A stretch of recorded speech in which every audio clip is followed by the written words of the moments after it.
Give you an update on the live wind gusts. On links 1, if we can links control. 1 control Just really room. quick, this is now clear, but this was completely shrouded in dust, David. This is the American Fidelity Cam. The entire metro, and really most of Oklahoma, is a blanket of dust right now. It just cleared out as you're taking that shot. But that's one of the things, too, for folks driving, visibility is limited so greatly due to 1, smoke, and 2, dust. And the air quality, by the way, an air quality alert just issued for the state of Oklahoma, where air quality is so incredibly poor right now that they're just saying if you don't have to go outside, don't. Especially if you have asthma or something that affects your breathing, it's very difficult for folks. Yeah, I mean, just stay inside, right? And, you know, if you have a mask, maybe an old COVID mask or whatever, you're thinking, hey, break that out. Not a bad idea if you have respiratory problems, okay? All right, so here we go. Talking about wind gusts today. And not all of the numbers are on this map. We've had gusts 60 to over 70 miles per hour, 73 out at Foss and Butler. There's a fire there, by the way. Now, the stronger winds are now spreading off in eastern Oklahoma as the wind bullseye makes its way east. Now, let's go to live wind gust and see where we are. We're talking about winds again right now. Still, remember, they're not at 70 all day.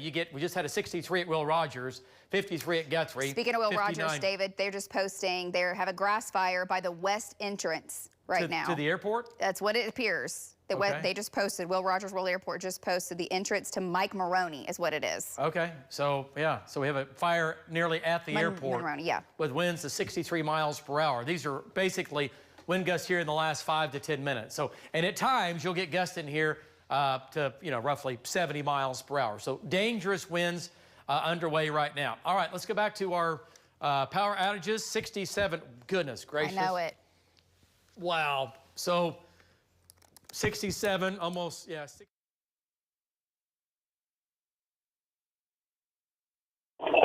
Yeah, Emily, I just turned off of Hurston Road. We're looking to the west right now.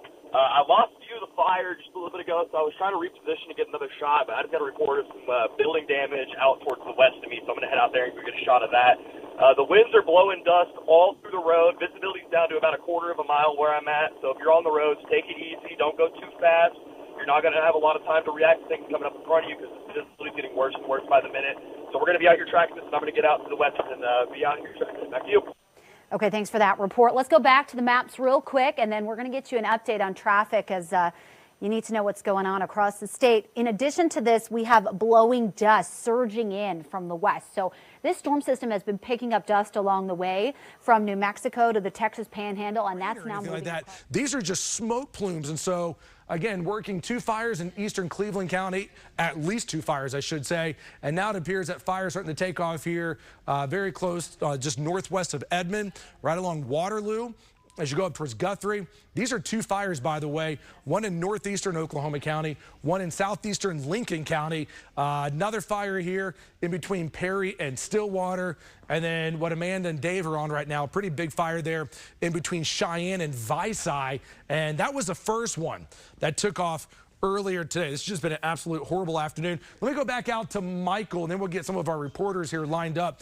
But Michael, just got an update that it appears that this wind event may be peaking here in the next 2 hours. Cannot believe it hasn't peaked already. Just goes to show you how strong this storm system is here, Michael. But what are you seeing from Storm Command?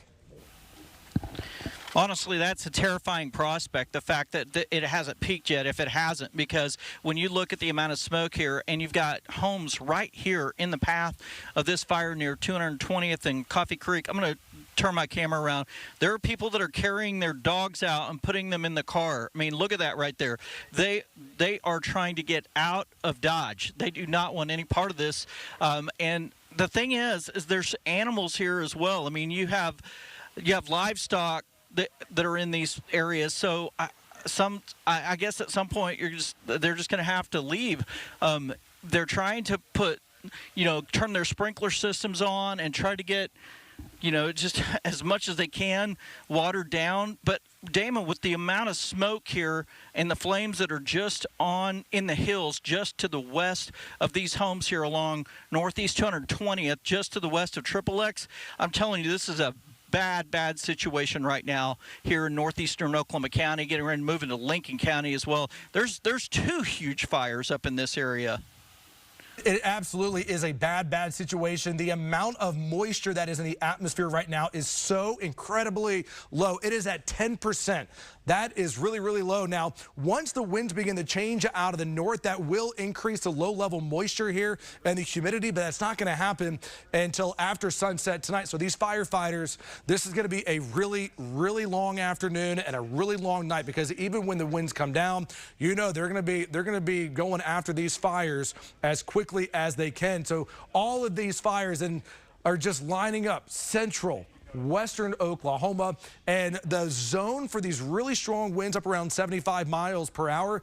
We've already gone to 75 here at the TV station, but dangerous fire here in this area. We are at 220 Road, Coffee Creek Road, and Hiawassee here, just outside Luther. We got an alert saying basically there's a dangerous fire moving this way. Everybody leave, go west is what the alert told us, and that's what these people have done. All of these cars here are people who have left their homes and are trying to figure out what exactly the game plan is here. We can see fire trucks, fire departments from other cities. There's one from Hera that just came in here. They are all heading toward that fire. Now, if you're looking, that fire truck that is going down the road right now, that is Coffee Creek Road, or 220 Road. They're going east on there right now, so they are heading out toward Waterloo, I think would be the next cross street over to the east from here.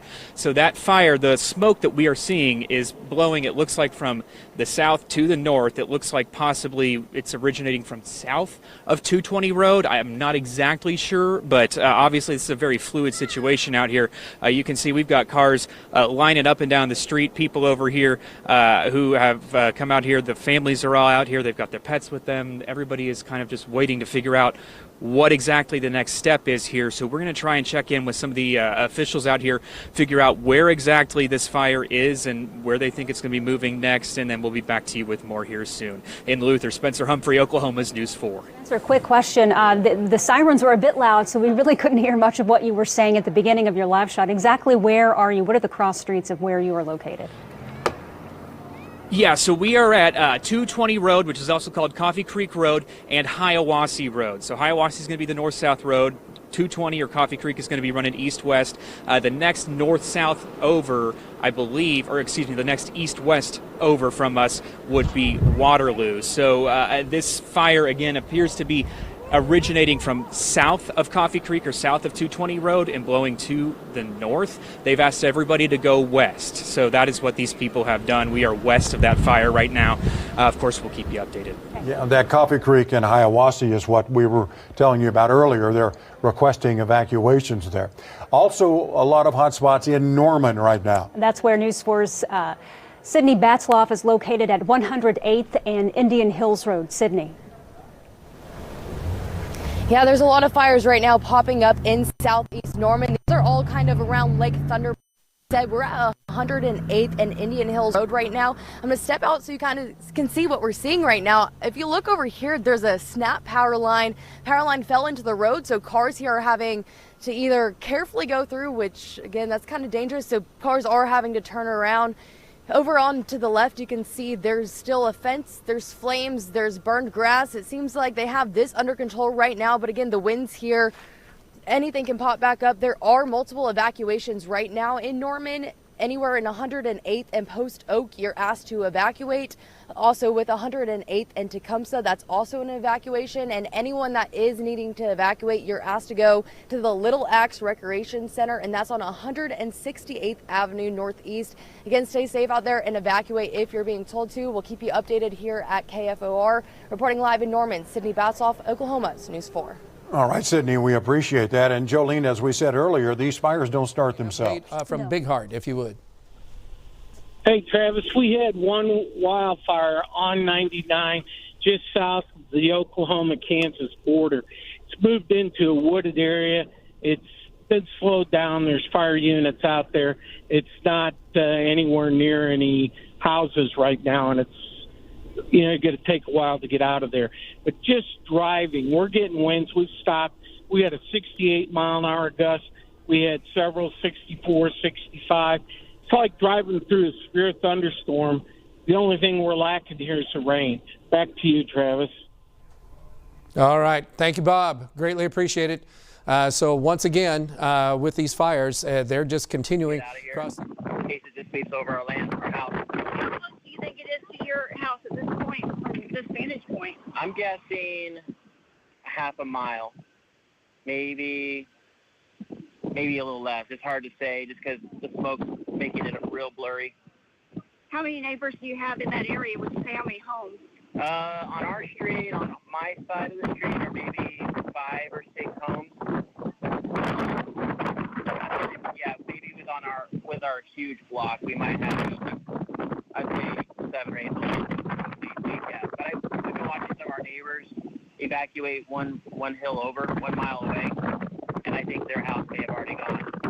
It's hard to say though with the smoke. Right. Kind of hard to stand here and watch this unfold, isn't it? Yeah, I mean, I feel.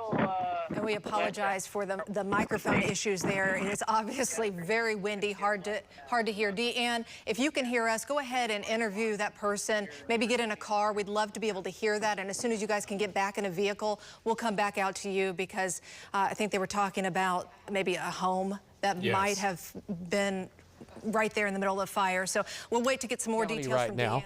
Deanne. So he's not too far from, hopefully he's not near my place. Anyway, Cal, get an update. I want to get an update from you. What's going on? Travis, we're about a mile east of Highway 75 and 121st. This is a fire that has now been put out. We'll show you the damage, though, and how shocking it was to how close it got into this home here in this neighborhood. This is the first house in the neighborhood, but you can see the flames took over the front yard. The people who were renting this house say they were... There are a number of homes right in here along 220th, and we're just to the west of XXX Road here in northeast Oklahoma County. I've just saw just a moment ago huge flames coming from in that area right over here to my southwest. About to blow my hat off. The winds out here are just horrendous, Damon.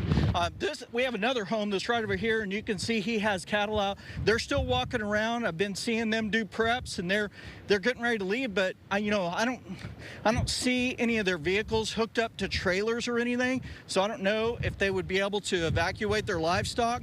But again, this is a very, very dangerous situation. This is everything that unfortunately we thought today would be. We talked about this. You can see everything's black out here, and they say that they are counting their blessings after they were able to not have anything worse happen here at this fire. Travis. All right. Hey, thanks, Cal, so much. Appreciate that. Yeah, that's a little too close to my place, so don't like that idea, and I don't want it near anybody's place. We're going to move over toward Manford right now. And at this time, Reagan is probably looks like there's 3 brush trucks surrounding this home right now trying to protect it. So hopefully they can get this done. The fire is surrounding it right now. Back to you. Okay, appreciate that. Just an unreal look at how where the fire is now, and it's just west of XXX, yeah, and Cobell. And so this neighbor I'm talking to, what's her name? Shannon. Okay, Shannon, and you live in that same area where we had just talked to the other gentleman. Yes. And so when were you aware of the fires in your neighborhood or nearby? About 30 minutes ago, we looked out and saw smoke, and I went and fixed a glass of tea thinking this isn't good, and came back and it had about quadrupled in size. So we knew it was time to get things together, and then we got the alert that we needed to evacuate. So, the emergency alert that we all got on our phones. Yes.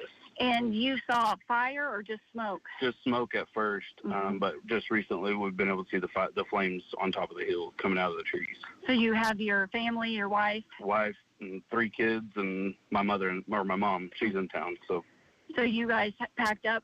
Packed our bags, a couple of nights of clothes, our passports, and that sort of stuff, and got out. So how close do you think it is now from this vantage point of looking? Probably within a mile. Of your home? Mm-hmm. Okay. And how many neighbors do you have in that area?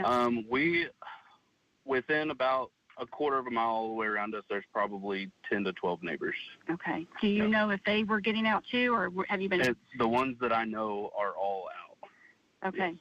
How is it just, standing here just watching and waiting? It's very stressful. But, we can't control it, so it is what it's going to be, and we'll just wait and see. Right. Okay. So, Amanda, Carl, I'm sorry, I'm not sure who's out there, but Amanda, we're back to you. we're going to be out here with the neighbors. We're, more and more people are starting to arrive in this area. Looking east right now, North Meridian down there going north to south, not too much farther down there. A lot of homes out here. We're outside of one right now. These residents letting firefighters come in to get prepared. There's a deer right there. We've been seeing a lot of wildlife crossing this road, a lot. I saw some earlier just behind this, because on the right side of your screen, on the right side of that road, that's where the flames are, and they seem to be pushing to the left side of the road. So that's going north. You can see it. They seem to be pushing north, crossing that road. They have it blocked off at a couple of roads way behind us, more west of us. Here, we might need to get... We've got plenty of crews out here. This is Edmond fire here. We saw Luther down south of us a little bit. A lot of crews trying to tackle this one, but obviously all the fires going around just near the metro, around the metro. Crews are quite busy today. But again, you see that. So there are plenty of homes here. We've had residents concerned as well as they try to drive out here to save what they can, but do not do that. If you have an evacuation order at all near it, listen to that. This is serious today. We've warned you about this. Crews have warned you about this. Officials releasing this 2 hours ago, an evacuation for the area in Oklahoma County between Hiwassee Road and Choctaw Road from 220th Coffee Creek to Waterloo Road. That's a large area. You got crews passing on by. This is about to cross here. So get on that side? Okay. Let's cross this road over here real quick. We're gonna get out of the way so these crews can get through. This is the home I was telling you about that they're parked at. Basically stopping the smoke and the wind's pushing just straight towards those flames out there, and it's really hard. But we're gonna be out here. Again, I think the biggest, most important thing, if there's an evacuation order, if there's a warning of any kind, listen to that information. Don't try to save what you can if it's in that area at all.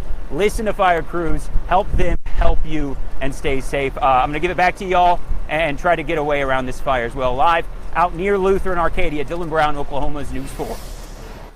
Wow, excellent live shot. Really tells the story from Dylan and all of our crews. Of course, we are practicing safety first, as this is a very dangerous situation. These fires are sparking up very quickly. All you have to do is step outside, and at this point, you probably can smell it. You can see in the sky. It started late this morning. The blowing dust already gave us a haze, and now factor in some of that smoke. We were just getting reports, and I know Caitlin will have more on traffic, but Kay County visibility. Extremely nerve-wracking. I'm just praying for these people because, the fire is so close right now. Just look at the smoke and look at the flames, and it's feet from this house. It can't be more. It's less than a football field for sure. Yeah, and by the way, when we talk about fire behavior and fire spread 3 to 5 miles per hour, that's how fast this fire is moving, which I know you think 3 to 5 doesn't sound very quickly. That is rapid for fire movement. I know from a storm standpoint that's really slow, but from a fire standpoint, that's really, really fast. So the jet stream, the peak of the winds, is right on top of Oklahoma, central and western Oklahoma right now, which means that the winds are peaking, and they're going to peak for the next 90 minutes or so, and they're going to push close to 75 miles per hour. We have already had a 75-mile-an-hour wind gust here at the TV station. So we'll get back out to Michael and all of our crews here, but want to send it over to Abby and Jess for an update. Damon, so we have been working our sources and working the phones as you continue to take live looks on all of this. I just got an update from Oklahoma Highway Patrol. One of my sources is actually working 3 semi-rollovers, 40 eastbound, so I-40 eastbound in Garth Brooks. That's going to be in the Yukon area. 3 semis are laying on their side because of this wind. I also reached out to Oklahoma Forestry, Jess. They were all getting ready to do a briefing at 3 o'clock, and then they will get on the phone with us to do an update. And then we'll get a situation update as far as the entire state is concerned. Let's go out live to one of our crews, Kylie Thomas, who's standing by in an evacuation area. This is Southeast 74th and Hiwassee. Kylie, show us your picture and what you're saying. Yeah, right now we just pulled in as fire crews pulled up to this tree. As you can see, it's in between this power line, and it actually caused a small spark. You can see some of the branches have collapsed and now have fallen on the ground. We're here as fire crews. We're wetting this area, and now they're cleaning up, but this has caused a small backup here on Hiwassee.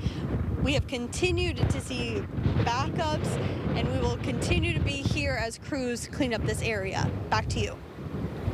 Okay, KOCO's Kylie Thomas reporting there at Southeast 74th and Hiawassee. Again, we do have an evacuation zone, Hiawassee and Choctaw, to 20th or Coffee Creek to Waterloo. That is the one right now that we're focused on in Oklahoma County. But Jess, we have evac orders all over the state, tens of thousands of power outages as well. We've had from Norman to Leedy, Oklahoma County, Stillwater as well. Okay, a couple updates we're getting from OHP. They said that there was 6 people who were injured in a crash because visibility was low. They said a truck slowed because of the visibility, was then hit by a semi, and then that caused another collision as well. They said this was on I-35 near mile marker 219. Visibility is down to 1 car length in some areas Extremely because of this dangerous. blowing dust that we're seeing. Also, OHP, earlier we reported, Abby, that I-240 was closed because of power lines that were down between Western and May. They have just opened up the eastbound lanes. The westbound lanes still closed at May right now. And you had mentioned the overturned semis. There are more overturned semis that they have been reporting on 183 south of Hobart. They posted a few pictures as well. We'll try to get those turned around for you. And I just saw a post, one of our reporters, Elise Jones, she posted that her fence had been blown over. I wouldn't be surprised if we'll see more reports of that happening in the metro and beyond. And our producer, Ashley, back there, I just got an update from Oklahoma Highway Patrol. They are able to hop on the phone with us whenever we can get that phoner lined up to get an update on all of those things, Jess, that you were mentioning. KOCO's Dakota Wapakichi has been on the evacuation orders in Cleveland County. Dakota, I know you're having to be careful too, so tell us exactly where you are and what's going on. Yeah, we're just north of 108th and Post Oak Road. We had to sit in the car for a little bit. We saw the smoke, as you can see it down there. It's been coming in and out. I mean, for a little bit, we couldn't even see the cop car down the hill there. But we are seeing a lot of more emergency vehicles, including EMS in the area. They've been kind of flying up and down the road here. A lot of evacuation orders just across the street here. A house, as everybody's gone now, all of their cars. I saw people packing up, and it's just the worst thing you can see here. But if you do live northeast of 108th and Post Oak Road, you do need to evacuate. They're asking you to go to Little Axe Recreation Center or Cross Point Church in Norman. Back to you, Abby and Evan. Okay, KOCO's Dakota Wapakichi out there right now. Again, we are working to get Oklahoma Highway Patrol on the phone. We are hearing of interstates, of highways shut down all over the state, really, but here in the metro as well, because these semis are blown over, also power lines. So if we have our trooper with us, Eric Foster. Eric, are you able to hear me? It's Abby. Yes, ma'am. All right, Trooper, we appreciate your time. Trooper Eric Foster here with us. I know you were on the scene. Justice was I-40 eastbound in Garth Brooks. Several semis rolled over. Where are you exactly right now, Eric, and what are you seeing? We're sitting I-40 at Garth Brooks, both eastbound and westbound. This elevated bridge going over Garth Brooks has created kind of a wind tunnel, and we've had several rollovers, semi-rollovers here. We're working run right now that's eastbound, blocking all of eastbound lanes. So it is closed, leaking fuel. So we're working on that one.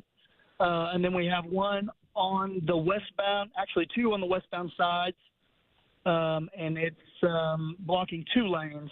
And so we're working on getting those. Really, the problem that we have is with this wind, it's hard to get these semis back on their wheels to roll them over. So a lot of times we're just going to drag these to the shoulder and try to get traffic moving again. But this wind is really causing some problems for these higher profile vehicles. And Jessica Shambach here. So I know visibility clearly is a big issue right now, down to 1 car length. You guys were reporting some injuries because of a Watch us and hang out, and we'll see how this thing turns out. But again, the air quality is horrible, horrible right now. Probably the worst it's been all year. All right, back into northwestern Oklahoma here, Links 1. We've got a couple of big fires, by the way. There's the closed. We're talking about the traffic here. This is going to be westbound I-240, and this is going to be I-35 back to I-44. Westbound is closed. due to the power lines. I do believe from what we had earlier, westbound I-240 closed in Oklahoma City. Let's go back to fires that were in a few areas anyway that were pretty much down, but when you get winds like this, oxygen blowing in on it, it just stokes the fires and stokes what's going on with just a few embers. So this is what's burning now in central Osage County, and then now Pawnee County is really bad, and then the ones just north of Oklahoma City are really bad. Additional fires, as we have been mentioning, are in southern portions now of Creek County. Allen's heading down into those areas to make sure that we get a bird's eye view. Sequoia has been down around the Henrietta area. Let's go to Sequoia for a brief moment. Sequoia, just a quick update from you. What's going on down at Henrietta? We just had a small grass fire at a residence. Vehicles roll over. There are injuries involved, but nothing severe so far, and we're grateful for that. But it is. We're asking these larger vehicles, semis, things like that, not to be moving right now, especially in Canadian County on the western sides of the metro. That's where we're seeing the most problems. And another question for you. What about downed power lines? Because I know there was at least one report of downed power lines over I-240. Yes, earlier we did have 240 completely closed between May and Penn there on both east and westbound. OG&E was able to get that cleared within probably 45 minutes. But yeah, that's definitely a major thoroughfare. And when those power lines come down, we can't move. Even the service roads were blocked on that one. But we're grateful to say that is clear now. All right, Trooper Eric Foster with Oklahoma Highway Patrol. We appreciate you taking the time to give us an update. Again, please be, please be careful out there as we take several live looks. This is what we have for you right now. The operation from KOCO across the state monitoring these evacuations, these fires. Unfortunately, we've seen loss from this. We've seen homes lost, roads are shut down. Jess, we also just got an update. Edmond Police reporting a grass fire in the area of 33rd and the train tracks, telling people to avoid Broadway from 15th to 33rd. We're getting updates like this almost every 30 seconds. Honestly, it's kind of hard to keep up because there are so many reports that are coming in right now in the metro and across the state. Let's get over to our Chief Meteorologist, Damon Lane. And Damon, wind gusts not slowing down anytime soon. No, we can hear them. And probably the winds in the next 90 minutes will be the peak of this event. And so we've already gone to 75 here. So look at this like a Category 1 hurricane, right? But it's fire weather that we're dealing with. Really concerned about the west side of Stillwater, that fire as well. And so Olivia is going to be heading up to Stillwater here. And then we have Michael and fire Luther. Here. The winds are blowing it crazily. It started off small, then the flames got larger. Fire crews have been trying to detain it, but it's getting hard with the wind speeds. It's spanning down about 2 miles to my left, and it looks like it keeps spreading. There's about 2 crews on the fire right now, and actually we've had fire crews going north towards the Orlando area. We're here right now working to figure out if they're going to get this fire detained, but crews right now are still working. These winds are blowing very quickly. We'll stay out here and update you as we learn more. Jolene, Kevin. Be careful. Thank you, Mecca. You can see those flames just racing with the wind behind her. Man, oh man. Let's go to Sydney Batzloff now. She joins us again from Norman. Sydney, from your vantage point, what do things look like where you are?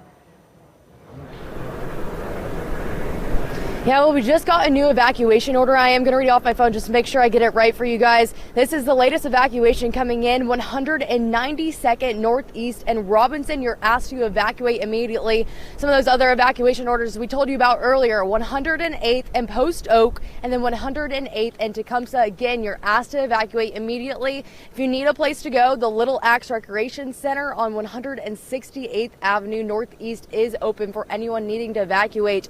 Right now, we're at 108th and Indian Hills Road. We've been watching it out here. We have burned grass over here. It seems to be contained over here, but an issue we're having here isn't necessarily with the fires, it's with the wind. We have a snap power line that you can see. It made the power line go completely down, and we've seen some incidents with cars trying to travel through. A couple of minutes ago, we had this truck with a boat attached to it. Boat almost got caught in the power line. They had to turn around. Dangerous situation here with that power line.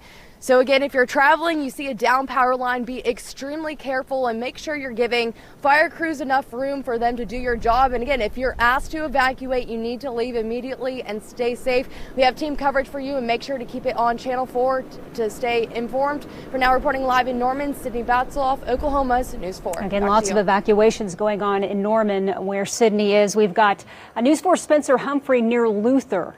Spencer, that was a very hot spot and dangerous spot a little while ago.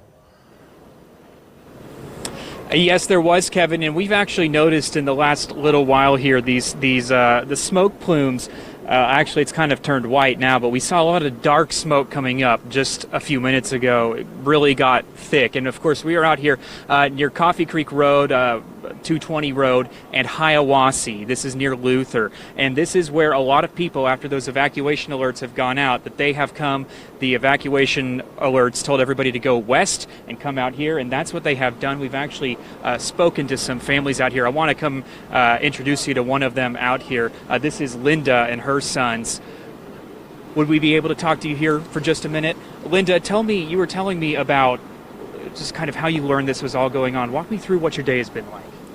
Well, we were actually visiting the Edmond police station this morning, of all places, and they took us to the 911 area where all the calls come in, and they, I know, had extra staff because they were expecting something to happen. So as we were driving back, we could see that there was smoke, and we were concerned about it being a wildfire. And as we got to the intersection here of Coffee Creek and Hiawassee, the road was already blocked. Thankfully, I found my husband just in his car just up the road, and he was actually working from home, and he saw the smoke through his window.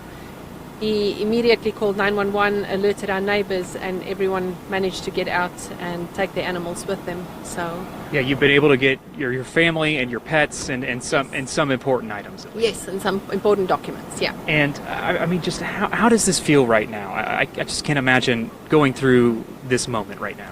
It's a bit surreal. You know, it always happens to someone else or at another place, right? So it's a bit surreal. And I mean, obviously we're very concerned. I'm very concerned for the people that have livestock that can't just load their animals. There's a lot of livestock out here as well. So, you know, we're just praying that everyone stays safe. And I mean, have you been checking on your neighbors? I know you were telling me that this is a pretty close-knit community. Yes, they are. Everyone looks after each other. And yes, everyone managed to get away. And, you know, we've been checking on each other. It's, yeah, it's just wait and see, which is not the fun part, right? It's horrible just watching. Is there anything that people out there, if they see you guys or see other people going through this right now, anything they can do or that you want them to do for you guys? No, I think the support is amazing. I mean, it's incredible that, I mean, we just saw the smoke from a distance, and by the time we got here, the road's already been blocked, which just shows you how incredible the response was. A horse trailer, and yeah, it looks like there are horses in that trailer as well. So it's just very dynamic, and this is just one scene. I cannot imagine how many times this is being repeated over and over across Oklahoma right now. I mean, you look at the hotspot map on the satellite, and they're just charged spots all over the state.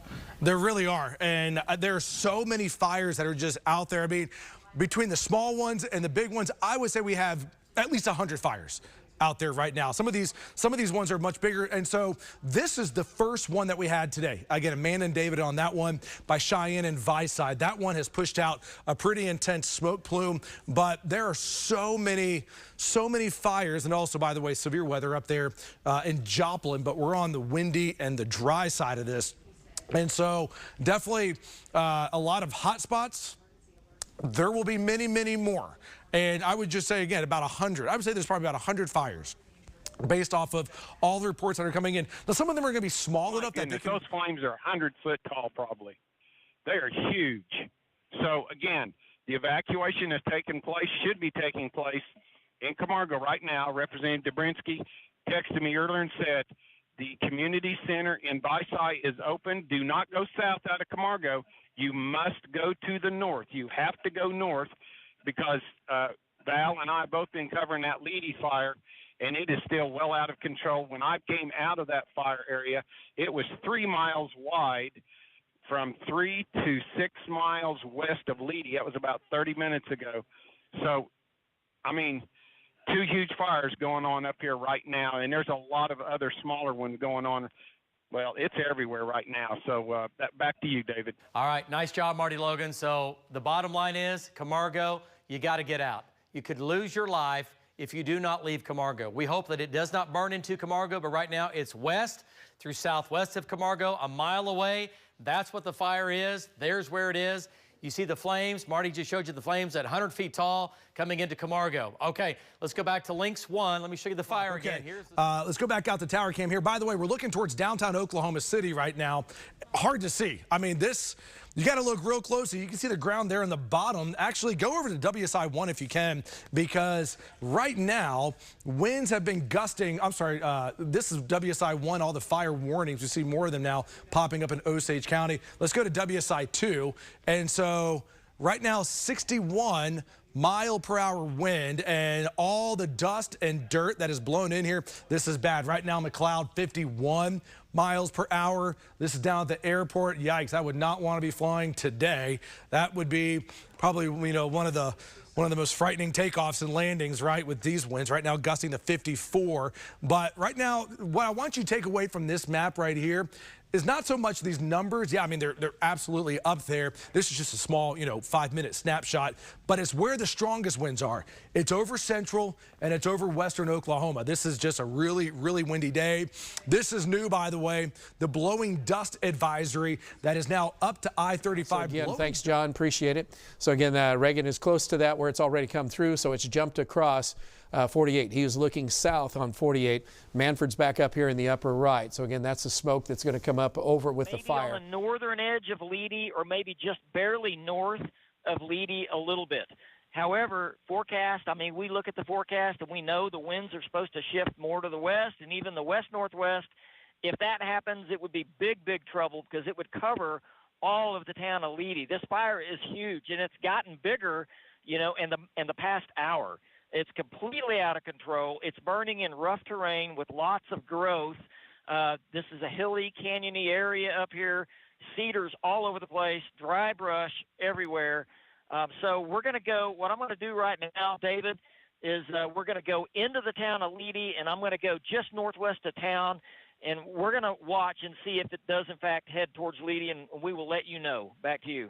Okay, there we go. So Val and Amy out near Leedy, back to Lynx 1. These are all the fire, again, stripes on the map. These are all fire plumes.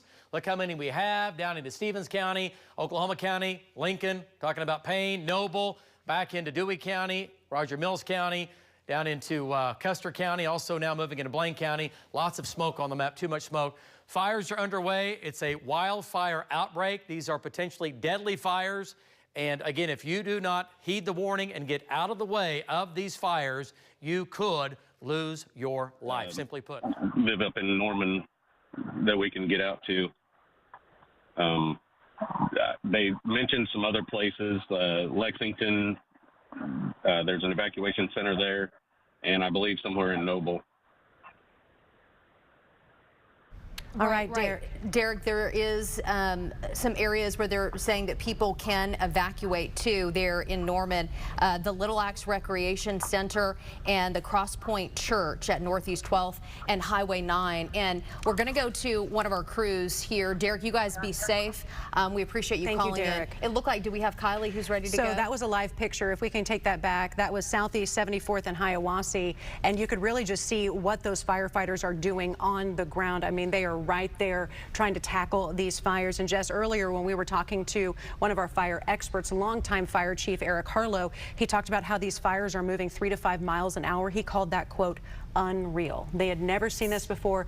They start with what they call the head. They try to tackle that and get that under control. But he said on a day like today, you can't keep up. It's just moving too fast. And another thing he mentioned that's a huge danger right now, they are unable to tell what's smoke and what's dust. Its visibility is just extremely dangerous. And Jess, we've seen that turn deadly when we had a crash in western Oklahoma. A fire truck crashed, and it's because they couldn't see. We're going to work to get Kylie right now. Again, those images coming Southeast 74th and Hiawassee. Okay, let's go out to Kylie Thomas right now, standing by live for us. Kylie, what are you seeing?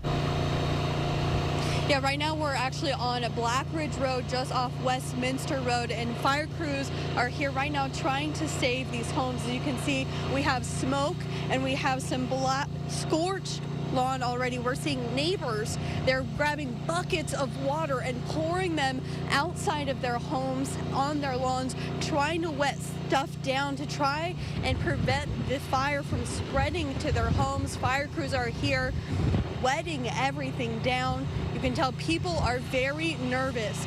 Walter, I'll have you go this way and we can see just how smoky this area is. You can see it's pushing some fire crews back. People out here have their hoses out. They're just trying to wet everything down right now. On the other side of the street, we have fire crews over here. You can see they're in this wooded area, just trying to get everything wet, fighting these incredibly strong winds as the smoke just pushes back against us. It's incredibly windy over here, and you can tell these neighbors are very nervous, but fire crews are on scene doing the best they can. All right, KOCO's Kylie Thomas reporting there. If we do still have Kylie, maybe we could go back to her. Kylie, I know you're having to be careful with where you are staged, but something that one of our fire experts mentioned to me, Kylie, is just how fast this is moving, 3 to 5 miles an hour, and talking about just how dangerous the visibility is. So, Kylie, as you've been driving out there, he said sometimes it's hard to tell the difference between smoke and dust. Kylie, what has it been like for you guys and our crews trying to navigate this?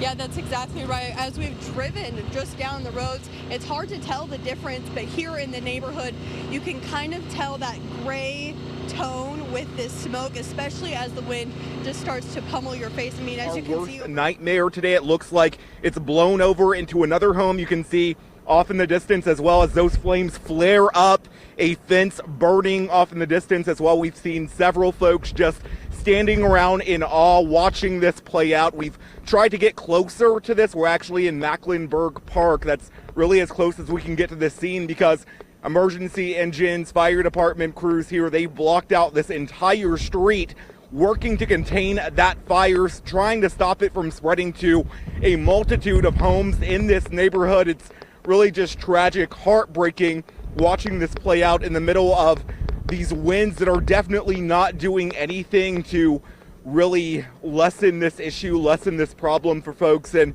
it's really just going to get worse as things play out. We're hoping that they get this fire under control as quickly as possible. But I mean, just take a look at those flames. We've seen them getting doused with water. Crews are obviously working as hard as they can to put out these flames as quickly as possible. I spoke with a few folks off camera just a short while ago as we were pulling up. They say that at least as far as they know, no one is actually inside of those homes at this point. That's some good news. One woman said that she spoke to one homeowner that was at work while this fire was playing out. She actually broke the news to her that her home was on fire. We're just hoping that at the end of the day that everything is okay, these fires get put out quickly, and that crews get the situation under control as quickly as possible because, again, it's so windy. When you're looking at these flames, they can only spread so quickly. Kevin, Jolene. Like John said, heartbreaking. Oh, and we hate to see it get in anywhere, but in those neighborhoods where the homes are close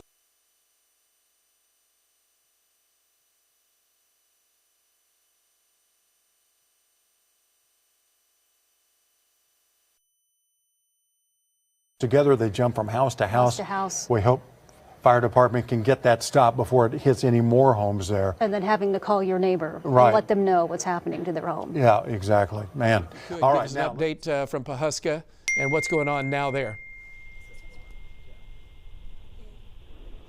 Hey, Bob to Travis, if Yeah. you can hear me, we're just now coming into Pawhuska. A lot of smoke up here.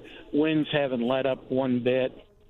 We're going to be going west on Highway 60 from Highway 90. I'll give you a look. So just down, straight down this way was where we were earlier, just south. The flames right there crossed that road where I was at earlier. At us, we had to move away. So we moved north of this thing, and it is going what looks like northeast from what we can see on the ground here, because that wind is pushing it hard. And there are several homes around this area, several homes. Away from it, but residents all around this neighborhood also obviously fearful of what could happen looking to where these flames could go. So again, we're on Waterloo. Down there was Northeast 234 going that way, North Indian Meridian, and going that way. Flames just right there, but it stretches for a long time. So again, there are evacuation orders in this area.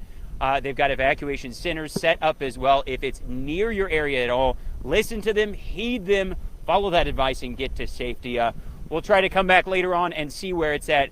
I'll take it back to you, Kevin and Jolene. All right, thank you very much. Moving to the northeast makes sense because a lot of this wind is blowing from the southwest, pushing it off to the northeast. And we've got John Slater joining us now in the Forewarned Storm Center. John, we got a long evening ahead. That's exactly right. We've had these big dust storms before. I remember one back in 1984, believe it or not. It's been a while, but it happens in Oklahoma. All right, let's check out Max 3 right now and check out this time lapse. We're looking off to the west-northwest. This is the Northwest Expressway. Visibilities are really low. It actually kind of looks like it's snowing out there. Visibilities are under a mile right now. We do have a dust through vegetation at that speed. So really dangerous conditions right now for the spread of the wildfires. And 3 to 5 mile per hour fire movement, that is rapid. That is really, really fast when it comes to fire. So let's go up into northwestern Oklahoma. Shane Helton. Let's go out to Shane right now. Shane, you're east of Woodward. What's happening here, Shane? Well, Damon, I'll tell you what, we can smell the smoke coming off those fires down there in Roger Mills and Dewey County. We did stop for a few minutes there at that barn that blew over, but things are so busy there in the studios and across the state. On the latest info we've received there. So immediate evacuation in the area of 192nd Avenue Northeast and Robinson Road. That's 3 miles north and 3 miles east. So another area that they're evacuating in Norman. We're just going to run through these real quick, and then we're going to get over to our chief meteorologist. 108th Southeast and Post Oak, 108th Northeast and Tecumseh, 128th Southeast Avenue and Tucker Trail, and 192nd Northeast and Robinson. So those are some of the areas they are working. And we've got Norman shelters to tell you about. We want to make sure that just in case you are evacuating, you'll be able to get to one of those shelters. So talking about those, Little Axe Recreation Center, that's near 168th and Rock Creek, and Cross Point Church, that's near 24th and Highway 9. So this is the fire that we've been focusing on close to Lake Thunderbird. Let's go over to our chief meteorologist, David Payne. David, how's that fire down there looking? Amanda, hey, Bobby, it's still out of control. There's no doubt about it. So that's a concern. Look at the fires here, looking at smoke, if you will, on this map. And that's the fire down here, another big fire down in southern Oklahoma right now. So multiple fires underway, burning out of control, not in control at all. Now, they put some out, but these fires are burning out of control, okay? All right, let's zoom on into Oklahoma County here, talk about the fires we have ongoing with the evacuations in northeast Oklahoma County. Jeremy's there. This is where Deanne has been, and this is where Jed is right now. Let's go to Jed Castles and Chase, and let's update you with what Jed is seeing. Let's take his shot control room. He's in the telos. Let's get an update. And that is a high velocity speed there, looking at the smoke ripping from the right to the left. Jed, that area now is under a mandatory evacuation, and for good reason. What's your location right now? Go ahead. We are Henny Road and Coffee Creek Road. We are facing east. Fire just crossed over the road. You see the smoke there. It's not been, nothing's been put out on this at all. This thing is a live fire. It's been ripping, like I said, with those winds, and that's a violent, massive fire here that is just continuing right in front of us here, right there on Copper Creek Road. And this area, as you mentioned, is being evacuated. There's a housing area right here called Whispering Hills, and there have been multiple fires at some houses that have been hit. So this area watching right now, we're right on Copper Creek Road. Fire crossing it right now. It's a dangerous situation here in northeast Edmond. Here's the deal. So he's in northeast Edmond. Do you see any fire crews? This is a problem because they are stretched thin. We understand that. They're doing all they can. But Jed, have you seen any? Do you see any fire crews? Have you seen anybody in this area at all in the last 10 minutes that you pulled up on scene? No, there's nobody here right now, David. You go back a mile or two, back over to Anderson. They had it shut down at that point. We were able to go further north and come on around that, and this is what we're seeing right here. We're right in the fire. It's right in front of us. Okay, and I also want to point out, Red Cedars, this is all going to go up. We're going to stay with this shot here just for a second. These power lines are going to get hot. They're going to break, basically, and that power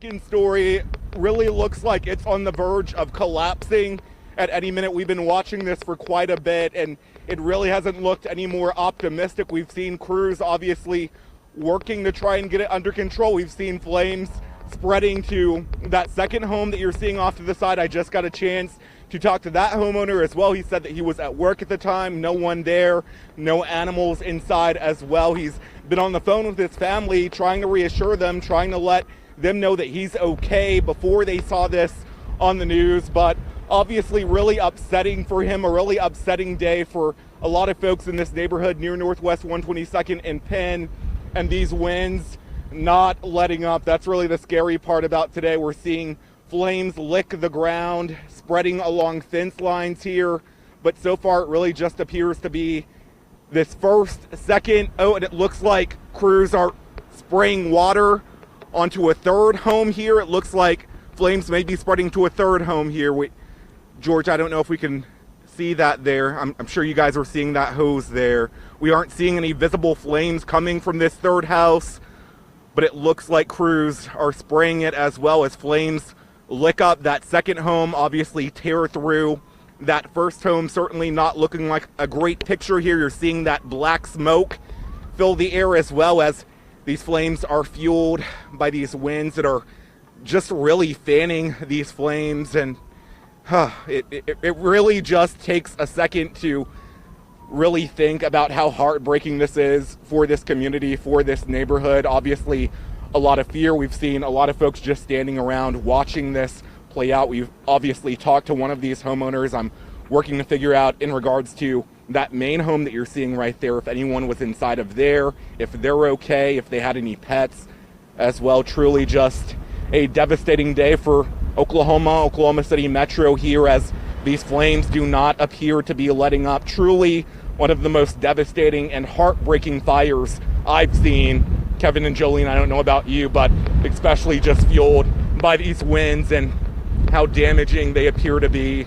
We're going to keep an eye on this, let you know if it spreads. I'm sure we'll be back with periodic updates. I'm going to try and talk to some more folks as well. Kevin and Jolene, back to you. You can hear that wind. Yeah, you can. And as we stay on your picture, folks may be wondering, where's the fire department? Well, they're on the other side, inside the neighborhood there, trying to keep those flames from spreading to other homes. We have 2 burning, trying to keep those embers from spreading and igniting other homes. They're wetting down other houses there. Yeah. We'll continue to follow it.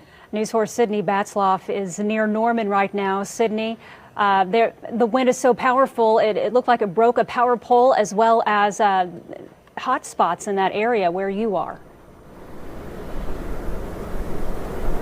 Yeah, the connection out here is kind of bad, so it kind of broke up for a second, but I'm going to go ahead and show you what we're seeing now. We're still out here in the area of 108th and Indian Hills Road. You can see a snap power line over here. It went down onto the ground, and an issue we're seeing here is a lot of cars are trying to drive through it. They're either having to turn around or go very carefully through. You can see this truck over here, it actually got stuck.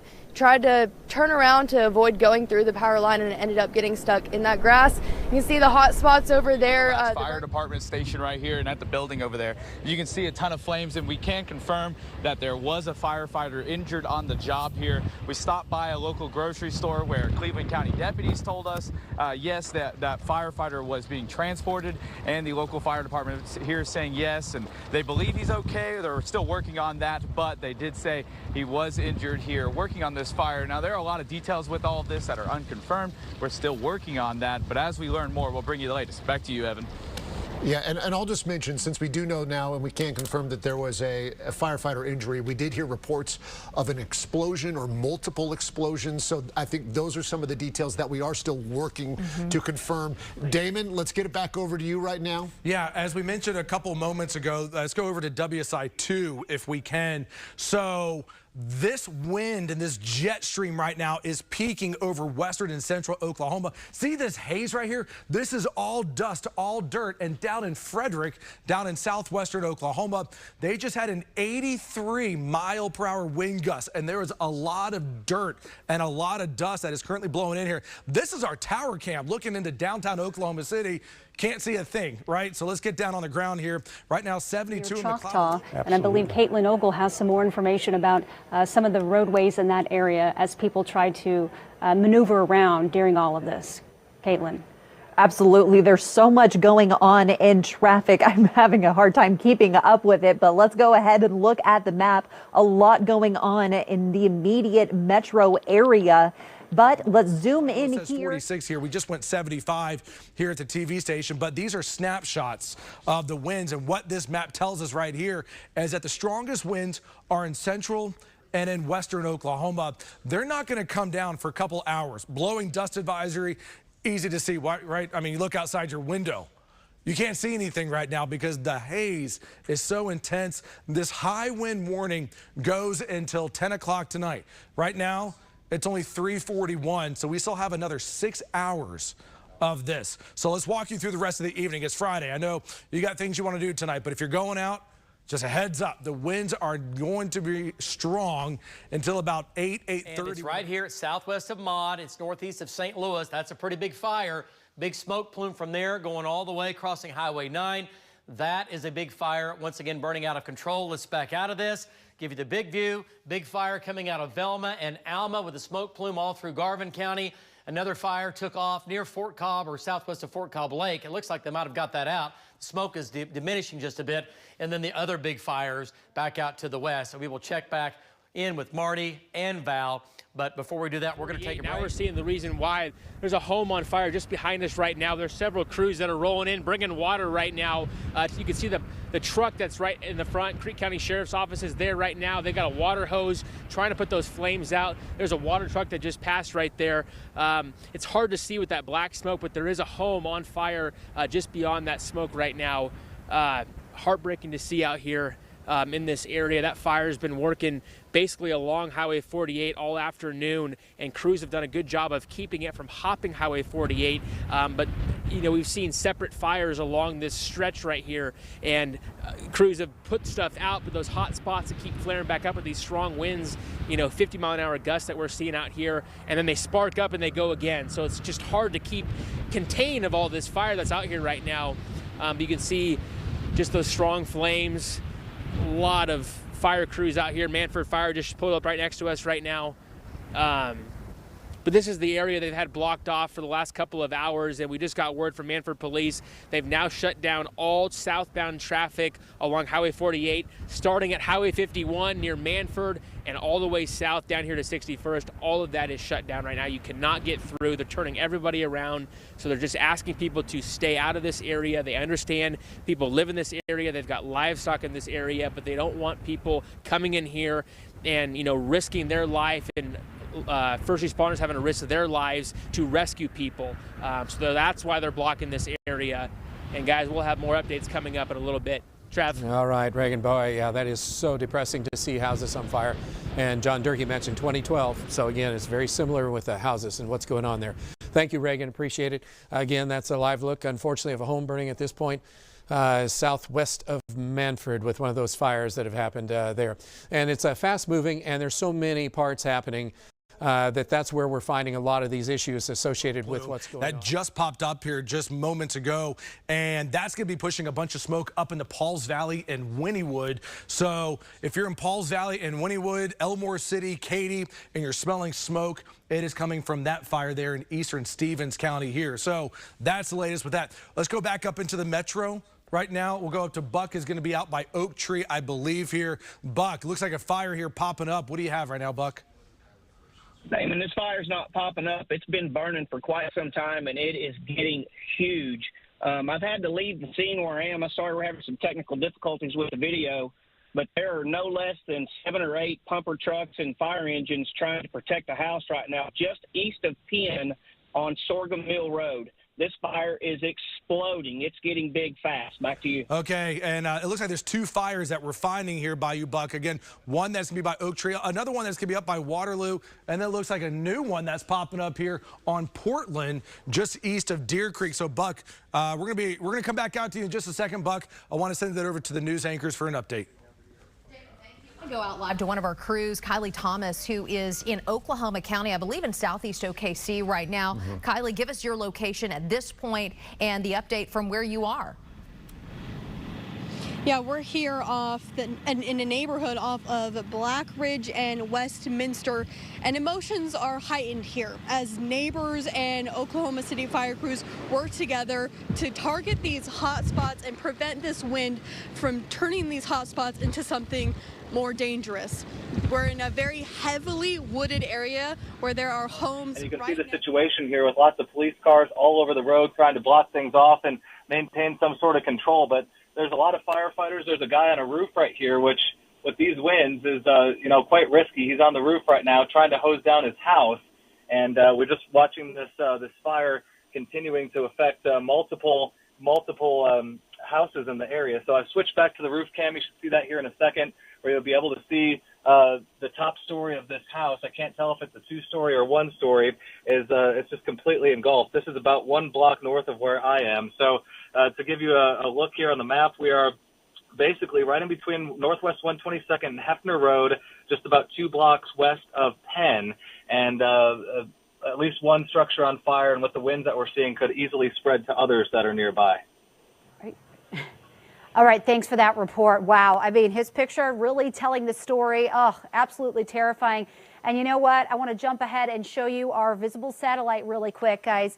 We are getting some very strong wording from the National Weather Service. Let's go to Max, whatever Max I was on, guys. Max 1. Yes, let's go back to Max 1. Okay. This is visible satellite, and it's showing this thick plume of smoke moving into central Oklahoma, this plume of dust moving in right now.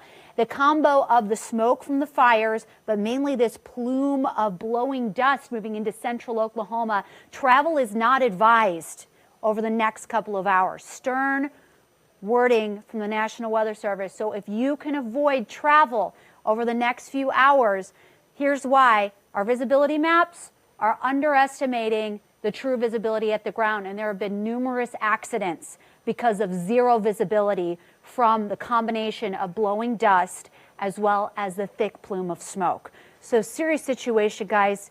We have winds gusting to 60 miles per hour. We've seen it as high as 80 miles per hour in southern Oklahoma, at least to 70, 75 miles per hour ongoing in western Oklahoma. And this is going to be the case for at least the next couple of hours. So if you can avoid travel, give us an update. Yes, David. So I am 1.75 miles straight west of Leedy, maybe slightly north, but straight west. And that's where this fire line is. Now, if the wind, there's a fire-nado, there's several fire-nados going through there. If this fire continues and the wind does not change, this is going to pass just a little ways north of Leedy. I mean, cutting it very, very close. But if the wind swings back around to the west or west-northwest, Leedy is in trouble. We'll just say that. There's a lot of vegetation between here and Leedy, and it's going to burn straight to town. But, man, this thing is coming fast. I mean, we pulled up, David, 10 minutes ago, 8 minutes ago right here. That it has moved about 3/8 of a mile since we pulled up. That's how fast this thing is going. Look at that gust-nado there. I'm sorry, fire-nado. But, yeah, it is raging. This is the definition of a raging wildfire. We're gonna stay on the front line of this thing as it heads towards Leedy, and I guarantee you we want to make sure and let the people and do the water drops from above, and that is going to make it an even more difficult firefight for crews right now. And it's all resources are being used at this point. It really is. Do we have? I know you mentioned Buck King right now, Damon. That he's up near Oak Tree, because I know you're looking at a number of fires right now in that area. I mean, there was 2, maybe 3, you said, popping up in that part of town. Yeah, and we have a shot up. Let's go ahead and put it up then. Go ahead and put it up right now. Again, this is going to be up by Oak Tree. And so, again, we're putting a shot up as we speak. But this is, okay, this is from Buck. Let me go out to Buck right now. Buck, we have your shot up. What's the situation here, Buck? Damon, I had to pull out because of emergency vehicles, but this fire is still raging out here. I'm going to try to find another crossroad. I'm on Penn and Sorghum Mill right now, but I'm going to try to get around to the other side of this fire and get a better view of what it looks like. But there's so many trees and so much vegetation in the way, it's just exploding. Back to you. Okay, Buck, be safe out there. We see your picture here. Just look at how smoky and hazy that sky is. Let's go out to Amanda. Let me go out to Amanda out in western Oklahoma, south of Leedy. Amanda, what's happening here?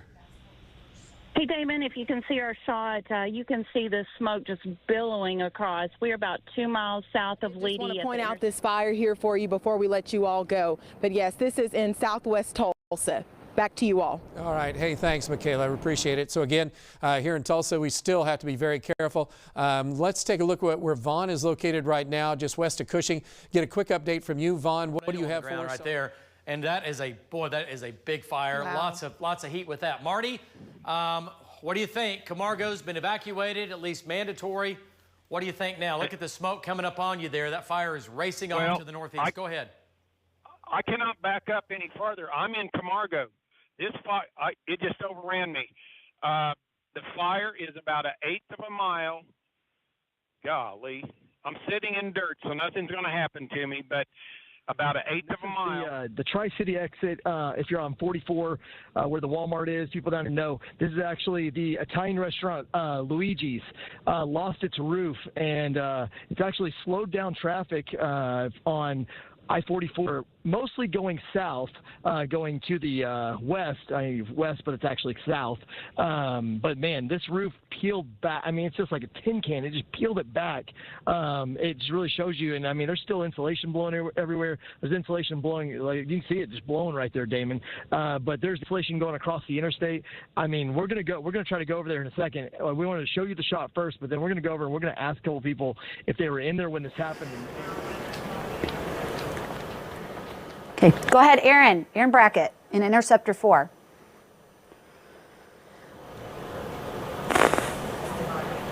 All right, we'll check back with him in a second. Let's go back to Max 1 if we can. I'm going to continue to look at the ongoing fires. To keep the fire on the west side of 48, and this little gully right here is where you can see where the fire hopped over.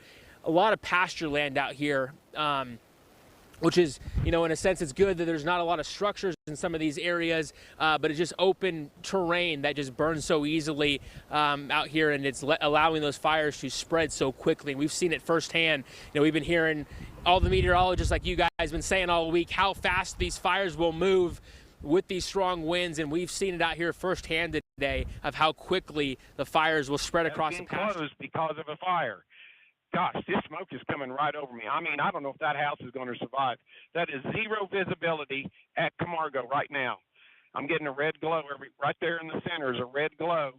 I don't know if this house is going to make it. There's a school bus there, and fire trucks are staged on the highway. They're out in that pasture. We have 3 road graders trying to get a handle on this thing. But my goodness, I mean, it's bad. It's a bad situation here in Camargo. I'm going to stay with it. Hopefully this does not jump over us and get into town. If it gets into town, I'll let you know. I'm right here at the town right now. Back to you, David. Hey, folks, that's about as grim as it can get. We're talking about possibly losing a 100-plus-year-old town. We're talking about Camargo if this comes into town.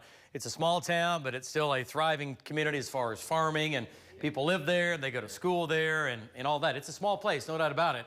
But there's very few firefighters because of the size of this fire. They're all spread thin, and that's tough. And also, I want to point out today, the winds have been so strong, we've not seen any helicopters or airplanes making drops. Am I wrong on that, guys? Weather team? I haven't. Not that we've seen any reports of. Too much wind. Exactly. Yeah. Yeah.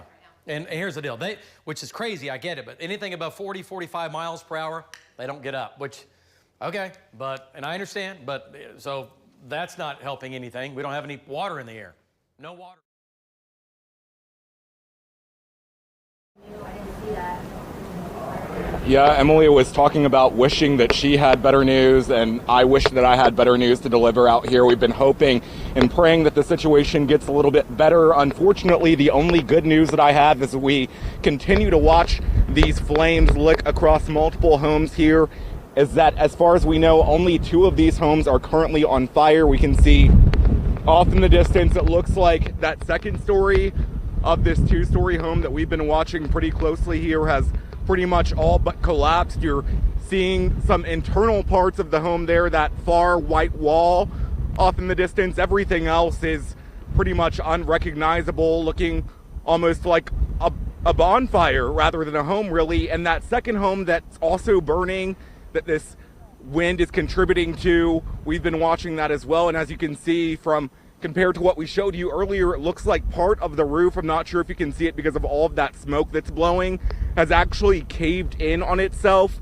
Flames licking up from inside of that home as well. Again, as we mentioned, no one inside of that home. We don't know if anyone was inside of this two-story home that we've been watching, but that with that second home there, that homeowner tells us that he was at work, that he has no family that was staying in there and no animals inside as well. As for that third home that you're seeing off in the distance, you're probably wondering if it is on fire, as crews have been pretty heavily spraying that while we've been out here. It looks like it's more of a fire suppression tactic. We haven't seen any smoke or flames coming from that third home. We've seen neighbors and other homes off in the distance that haven't caught fire either, coming out surveying things, praying and hoping as well, likely, that these flames don't spread to their homes as well.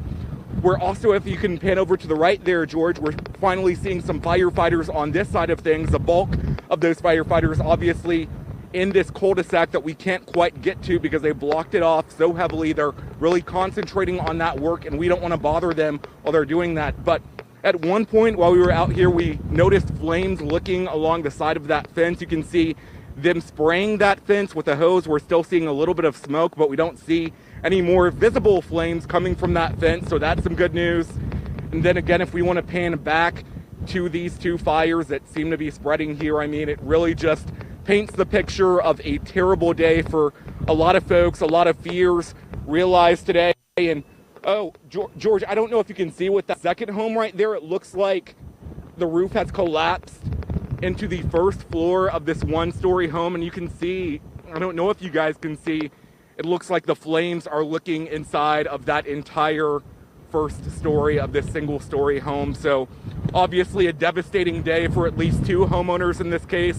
One of them I just spoke with 20 or so minutes ago. We're hoping to find out some more information when things hopefully die down a bit and we can get on the other side of things. But really right now, this is as close as we can get to this scene that's playing out on this very, very tragic and windy day. Kevin, Jolene. Yeah, right now they're just trying to keep those fire flames and those embers from spreading to other homes in that neighborhood. Boy, what a sad day for those two homeowners and for everybody who's losing property and buildings right now around the state because of this firestorm. Gut-wrenching to watch there. Yeah, I saw the firefighters. Thankfully, that third home, it didn't look like flames had gotten to that yet, but also watering down, the grass and the wooden fencing around that to hopefully keep it from spreading. Absolutely. That's what they're doing right now. All right. Are we going to Dylan Irish? Is that what you're telling us? Let's go to Dylan Brown. Tell us where you're at now, Dylan. Yeah, Kevin, I'm just a ways down. I'm just a little bit east of where I was earlier. Again, this is Waterloo right here, and that's looking to the east. Right there's North Indian Meridian, and that's going south, okay? Just to give you a direction where we're at. So let me show you right now. We just had to move in the past 2 minutes because the wind switched up randomly on us and started shooting towards us. We backed up, tried to get out of safety, but I also want to show you these power lines. So about 10 minutes ago, one of these power lines, the fire climbed up the pole. We heard a loud bang, and then that line shot electricity. So that's another danger that these crew members have to face, and that you, if you're anywhere near these at any point, need to look out for. Another point, spot fires. So we've talked about them before. And Andrell, if you could look, there's a little patch of grass right there. We were there about 25 minutes ago. That fire, one ember flew onto that. We had to get out of the way. That's how quick this thing spread. So again, this is looking north. That's Indian Meridian right there, going south down that way. This is looking east to west, and this is Waterloo, or 248. Down there's where we were at the very beginning when we first started showing you this. Fire coming this way. There's a couple of structures out here. Still that way, there's a couple of structures. Behind us, there's a house right there, and I saw a couple of people still out there about a couple minutes ago. So if this is an order, if you hear your area is under an evacuation order or warning, you need to heed it because these winds are not messing around today. We've had to jump back a couple of times. be safe if you're out here. We're going to try to get around this. We do have a gentleman out here as well who looks to be watching this. Again, be as safe as you can. If you live around here and you have that order, definitely heed it and keep safe at all times. I'm going to give it back to you, though, live just northwest of Luther, northeast of Arcadia. Dylan Brown, Oklahoma's News 4. All right, Dylan, you guys be safe, too. Thank you for that report. Small embers, just he watched it. Just And that's all it wind takes. carry it, and then poof. That's all it takes. Yeah. Man. Let's go out to, where are we going next? Spencer Humphrey, he's near Luther. You know, I tried to get the fire department to come over, but they didn't have enough water or something to do what they needed to try and put out. I did have some people that drove by that stopped and helped. I got no help from the fire department right there that's right next door. But it's all gone now. I mean, there's no, it's burned up. So much has been in there for the, I mean, it's gone. What did you do inside this building? I know you mentioned there's some oxygen tanks inside there. Yes, I work at an oxygen place, and we were storing condemned tanks. And I ran over to tell them, the fire department, that I had oxygen in here, and they told me to get back, evacuate, and then they start blowing up, and then they decided it might be something, but they never even brought a water hose over here. They sprayed the freshly dumped gravel that they had yesterday, but they were spraying that at the same time. They told me that they didn't have any water. Well, how's your family doing? I know you live right there too. Very, very emotionally upset because we've lost a lot of stuff. I mean, we're grateful that we got what we could, but it's gone. Well, thank you so much for your time. Yeah, again, all of this out here, there's just a lot of devastation here. And the firefighters, they're still working on several fires in the area. So if you are here, you need to evacuate to certain areas like the Little Axe Recreation Center. We'll have a list of that on our website. Back to you guys. Well, it's tough. Dakota, fire crews are stretched thin right now. They have a lot to tackle, a lot in front of them. Yeah. We got an update from the Oklahoma Forestry Services. They said there are over 100 hot spots. About half of them look to be fires and growing, and when you don't have the air support to help out, it makes it extra challenging with those winds just too strong right now for those scoopers to fly. I did want to mention this, Payne County, a fire there near Cushing, numerous out here. How's the manpower right now? I mean, they've called for help from all the surrounding areas, and there's still not enough. Now, for those that maybe missed the first part of this, can you kind of reiterate which areas that you want? Right now, it's going to be south of Highway 51 in the city limits of Manford. All right, you heard him there, guys. People south of Highway 51 in the city limits of Manford, they're not calling for an evacuation this time. They want people to prepare for an evacuation. And if you do want to evacuate to be safe, please do that at this time. Like I said, for the last hour or so, there's several fires that are burning along 48. As the chief just said, those crews worked so long throughout the afternoon to keep the fire on the west side of Highway 48. But as we just drove through this area behind us right now, I mean, just thick, dark smoke, and the fire did hop. Highway 48 is now on the east side of 48. So a lot of crews out here. A lot of these crews are volunteer fire departments. But the problem right now, Trav, is there's fires all over green country. So getting manpower, help from manpower is just challenging right now. Now here behind me, this area we were at about an hour and a half ago, this is where that first road closure was, and there was no smoke over here. And you can just see how quickly the fire and the smoke is spreading to the northeast along here. This is back towards Highway 51 right here. Manford is to the northeast of us over here, and this is that area that they're wanting people to start to prepare to evacuate. Of course, we'll have updates coming up as we get them. Trav? Thank you, Reagan. And yeah, that's just a very dangerous situation again. And going back just one more time, I hate to talk about history, but 2012, the winds are so strong, and unfortunately everything's so dry, and those winds, you were just hearing it with Reagan and the police chief, what's going on there. So again, it's not a mandatory evacuation, but anybody that's in Manford that was in those fires knows it's like you grab your stuff, you get everything that's important, and then you make sure that you pray and then get out of there. We're looking at multiple fires continuing across this region. region that extends to the north. Brandon's up around the Winona area right now. Brandon's been following that, the one that we've had a fire warning on. Bob's on the one that's up to the north in Osage County. Dal's picking up the one in Pawnee County at this time. Let's go on up and start back. Let's start with Brandon, see what's going on around Winona. Brandon, what do you have for us right now? Okay, Travis. So right now here in Winona, just south of town here, firefighters tell me that they've got this pretty much under control. They're just monitoring the situation. Middle of all these cedar trees. We've been talking about woody encroachment and how many cedars there are, and this is why it is so dangerous, because when these cedar trees do go up, they pretty much explode, and there's still some of them that have not burned in this area. So I see another home to my left. Check this out. Another home to my left, and look what they're doing. They've got their sprinkler system on.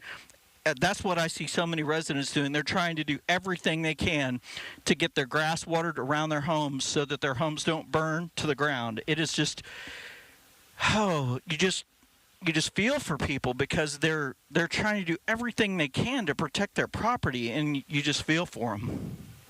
That is just incredible. And just looking at the next 90 minutes here, we just got an update, is that from Oklahoma City up to Stillwater, basically the National Weather Service is calling it historic fire danger right here. I mean, this is, when it comes to fire weather days, they do not get any higher than this and what we are experiencing right now. And so we are watching all these fires taking off, and it looks like there's another fire now popping up on the bottom of our television screen here down by Chickasha. That's in the early stages of a hot spot there southwest of Chickasha. Now that one would be burning toward the south side here. It looks like it's going to be very... Everybody knows the grain elevator right there in the center of my shot. The grain elevator is on the west side of Highway 34. We are one block east of Highway 34. The fire did jump. It is south of town. It's burning south of town, between town and the river, and it's headed east. So it has jumped the highway. I'm telling you what, if you're going to pray to save a town, this is the one to be praying for. This is serious right now. We get any kind of blowing embers, cedar trees, houses that don't have the roof on them. I mean, I'm seeing a lot of problems here in town. The wind's kicking up even harder, it seems like. Firefighters just can't keep up with this, and, you know, they're running out of water. They got to go refuel. They go, and there's only about maybe a dozen fire trucks at this fire, and that's because you got fires at Camargo, Leedy, Hammond, and that's just in one stretch of the road. And I hear y'all talking about over there, so you're not going to get help from, you know, east coming very far. This is a serious situation. They are running through town. Police officers are running through town with sirens going, making sure everybody is evacuated. So, my goodness, I just hope everybody gets out. We're working to get some more information specifically in Stillwater, but Karsten Creek, that is what I just got in here at 4:08. And that's just the latest evacuation that we've had today. We've had a number of them. Our Jason Berger is inside one of the evacuation centers on the south side of the metro, joining us live right now. Jason? Evan here. I'm here at Cross Point Church here in Norman, and I'm joined by Trey. Trey, you're here with the church. Tell me what people need to know if they're impacted by these fires by Lake Thunderbird. Essentially, we're here. We're here to serve, here to help. If you feel unsafe or if you're being evacuated from the area, Cross Point Church here, 2601 Southeast 24th, is here to help. Just provide a safe place to go out of the weather with some snacks and drinks, kind of go from there. And tell me about how you got some of this food. This all just happened today, right? Oh, within just last hour or so. We have a care center that gives food and clothing out every Friday morning. So we called Crest Foods. That's where we get some of our food anyways. And they said, come on. And they said, loaded us up. We have all kinds of snacks and water and different stuff like that to be able to help serve immediately. Boots on the ground to help serve them. And I know Red Cross is involved. What is kind of their role? And are you guys going to be open overnight if needed? Yeah, Red Cross is here. They have several representatives here to help check people in, get the process rolling. There'll be some type of registration process as the things go on, because this is not over yet. And so we'll be here overnight as long as we need to be here. Red Cross does have some food, different mobilization as dinner time comes to be able to help those families that are dispersed for that. So right now we have snacks and stuff, but more stuff will be to come. And Red Cross will be here to help as well. All right, Trey, thank you so much. Once again, we're here at Cross Point Church in Norman. They will be here overnight if you need somewhere to go, if you've been impacted by those fires around the Lake Thunderbird area. Guys, we'll send it back to you.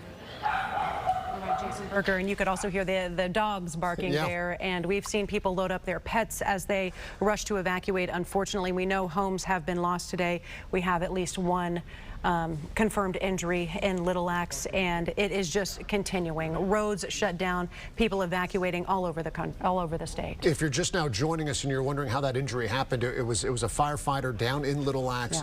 Yeah. The property owner just told us about it, said that he actually works with oxygen tanks, that there were oxygen tanks in the building, that he tried to warn firefighters. Apparently that the communication did not work at the time. Obviously, it's an emergency situation, and that's when the oxygen tanks began to explode, injuring one of the firefighters. We did hear from our Dakota Wapakichi that they do believe that the injuries are not serious.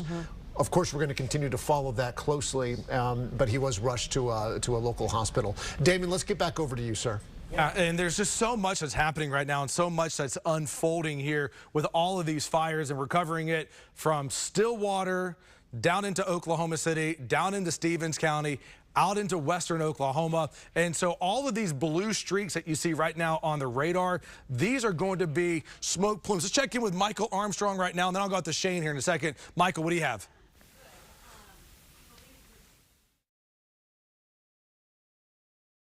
About 3 to 4 structures, houses have been completely lost here as we're kind of looking at this.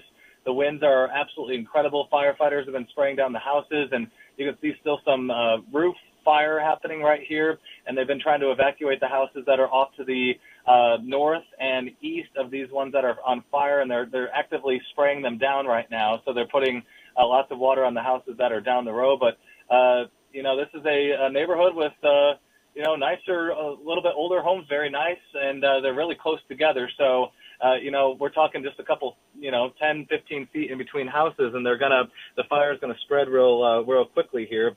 I'm going to switch, you'll see it in a second, to a kind of a wider shot. We're right under some high tension lines that are moving around a little bit, so I'm going to move here. And so even as when Dakota was speaking to the gentleman earlier, he had a similar situation, you know, down in Cleveland County here. So this right here, this, just hate to see this. We'll get Michael on here in just a second. Let's go out to Shane. Shane's going to be up in northwestern Oklahoma. To be exact, he is going to be down near Vicide. Shane, what are you seeing here? Well, Damon, we did come in down to almost to the city limits of Camargo, and the Oklahoma Highway Patrol has. These fires are doing the same types of damage that tornadoes do, but there's really nothing left to pick up after a fire. It absolutely burns through everything. These winds are nasty. The visibility is low, and we know that we're tracking more and more of these spot fires just picking up all across Oklahoma. This is truly a historic day that is. You can see this home here is a complete loss. It has not stopped burning. You can see that black smoke coming up from it. There's a house just behind us across the street. Same thing to the right of it. I mean, this wind is coming in and just moving these flames so quickly. Thankfully, there was some people at the end of the street, so it looks like everyone here is evacuating, getting out of the area. Hopefully everyone here is safe, but these flames are just not stopping. They're moving so quickly. Even just since we've been here 5 or 10 minutes, we've seen so much of this home just be burned. These flames will not stop. Again, we're here at Southeast 128th and Tecumseh. We're going to drive around a little bit just to make sure we're safe and to see what else we can find. So we'll check back in with you guys in a little bit. Absolutely heartbreaking there. Somebody's home going up in flames just north of Lake Thunderbird. This is going to be just off of 108th Avenue Northeast on Spencer Circle, not too far from Lakeview Elementary School. We have not gotten any word on the condition of the elementary school. It's just the perfect environment for these fires to form. And then what happens is within these plumes of smoke, you can have new embers start new fires somewhere else. So we're not done yet. And you can see 1, 2, 3, 4, at least 4 fires in this area near Fallis, west of Kearney, east of Guthrie. This is the brand new warning that has been issued for in range. And also, if you evacuate, we ask that you go to a friend or family's house. If you don't have a place to go, you can go to the Stillwater Community Center. There are so many different places to talk about. I want to go back over to our chief meteorologist, David Payne, though, just to get an update on exactly what's going on at this moment. Just too many fires, and remember, every black dot on this map is a fire, and even a dot that's black that's showing up is a pretty good sized fire. Look at some of the size of these. The Logan County, Northeast Oklahoma County fire, very large, potentially deadly. Payne County fire, west of Stillwater, southwest of Stillwater, out towards the lakes, very big and bad fire. The Roger Mills moving into Dewey County fire, again, big fire, burning out of control. New fires taken off near Chickasha, also near Velma and Alma, down in southern Oklahoma, and lots of fires from Lincoln County up into Osage County, Pawnee County, and just to the west of Tulsa. So all these fires are not getting smaller. If they were, you would see them shrinking and becoming not as black on the map. Eastbound side of Highway 412, there's about 6, maybe 7 vehicles involved in this. You can see one rollover. That drop-off going off on the highway is about probably a 10 to 15 feet drop. And then directly to my left, which I can't show you, there's another south of the Kilpatrick Turnpike. First of all, Megan, I just want to ask you right off the bat, I heard that you took in some smoke and you needed some treatment. Are you okay? Yes, I am okay. Thank you for asking, Evan. It is really, really hazy out here, so the smoke, it really gets to you really fast. We were actually in the thick of it a minute ago. The biggest problem right now, the fire is contained in this neighborhood. I'm going to step out of the way so you can see it's still very hazy and smoky, so you probably can't see a whole lot. But Oklahoma City Fire Department, they've been out here for at least an hour containing this fire. Now, it started with one house, and then it quickly escalated to 2 and then another third house in this neighborhood. And then at that point, the embers started flying. So then we started getting the grass that was catching on fire. And you can kind of see a little bit of that. I'm not sure if you can see it from our shot, 'cause it's still really hazy out here. But that was the challenge then, was that the embers were flying around and then it caught the grass on fire. So right now, this area is still evacuated for neighbors in the area, just because the fire department is still here trying to, contain it as best they can. They're still worried about those embers flying, so they're still out here. And neighbors in this area, they're all pretty shaken up, pretty scared. We just spoke to a woman who was still watering her grass just so that she is, her house is okay. But as of now, they say that no injuries were in this area, and thankfully everyone is doing okay. Guys, back to you. Well, so often, Megan, and I'm glad, first of all, that you were doing okay as well as that woman. But we think so often when we talk about wildfires and these big wind days, we think about fire risks out in the fields, out in the country. I mean, this is right in the middle of the city. Absolutely. Where she's at right now, and so the risk is hour and a half or so. And right now, I don't see any major smoke. I know it's still burning, but not quite as big and bad as what we had. Am I right on that, Lace? What rate are we? There's nothing significant showing up there. We know that was at least a home on fire, and the smoke plume at one point went all the way up to north of Edmond, and now taking it back, there's really not seeing that much of a smoke plume. So that's good news with that one. Yeah, it's better news, right? Yes, and hopefully for sure. We'll get this worked out. All right, so let's back out. Let's talk about the other fires we have. Northeast Oklahoma City, talking about northeast of Arcadia, and well east of Edmond here. This is Luther. This has been a big, big fire that Jed's on, Deanne's been on. And do we know where Deanne is? We heard from her. We had her, it's about an hour ago. Does anybody have an update? Here's Jeremy, and Jeremy's making his way in a little bit closer. Jed's still there. Let's get an update from Jeremy Carter here. Let's bring him in, and he's making his way up to the fire. Once again, the roads aren't so good out there. Let's get an update from him. Came up here, and there was a truck from the power company sitting here. We talked to him for a second. It looks like the winds rolled through town here, and the building just couldn't hold it much longer, and it just came down. From what I've heard, it doesn't sound like there was anybody in the building. It looks like a lot of these buildings back here are abandoned, so that's a good thing.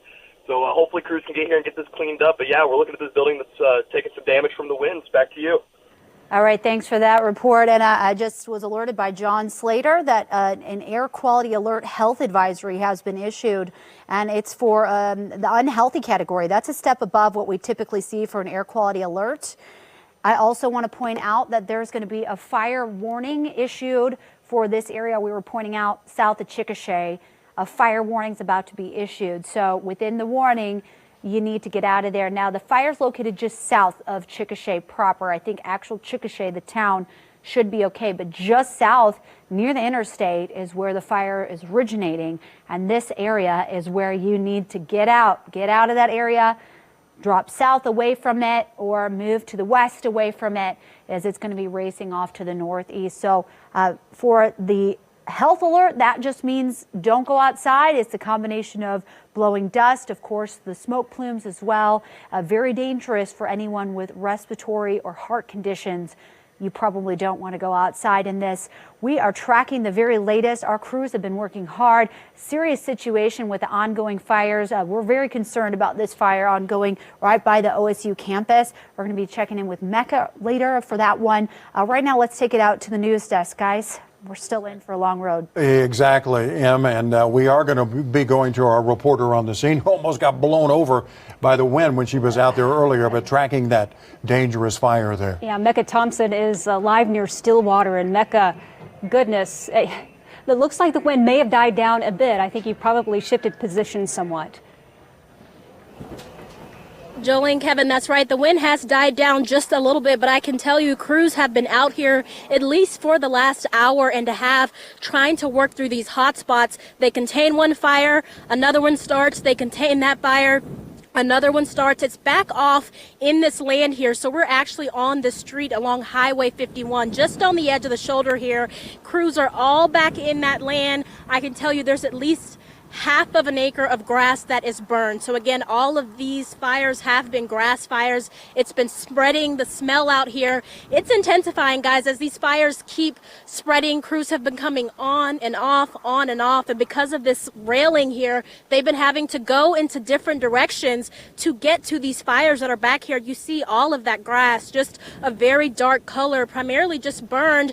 They've been out here. We actually spoke to someone, a fire crew, just a minute ago, and he told us right now they're just fire attack, fire attack. So we're going to stay out here and keep you updated. The wind's getting back blowing again, guys. Kevin, Jolene, back to you. All right, Mecca, we appreciate that, and hold on out there. Just east of Penn. Back to you.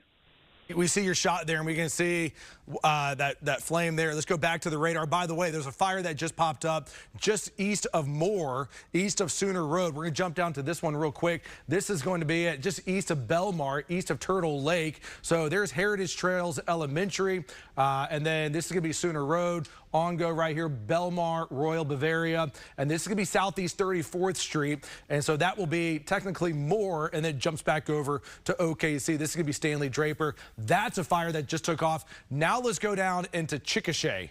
Chickasha, of all the fires that we've had out there, this is a bad one that's now spreading in the Chickasha right now, and so right now the fire is going to be just outside of town, on the south side of town, just northeast or near the toll booth, but this is spreading up into Chickasha. Fire warning just went out for those in Chickasha here, and these are all moving at a rapid speed up to 5 miles per hour. And I know 5 miles per hour does not sound like rapid speed, but that's extremely fast for fire behavior. So this is going to be for Chickasha, and Nick Smith is heading down to Chickasha right now. So this right here absolutely has my concern for sure with that smoke plume that is right on top of the turnpike and coming very close to Chickasha. So Joseph is working with the crews. Jonathan, we're looking for all these hot spots closely, but this one, Jonathan, really concerns me right now. And so up on Weather 1, so WSI 1, I want to show the actual, there you go, the polygon. That's the actual warning. The smoke plume is being pushed. It looks like a long I-44, but this includes the town of Chickasha, okay? So that was at just a couple minutes ago. A very dangerous wildfire. Hop across Sorghum Mill, and then by the time that fire moves away from our view, another one has come back up from the south. There you can see flames starting to flare up again right now, and it just seems like the firefighters really aren't able to catch a break out here because, like you heard Mecca saying, just as one gets under control or moves off out of the area, another one is right behind it. So again, this is Sorghum Mill Road, 234 Road, and Henny Road near Luther. This fire looks to be moving to the northeast, and it is moving. This wildfire emergency here in the metro and across our state. When we talked to Haley Wager just a few moments ago, she was down on the north side of Lake Thunderbird, and she showed us the video of a home on fire Right next to there is Lakeview Elementary School. She just went over there, just let us know that that school is safe for right now, but she reports that 4 homes are on fire in that area. Speaking of multiple homes being on fire, we've got our Jordan Friendstead live for us at Northwest 118th and Penn. Jordan, I know we've been trying to get your shot, so we want to get right out to you and hear from you and what you're seeing in that area. Going on, and this is the Penn Park neighborhood. We're just east of Lake Hefner. We want to kind of show you what neighbors impeding onto their front lawns and into their homes. We just saw the Village Fire Service. They just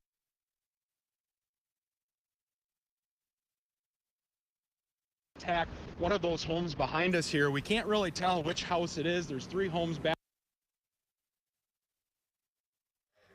Well, like we mentioned, we were having trouble ever getting Jordan Friendstead's shot, and it's still kind of in and out for us. Jordan, you're doing a great job. It keeps freezing up, but you can see the smoke all behind him. He's in a neighborhood, multiple homes in danger right there, and you've got fire trucks everywhere responding as quickly as they possibly can. So if we get a better shot from Jordan, we'll go back out to him. Want to update you very quickly on what's going on in Logan County, the evacuations there and where people should go there. Logan County Emergency Management says they're working several fires, the biggest one being east of the county. So they've set up 2 emergency evacuation points in Guthrie. Yeah, and we're also talking about if you've crashed at any point, they say don't get out of your vehicle, okay? So if you're headed to one of these evacuation points, to a place where you're trying to take refuge, be careful because of the low visibility. So also near Seward Road and I-35, and there's a gym at Charter Oak Elementary there in Guthrie. And so those are the evacuation points that you can go to if you do need a place to go. Those are the places you can go if you're in that area. One of several areas being evacuated in our state right now. For the very latest on exactly where these wildfires are going, which ones are getting bigger, which ones are getting smaller, let's go over to our chief meteorologist, David Payne. Well, you know what? They're just kind of holding their own, right? There's still many, many fires, dozens of fires, out of control right now. With Amanda Benton right now. Amanda, what's the situation like where you are? Damon, yeah, we are sitting on the northwest edge here inside of Lee, and we're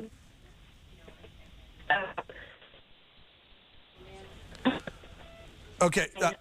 10-9. Hey, Amanda, just a heads up. Your connection's a little dicey there. Obviously, I mean, a lot of cell service is going to be disrupted. So, Amanda, we have your picture. It looks, your picture's coming in clear. We'll get back out to Amanda in just a bit. But with these fires and just all of the disruptions that are happening and all the emergency services that are also tapping into the cell network, if you're trying to call someone or we're trying to speak to some of these, our crews out in the field, they are going to be, hit and miss. So just a heads up, if you are trying to make contact with loved ones that are in parts of, rural Oklahoma, you increase the fire departments and everybody out there, and that can overwhelm the cellular network. But it does appear that we have 2 fires here. Let me check in with Shane Helton if I can. He's going to be out by Camargo. Again, Amanda's in Leedy. Shane's up the road in Camargo. Shane, what's the situation like here? Damon, we are in Camargo, and we have several city police officers that have come from other towns to come help evacuate. Dewey County Sheriff's Office is around here. 40 to 45 miles an hour, and I know the 2 structures were 2 double wides, and they said a tiny home as well, and they just said they tried themselves to fight the fire and said they just couldn't do it. Okay. It was moving so quickly they couldn't even get out. So. Oh, man. All right. Thank you, Dale. Appreciate it. We'll get you on the road again so you can continue with that fire. Again, so we've had fire warnings and emergencies for multiple areas in Pawnee County, and we're at Westport right now with that fire warning, continuing with air quality issues that are causing problems. And the fires continue to be enlarging, not getting smaller, and more multiple fires continue. Let's go back to weather 15 if we could. On this for a minute. I wanted to point out again, this is kind of the bigger picture of what's happening. I know I saw one resident that didn't leave yet, but we definitely need to have everybody leave town for sure. Damon, back to you. Looking at your picture here, we can just see the smoke, and there's flames there as well, but just so much dust, so much dirt in the air, so much ash in the air right now. I mean, this is a bad day here. Winds in the next hour, they're going to slowly begin to back away from the 70-mile-per-hour wind gusts, but it's not until about 8 o'clock that we'll see things really begin to improve. And just look at all these fires right now across the metro. Abigail, Evan, I know you have a ton of information that's rolling in right now. Give us an update. We're going to get you a live report from the Stillwater area here in just a little bit. They're readying that. And as we do it, let me just update you on the electricity, the power outage situation. Obviously, that's a big story here with all of this. It pales in comparison to the loss of property and people getting injured or possibly worse. But the very latest right now from poweroutage.us, it's actually gone up.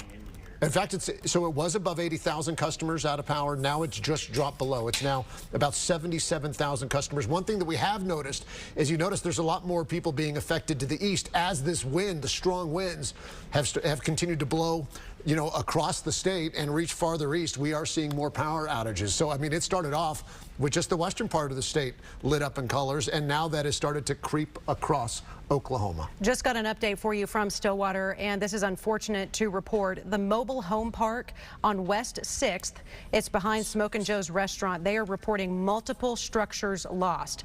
She told me they are working on another list now and some more information, but they have several fires burning right now across Payne County. But that is coming from the city of Stillwater. An update, the mobile home park, West 6th, behind Smoke and Joe's restaurant, multiple structures lost. We are working to get our crew there and a live picture for you in Stillwater, but a lot going on in Payne County. And they wanted us, Evan, to reiterate to you just to please stay off the roads. They have a traffic gridlock. Traffic is crazy, and they need those first responders and those firefighters to be able to get to where they need to go. A list of neighborhoods and areas in Payne County, Stillwater, that are evacuated. Of course, we've mentioned Karsten Creek multiple times. Nottingham, Primrose, Kelowna Park, Golden Oaks, and Wood Lake 1. Those are all evacuated right now. You can go to the Stillwater Community Center, but Evan, just we are getting some reports of likely homes being lost in Stillwater. Yeah, an entire mobile home park facing those flames. Olivia Hickey, I believe, is on our weather phoner, guys. Are we able to take Olivia right now? Yeah, guys, I'm right here. Okay. We have been driving through Stillwater for the past few hours, just trying to get back to the main interstate, back to the main road. We've been going down a few roads. You can see right now the road is very foggy, and you see folks just going back and forth trying to find a way out. We took a few turns on our way back to the main highway, but a lot of those roads are blocked off by flames and by fire. So the best thing we can tell viewers right now is just to stay tuned in and listen to everything you guys have to say. A lot of areas have been evacuated, and like you mentioned before, we are trying to get to that scene as fast as we can. So I'm going to get back to it and send things back to you guys.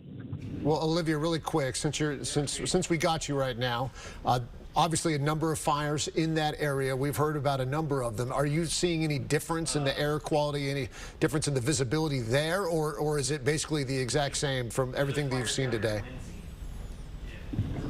A little worse, I would say, definitely, since the afternoon has progressed. The air quality has gotten worse, and like I said, a lot of roads have been closed off as we see these flames just fly up and these fires just start. So everyone should just be cautious and be careful if they are going out, and just be mindful of that air quality. All right, well, you guys be careful as well. I know you're rushing to get it. Don't rush too much, obviously. It's Olivia Hickey there. Southwest of Stillwater, the traffic situation, Highway 51, it can congest very easily, and we're seeing that here today. They've also just decided to shut down streets. When we were doing that live phoner with the city of Stillwater, they have just shut down some just totally to traffic because they have to be able to get those first responders and those firefighters where they need to go. If you've been watching our extended coverage a couple of hours ago, we showed you what it looked like on I-40 near Garth Brooks Boulevard in the Yukon area. Several semis were blown over. Has taken hold of those. The black smoke is extreme fuel here. I mean, it's just going up. You can see anybody that's downwind of this is going to have to take on this black smoke. This fire is really just intensified. It's going to zoom in on this area right over here, Chase. Look at the fire. It's really taken off. And look at the wind. You can see the wind just blowing this black smoke. We were up a little further north into this where this fire is. We're at east of Arcadia, and I'll get on this side, Andrew. We've got a gentleman out here. His name's Mr. Abbott, David Abbott. He said he's lived his house just on the other side of this road, just behind the camera. He's lived in this house his whole life. Some helpers came out here, started shoveling to try to put out these flames. It's moved fast, and the wind keeps whipping all kinds of directions while we're out here. So we had to keep backing up. Mr. Abbott, real quick. So again, what are you doing out here, sir? Just farm. Farm? Yeah, And are you trying to protect your property? That's what yeah, I live right there. Yeah. Okay. Are you worried at all? This might be dangerous? No, we're all right. You're all right? Okay, you be safe. He also had another gentleman on the other side of the road, kind of shoveling. He's back there, shoveling, stopping these flames from getting any further, really. We've seen tractors come out here, go around a property, try to shovel up themselves to stop the line from getting any further. You be careful. Let's back up. Let's back up. Let's back up. So you saw that. That's what we're talking about. Every now and then, it whips right back up, builds up massive flames, or it spits across the road even. And this is what fire crews are having to deal with in large parts of our state. That power line also you see on your right, that can get dangerous. We've seen that light up quick and then pop. Unbelievable. So you're looking, right now you're looking about south. North Indian Meridian is on the other side of this field. And that would be going south if you went to the right down that road to 232nd or so. This is about 248th is also what it's called, but it's also called Waterloo Road. He's calling out to his gentleman on the left there. Yeah, this massive property. Angela, if you want to show it real quick, this is his property he's talking about. His whole life, right here, right on this land. His a grandson I spoke with earlier, they lived down the road a ways. That was the gentleman earlier who was watching this whole thing, and we said, hey, you need to get out if you can. Let's go back to look over here. So the dark spots, that's where it's burned and kept coming this way. And there he is, the other gentleman. You stay safe now. That's it. Oklahomans out here trying to protect their own property. I mean, driving up, we saw people with hoses trying to take it down.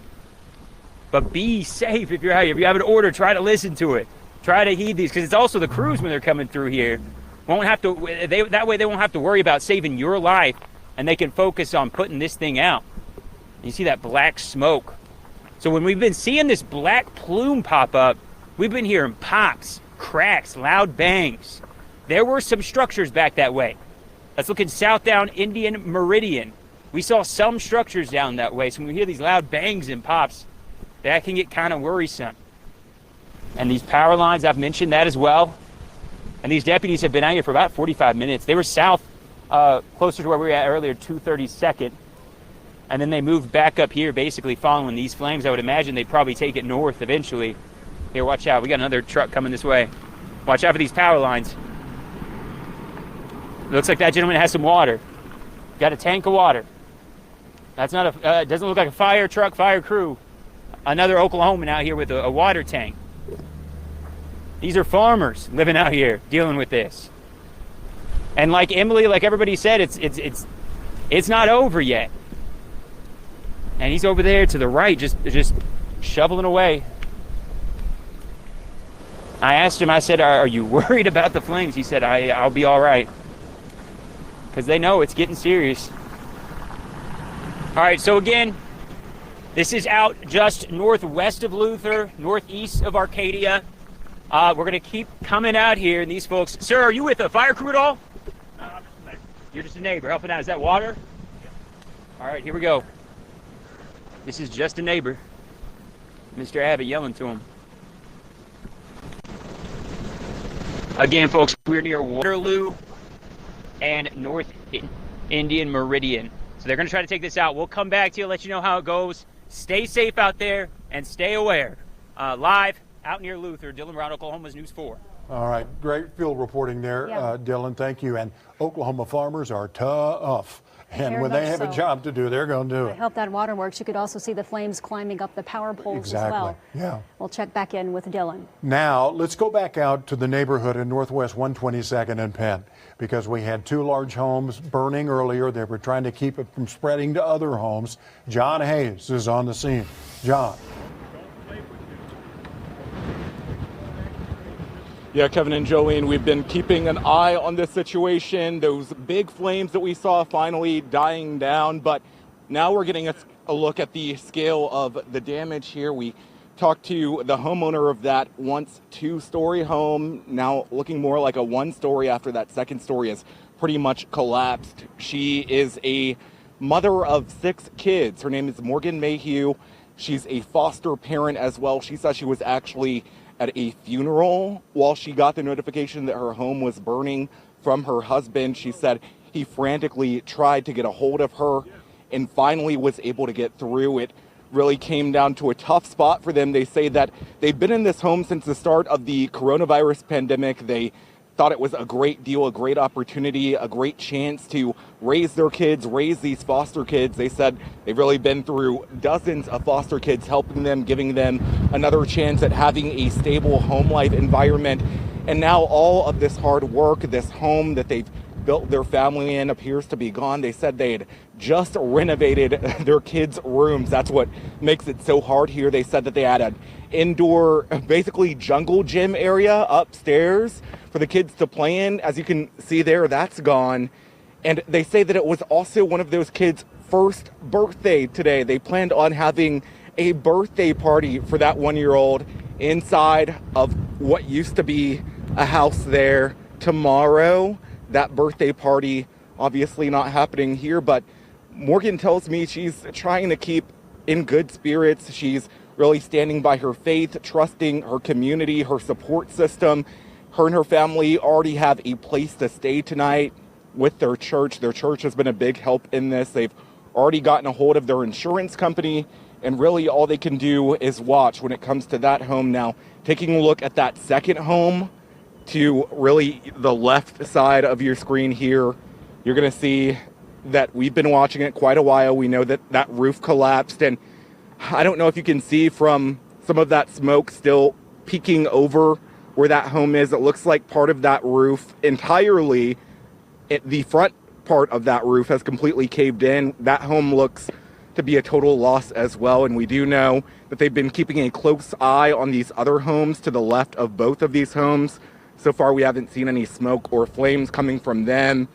And thankfully, with these fires appearing to be dying down, that threat is a little bit more minimal, even with these strong winds. But really what we're going to be keeping a close eye on here as fire crews work on the opposite side of this fence in an area where we can't get to is how much these winds might contribute to these flames reigniting, these embers reigniting here, and potentially causing another bad situation. Obviously something we don't want to happen out here. It's something that Morgan certainly doesn't want her neighbors to feel, this tough time that they're going through. We also spoke with that second homeowner as well off camera I mentioned earlier. Again, no one inside of that house. He was at work. Morgan was at a funeral. Her husband wasn't here. Her kids weren't here as well. Those 6 kids were not here. So again, some good news in a very tough day for this Oklahoma City neighborhood. They say it's pretty tight-knit. Everyone seems to know each other. Everyone's kids plays with each other. So it's going to be a tough spot. It's going to be a tough recovery period for this family. But Morgan tells me she's committed to rebuilding here. They want to stay. They want to be a part of this community. They don't exactly know what that's going to look like just yet as insurance plays out. They're working on obviously figuring out what started this fire, what caused it. So as soon as we have that information, we'll hopefully share that with you. But crews are obviously still pretty busy. It's going to be a while before we have an opportunity to check in with them, figure out their good idea or good gist on what happened here. But a really tough time for the Mayhew family, for this family to the left of them as well, and for the neighbors currently experiencing a lot of fear and anxiety, likely wondering if their homes might catch fire next. Kevin, Jolene. And thank you, John. That's earlier. That fire that John was talking about is what we were showing you. Bless her heart. Oh my gosh. She's at a funeral and gets word there that her home is burning down. Goodness gracious. 6 foster children getting ready to celebrate a first birthday party.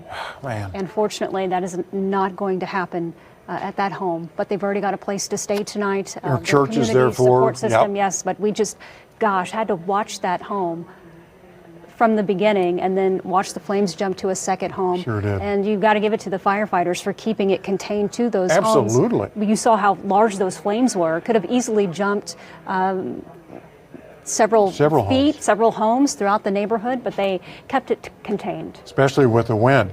It's windy up in Stillwater like it is all over the state right now. Mecca Thompson. Viewers, Teresa Covelda sent us this video of a truck flipping over on I-44 near Walters. That's in Cotton County. She says her husband was recording the truck in front of him when a truck in the opposite lane just tipped right over. Scary moments. We've been talking about these high-profile vehicles that they should just pull over during such high winds. So that is what's going on today because of the high winds. Also, our Haley Wager's been out monitoring right around Lake Thunderbird, and sadly, several homes have caught fire there. Let's get a live update from Haley on the north side. Go ahead. Hey, Amanda and Bobby, there's still fires burning on both sides of the lake right now. We're on the north side. This is the house we showed you guys earlier. If you were watching earlier, it's, completely gone. The flames are still kindling a little bit, not nearly as bad as when we first got here, but still lots of smoke, lots of flames still going there. Just an awful sight to see here. You can see on both sides of the road, this house to the left of us completely gone as well, just down to the base of the home there. We went down to Lakeview Elementary School. It's less than a mile down the road. That is fine. We were able to see that was totally fine. The good thing was there was a ton of people, a ton of cars, some law enforcement kind of in that area. So hopefully everyone on this street was able to get out and get down the street. Now we are seeing there's a house to the left of us right now, if we can look at that. We actually talked to the people that live here. They said somehow their house is totally fine. The garage behind them and another structure behind them completely burned down to the ground, but their house is still standing. So, they're feeling thankful right now. Obviously, could have been a lot worse. OG&E is out here as well. Sorry, I'm putting you all around here, Dylan. OG&E right here in front of us as well. There's some down power lines, so hopefully trying to get things fixed. Oh, and you can just see to the right of us, we've got a burned car, burned structures, just a lot of damage here on this street. Just an awful sight. We're gonna keep updating you guys, see what we can find, but just really sad to see all of this. It just completely demolished. I'll go ahead and send it back to you guys. Yeah, Haley, our hearts go out to everybody whose life's affected today by all these wildfires. Just to give you an exact location of where Haley is, if you're familiar with that area, she is off Spencer Circle. That's the street that has several homes that burned on. And then that's right off of 108th Avenue Northeast and East Tecumseh Road. So she is just south of Tecumseh Road there, north of Thunderbird Lake. Great job to Haley, and we are so thankful to hear the good news about the school, that they are untouched and everyone is out and home safely there. About 30 minutes ago, I know Lacey mentioned we had about 50 fires burning in our state. David, your map was lit up with those black dots. Still is, Bobby. Nothing's changed. And now some of the fires, sure, they've been knocked down, some of the smaller fires, but we still have at least, I don't know what the number is, 30, 40, 50 fires, including eastern Oklahoma. It's out of control right now. Winds are still gusting to over 60 miles per hour. The sky is red from all the dust coming out of New Mexico across Oklahoma. So it's a dust storm, it's a firestorm. The only thing left we don't have are some locusts and maybe some crickets. It's just out of control today for sure with the wind. Look at the visibility in Oklahoma City. Visibility's at Will Rogers down to 2 miles. That's all we can see, 2 miles in distance. In some places, it is less than that. Okay, let's go to Links 1, then we'll check back in with our crews. Visibilities, 2 miles in Oklahoma City, 1 mile in Hobart, 1 mile in Ponca City, 2 miles in Stillwater. Visibilities are better off in eastern Oklahoma. By the way, big fires down here now coming out of the Velma-Alma area. Another big fire in southern McLean County. And these are all smoke streaks on the map. Calling them smoke streaks because you're seeing the smoke in a line, and there's so many fires that is turning into what looks like a big blob of rain. No rain, none of that going on, and look at all the multiple fires underway. Folks, there's too many to count. Some are big, some are smaller, some are very big, but they're all dangerous and they're potentially all deadly. We've already lost who knows how many homes and businesses at this point, but we know we've lost some. And again, everything burning from the southwest to the northeast. Okay, let's talk about what's going on here in the metro. Let's just go ahead and talk about McLean County first. Let's start down here, Layson. Big fire here west of Payne. Big smoke plume going to Purcell. Again, down here west of Payne. That's your problem. That's going to be a big fire now. That's going to be along Highway 76. Other big fire here southwest of Chickasha. It was a voluntary evacuation order for Chickasha, but right now it is still hot. Looks like that might have cooled down a little bit on satellite, but that smoke going all the way up to Norman. And then we have another fire here southwest of Purcell that took off, and that's going to be pretty close to Highway 39 and Highway 24, another fire there. And then another fire, it looks like northeast of Purcell, another fire south of Etowah, heading off to the northeast along with the smoke. Another fire south sides of Norman between Noble and Etowah. There's a fire there racing northeast with the smoke. And we've had the other fire on the north sides of Lake Thunderbird, which is where Haley is, and that's been burning off to the northeast too. And then we just keep going. Another fire in eastern Oklahoma County, northwest of Hera. That's a fire. There's your smoke from that. Other fire near Meeker that's taken off. There goes your smoke from that. Seriously, this is ridiculous. And then as we get farther into Oklahoma County and Logan County, 1, 2, 3 big fires up here, maybe 4.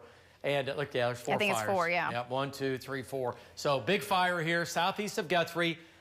Big fire now. It's going to be east of Lazy East, south of Meridian. There's 2 fires here. And then there's going to be at least 2 fires right here. There might be 5 fires in there.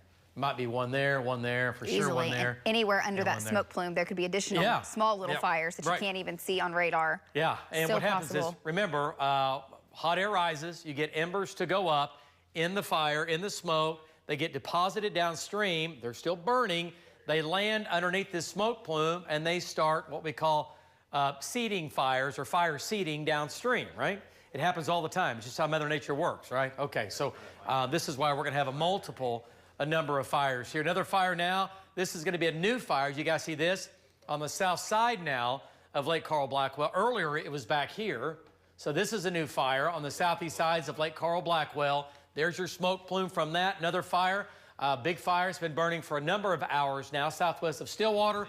That's pushing off to the northeast as well. So there's a lot going on. All right, let's talk about northwestern Oklahoma and the big fires in Roger Mills County, moving into Dewey County, continue to burn. And these are both fires that have been out of control. Let's check in with our trackers. Let's go to Marty Logan, get a quick update from Marty. And Marty's in Camargo. Marty, how is Camargo? And the fire's been on the west side of town. It was coming into nearly the west side of town a few minutes ago from you.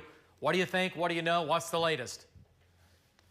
Okay, it did burn into Camargo on the southwest corner. It came in about a half a block. Road graders were trying to cut a path in there. There was a bunch of debris down there. Fire trucks are all through town. They keep coming in through town, looking for any kind of a structure fire, or if we got grass fire. Now, something I want to dwell on right now, and Val's been talking about it. Our winds just went west just a few minutes ago, and Val was talking about that fire down there at Leedy having problems if we went west. So very slowly, I think we're just barely starting to go west. We've got a 65 gust over probably around Crawford or someplace like that out of the west. So this isn't going to get any better. I mean, if it goes west on instead of northwest, I think, or southwest, we're probably going to have more problems. So I keep circling through Camargo. So far, we're good. I keep on Facebook Live letting everybody know that's watching. That's up in Visay at the Methodist Church and Community Center, what we're seeing here in town. So, it's almost 5 o'clock, and one fire down by Chickasha. We have another down in southern Oklahoma. Look at these pictures. I mean, there are no filters on these pictures. Like there's one in Stillwater right now in Payne County. Look at the sky right now. It is orange. I mean, this is just absolutely wild. So many fires that are burning right now. They're taking off from east of Guthrie. Payne County has a bunch of them right now as well. We have Olivia currently down in Payne County, and the dust that we also have out there right now is just wild. Holy cow!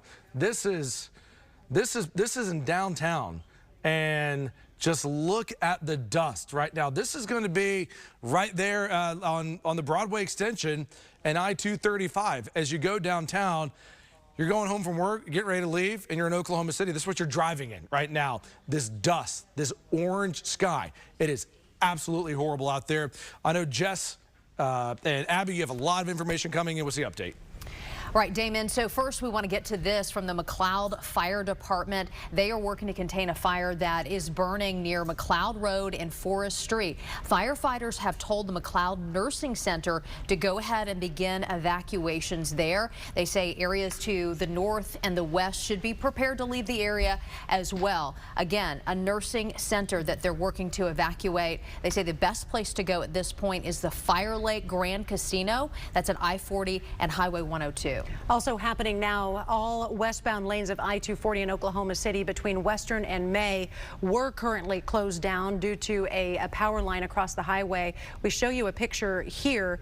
We have been told that at least maybe one lane has been able to reopen on this. And I did get another update from Oklahoma Highway Patrol just on their situation. They have had 2 more crashes with at least minor injuries, 40 in Rockwell, and then I just got that they had power lines flashing over 40 at MacArthur.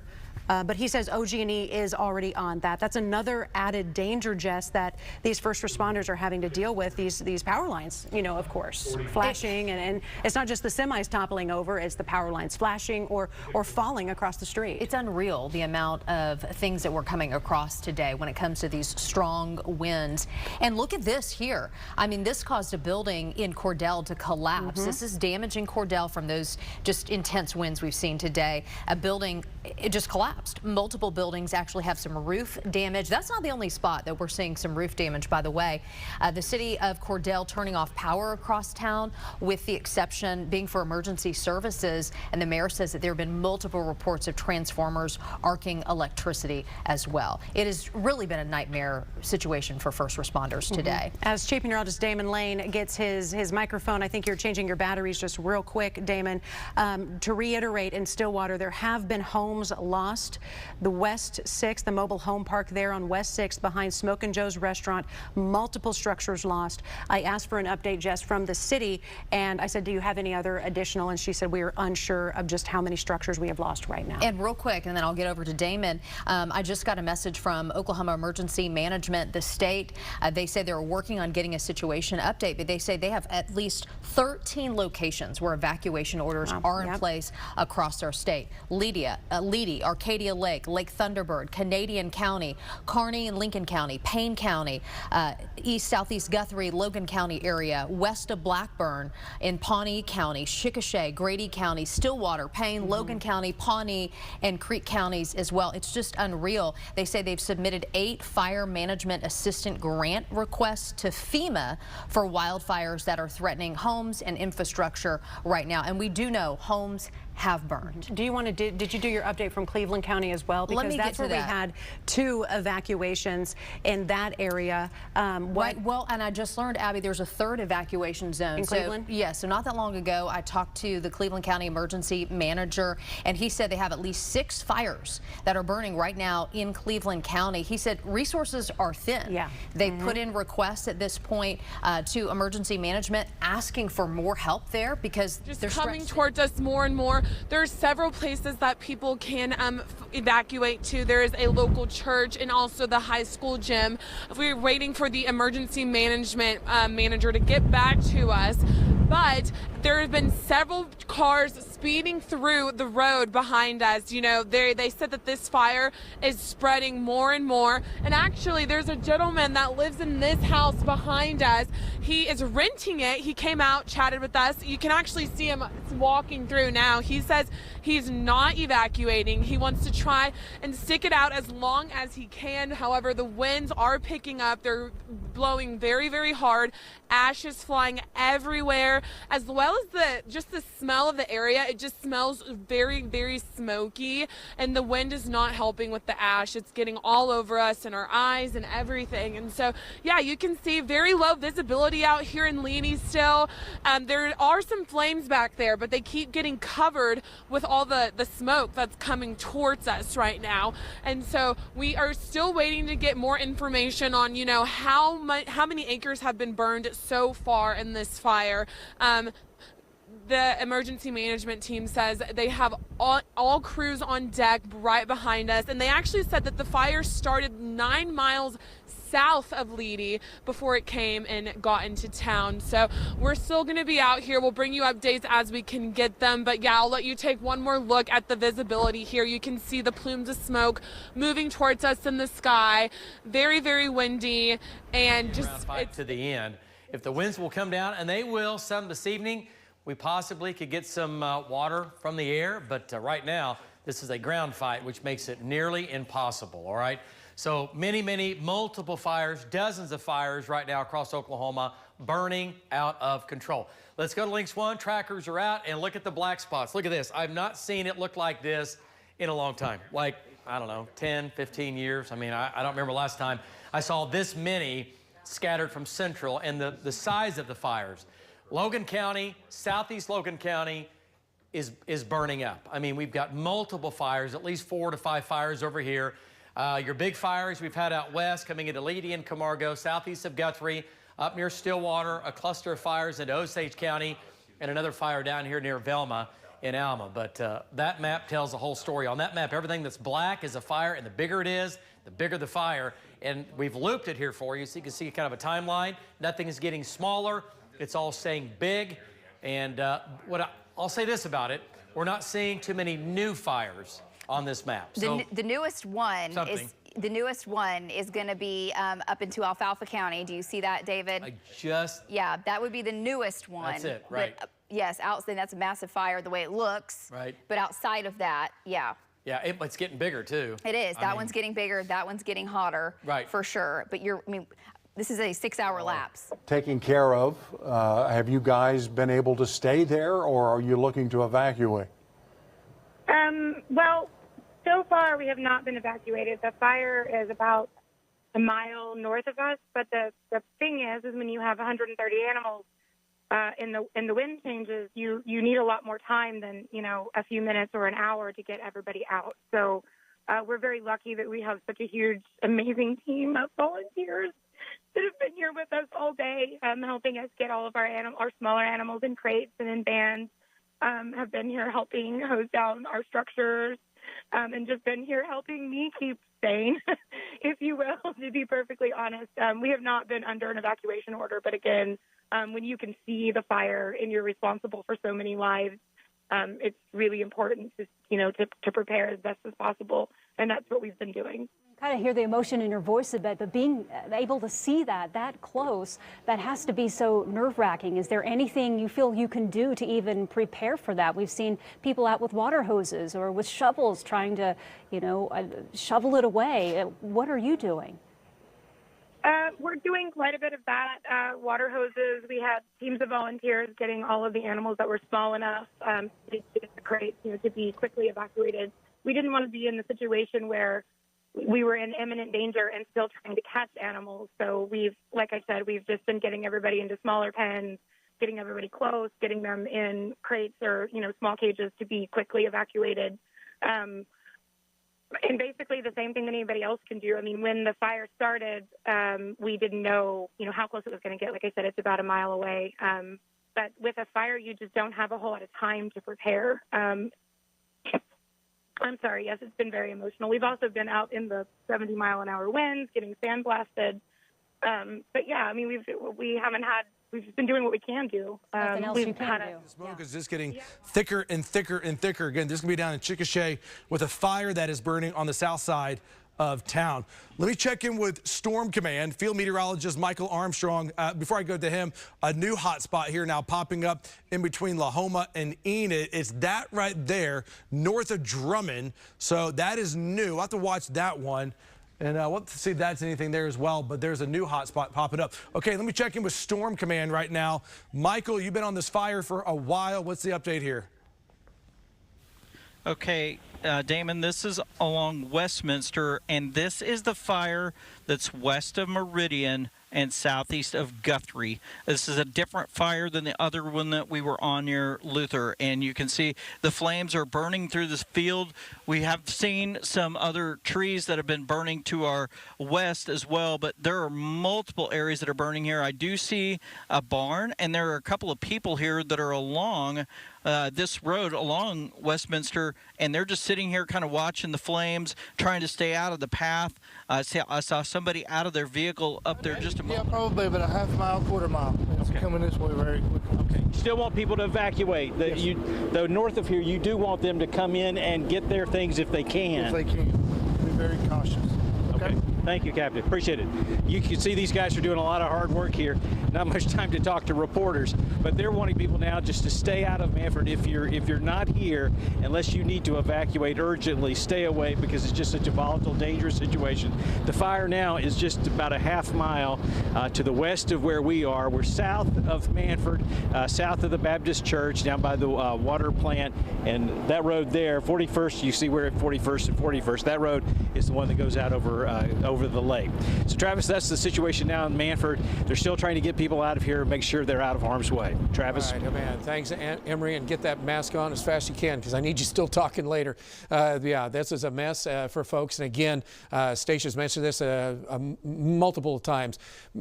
Air quality is horrible for anybody in smoke because it's dust and smoke. And if you have asthma, you have to stay indoors or take precautions. Stacia, you also have a quick update on the turnpike. What happened on the turnpike now?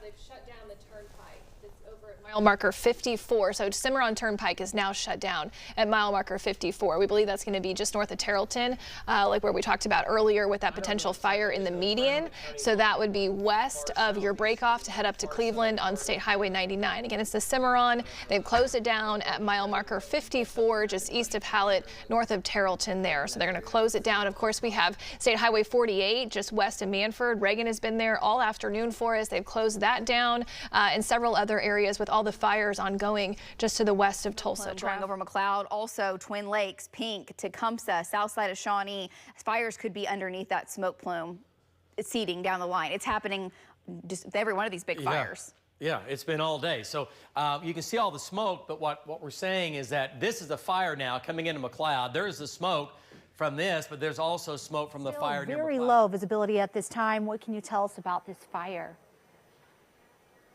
The fire is definitely, it's been moving northeast. It's just, the closest spot would be about a mile and a quarter just to the west of town. It's just an incredible day. Too many fires to count and too many lives right now at risk. So it's just a crazy afternoon. Guys, back to you. David, I just want to follow up on exactly what you were talking about. That area, in fact, Norman police are evacuating a new area down there. Specifically, they're evacuating 120th Southeast and Etowah, and they're going 2 miles east and 2 miles north for that evacuation. So that exact area David was just talking about. We got to get out to Luther because we have our Deanne Stein there live, and she's at XXX Road and Coffee Creek, and she has been seeing it all. Deanne, what's going on right now? I'm staged right here just north of Coffee Creek on XXX, and we saw the fire actually jump XXX just about maybe 10, 15 minutes ago. Ben, would you say? Yeah, it just jumped the road. Firefighters right there. I mean, they've been following this thing all the way down, and they're putting out those spots as they can, but this thing is just fast moving with the wind. People here, they are evacuating, but I tell you, they're staying right there on the outskirts, right there on the perimeter, because they want to know what's going on with their home. They don't want to go too far. And a lot of tears out here, a lot of hugging, a lot of, fear, and a lot of people just worried about their homes. And a lot of people out here have animals and farms. I talked to one woman who lives just west of Coffee Creek, where that fire, the video I sent in, the fire went right down that line. She doesn't know how her house is at this point, but her husband actually went back down into that area to let out the cows. She says she has dogs, chickens, And so she called him, got a hold of him. He's okay, but she's still not sure about her home at this point. Another woman that we all got that alert. Really had a day in Cleveland County. Also in Payne County, our KOCO's Olivia Hickey is in the Stillwater area, Perkins, Payne County. She's been all over. Olivia, unfortunately, we know that people have lost their homes in Stillwater, a mobile home park there. Tell us what you are seeing as we take a live look at your picture.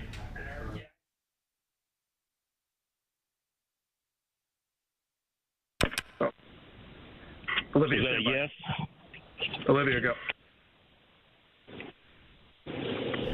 Yeah, Abby, we're here in Stillwater. As you could see, the smoke, the air, it's still congested. There's more people actually leaving the area than coming in, as you could see. We're still trying to get into Stillwater to get you guys the information, show you what's going on.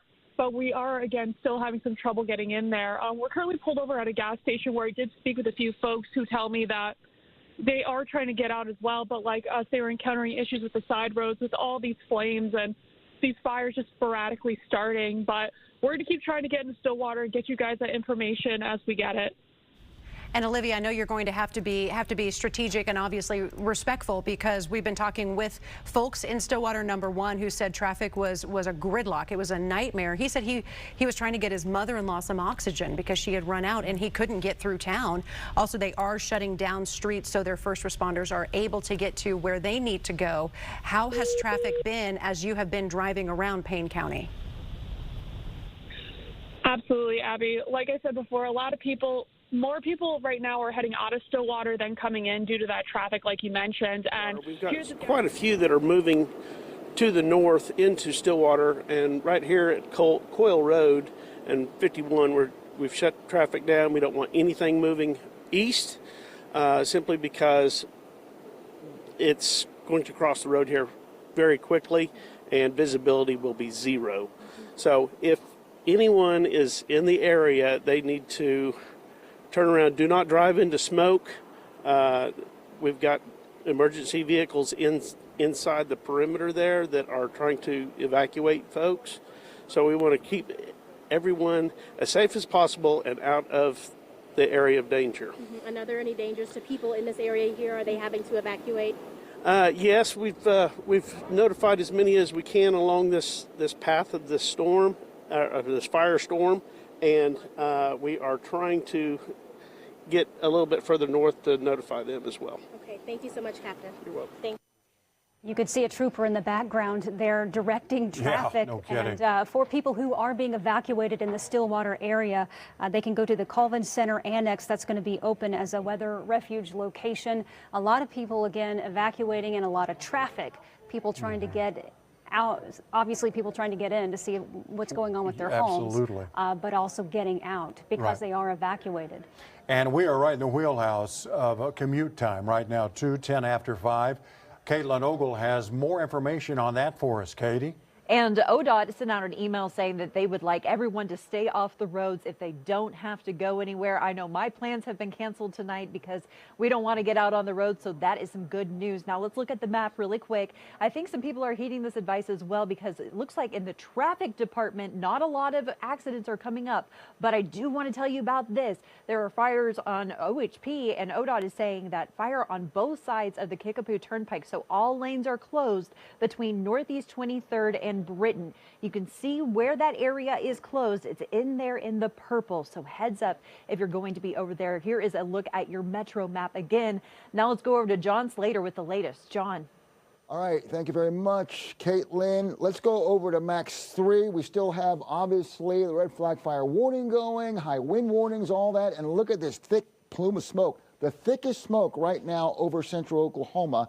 Looking at the satellite radar, the back edge will be coming through over the next few hours. So the smoke and the plume here and the visibility should be improving over the next few hours. This is the worst of it right here.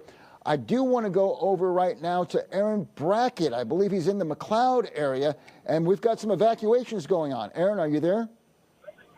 Yeah, John, we're right here in McLeod. So this is the nursing home in McLeod, and they're in the process of kind of moving people around. It looks like they're taking this resident back in, but they have been evacuating. It looks like they have a McLeod public school bus and a pickup truck that had some of the medical devices and the wheelchairs and things like that to evacuate these residents, because the fire is just south and east of town right now. So you can see a lot of the community has come together to try to help move these residents out of this facility. This is called the McLeod Nursing Center.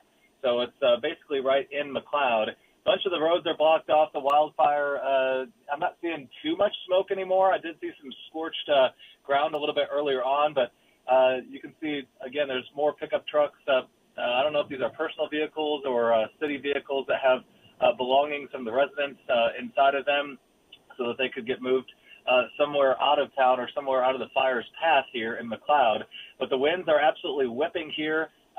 You know, the gusts are out of control. I mean, the flag about... But this is the area they would like you to leave. It is just not safe. Absolutely. So we are going to be working to get that phoner line up. It just takes a couple of minutes. She's going to be with the emergency manager for Stillwater, Rob Hill, the city of Stillwater, and the emergency manager. So we have a lot going on. Chief Meteorologist Damon Lane, we have the evacuations in Chickasha. We have seen several all over. Kickapoo shut down. Oh, the Kickapoo is shut down. Yeah. Okay, Kickapoo Turnpike. Okay. North and south. North and south. Kickapoo is now closed. Kickapoo is now closed. That coming in from meteorologist Jonathan Condor. We have a team of meteorologists here tracking these wildfires, this outbreak. What they can see from radar is really quite tremendous, that they're able to track the smoke and everything. And they said it was the Mesonet, right? Up in the Stillwater area, is that what you said? Lake Carl, Blackwell. It hit 173 degrees and then it went to 0. So that's indication the instrument melted. Wow. Goodness. Wow. And it can just happen that fast. And that's in the Stillwater area. That's what they're dealing with right now. Okay, let's get over to I didn't hear what she said. I was going to say let's get over to Chief Meteorologist Damon Lane right now. And Damon, we've got the radar pulled up here. You got a few areas that are circled. So tell us what we're looking at. Yeah, so this is a new fire warning that's now being prepared. This is going to be 4 miles northwest of Chandler.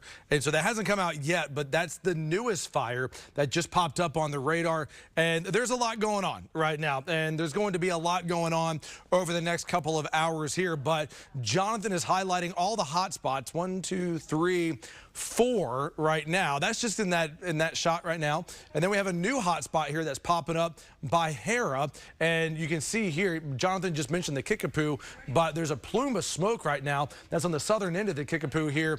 And so definitely visibility is going to be poor. And what you see right here, this blue that is on the radar where we have Kylie right now, if we go over to WSI2, you can see what it looks like from our McLeod camera here. And it's just the sky, it is orange. It is an orange sky that is out there right now. Actually, let's head on over to WSI2 so I can walk you through the next couple of hours here and just what's going to happen. So right now, obviously, visibility, horrible. Winds, they have come down from the peak that we had between about 3 and 4:30 here at the TV station. We did go to 75 mile per hour. Now we're at 54. But look at this right here. I mean, this looks like Mars right now with the orange sky over Pottawatomie County. And so that's a lot of that smoke that's coming through here right now. Winds 47. This is the airport right now. It's there. Burning down here for quite a while. Has the smoke disappeared on that? It looks like right near the fire, it's dissipated some, but the hot spot is still there. Still there on satellite. So yeah, still there. But at least it looks like we might be getting a break. At least a little bit of containment, possibly with that fire. Okay, farther north, big fire here, again, north of Lindsay and west of Payne. That is a big fire on Highway 76. There's your smoke plume from that. The problem is that underneath the smoke plume, we probably have other fires developing as embers get lofted up into the atmosphere. They go downstream and they seed. We call it seeding, fire seeding, when you get the, again, embers to drop downstream, and that continues just the cycle of more fires developing. Those go up, produce more fires, and that spreads downstream. That's what we've been doing all day today. The other fire near Chickasha, it looks like we might be somewhat getting a little bit of a break with the smoke, not quite as intense possibly, but still there, still burning. And those evacuations going on the south sides of Chickasha. And then another fire coming into McLeod, evacuations underway in McLeod. And also again on the Kickapoo Turnpike. northeast of Choctaw here, south of Luther. There's another fire. There's the McLeod fire. And then multiple fires going on in northeast Oklahoma County, southeast Logan County, running from southwest to Meridian. And then from there, southeast of Meridian as well. Big fires here all lined up. It's 1, 2, 3, 4, at least 5 fires between Guthrie and Luther right now. And these are all large fires burning northeast at a very, very high rate of speed, with winds still gusting to 60 miles per hour. The one north of Chandler, David, go ahead. Yeah, no, what do we have on winds right now? Oh, sorry, the Bell Cow Lake fire, we're calling it. Yes. North of Chandler, and it looks the same. To me, it hasn't changed at all. It is still burning out of control, smoke going into Avery. What about power outages right now? What's our number at? Let's take a look at this. Tornadoes as the wind is coming down the line. I'm going to look down this line right here. Kyle was just pointing it over to me.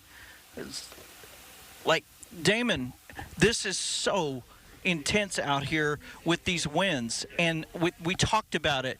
You know, when you start getting 50, 60 mile per hour winds, and then you tack on this humidity, it's just unbelievable. Like what we said, historic wildfire conditions. It absolutely is. Michael, we'll come back to you. I want to go out to Jason Berger right now. Jason, give us an update on where you are and what you're seeing here. Damon, yeah, we are here on Southeast 164th Street. We are in between Midwest Boulevard and South Air Depot. This is in between Moore and Norman. What we're looking at is a blaze that's coming up to the southwest side of a power station here along 164th. Now, I know it's a little hard to see, but we're actually kind of on top of a hill right here. There are fire crews on the other side of all this power grid stuff that are battling this fire, but it is inching closer and closer to this grid where we are right now. There are some homes in this area.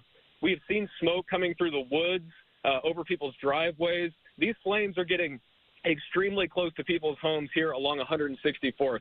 So like I said, there are fire crews in this area, but the wind continues to push these flames toward this area where the power grid is directly in the path, Damon.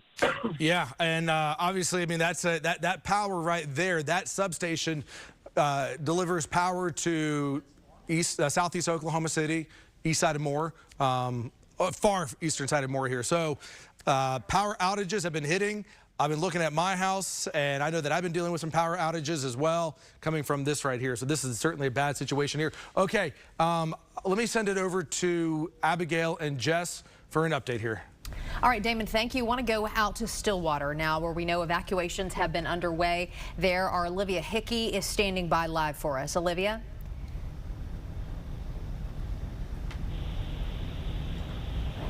Okay, Olivia, can you hear us? Yeah, guys, we are just south of Stillwater here in Perkins. I'm standing at the intersection of West 116th and South Perkins Road. As you can see, traffic is still pretty crazy. Lots of folks are still continuing to evacuate the Stillwater area. And we're actually sitting right by a gas station where we had the chance to talk to a few folks who were telling us that that was their plan for now, is to stay put in that area. Like us, they were having issues just navigating the area, just with all the flames and all the emergency crews coming in and out. Some people were scared. Some people thought, you know, that the emergency crews had everything under control. But again, we are going to be out here, and we'll be sure to bring you guys the latest as we receive it. All right, Olivia Hickey reporting live for us there in the Stillwater area, where again evacuations are underway. We appreciate it, Olivia, as we take some live pictures out here. Let me see what kind of updates we're getting. If you hear Abby, she's on the phone right now getting an update, and we'll get to that in just a moment. Thank you, Sheriff. Okay, she got an update from Chickasha. Thank you. Yes, that was the Grady County Sheriff. So we've been talking about the evacuation orders in Chickasha. They are going to stop those. They have a containment on that fire. So some good news coming in this afternoon. Great job for those first responders out there. Thank you to the sheriff for that update. So fire contained in Chickasha, and they are going to scale back on the evacuations that they had put in place. Which is, thank goodness, because yeah, that was just another one. What did I say? At least 13 evacuation orders underway right now in our state. So good to hear that they're getting a handle on that.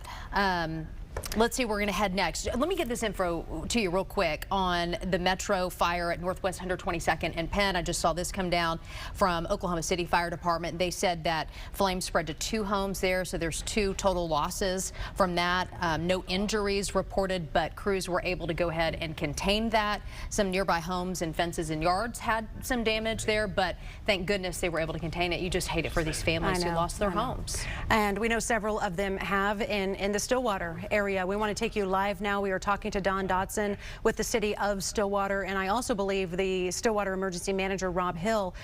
Don, what is the latest? We know there are so many evacuations going on in Stillwater, really across Payne County. What would you like to pass along to those watching right now?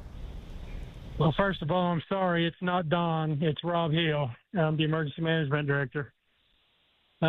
We have been working tirelessly for about the last 3.5 hours on so many fires that we don't even have a good count.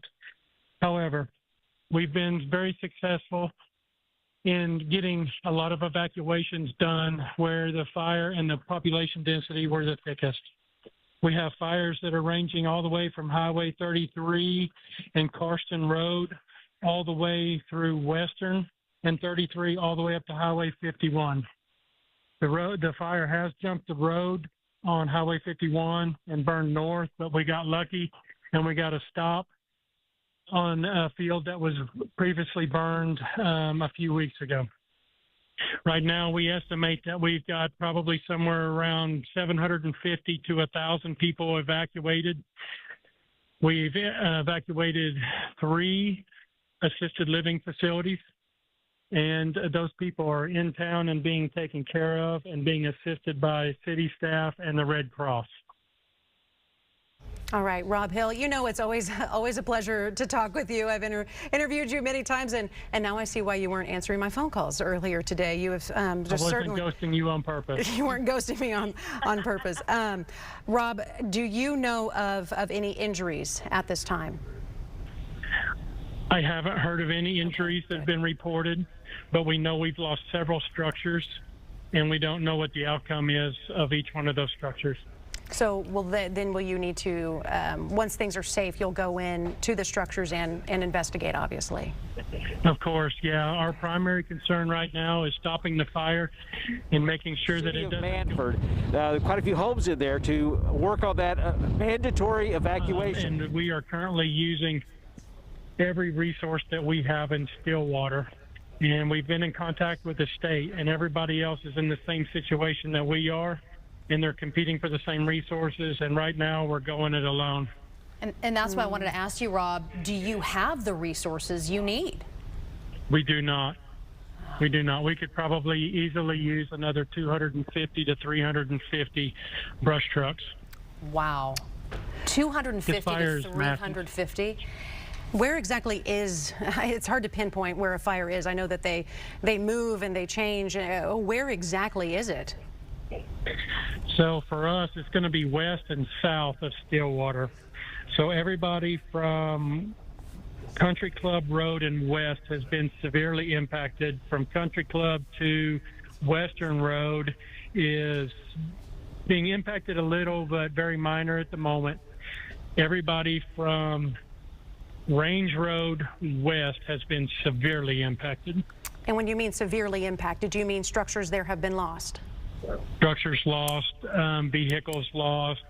It's heavy timber. We can't get in to fight. And it's been very difficult to get firefighters on the ground to put the fire out because we're having so many spot fires that pop up that firefighters are potentially getting trapped when they get off the truck. Oh, gosh. Wow. And I wanted to ask, how are your firefighters holding up on a day like this? This is historic.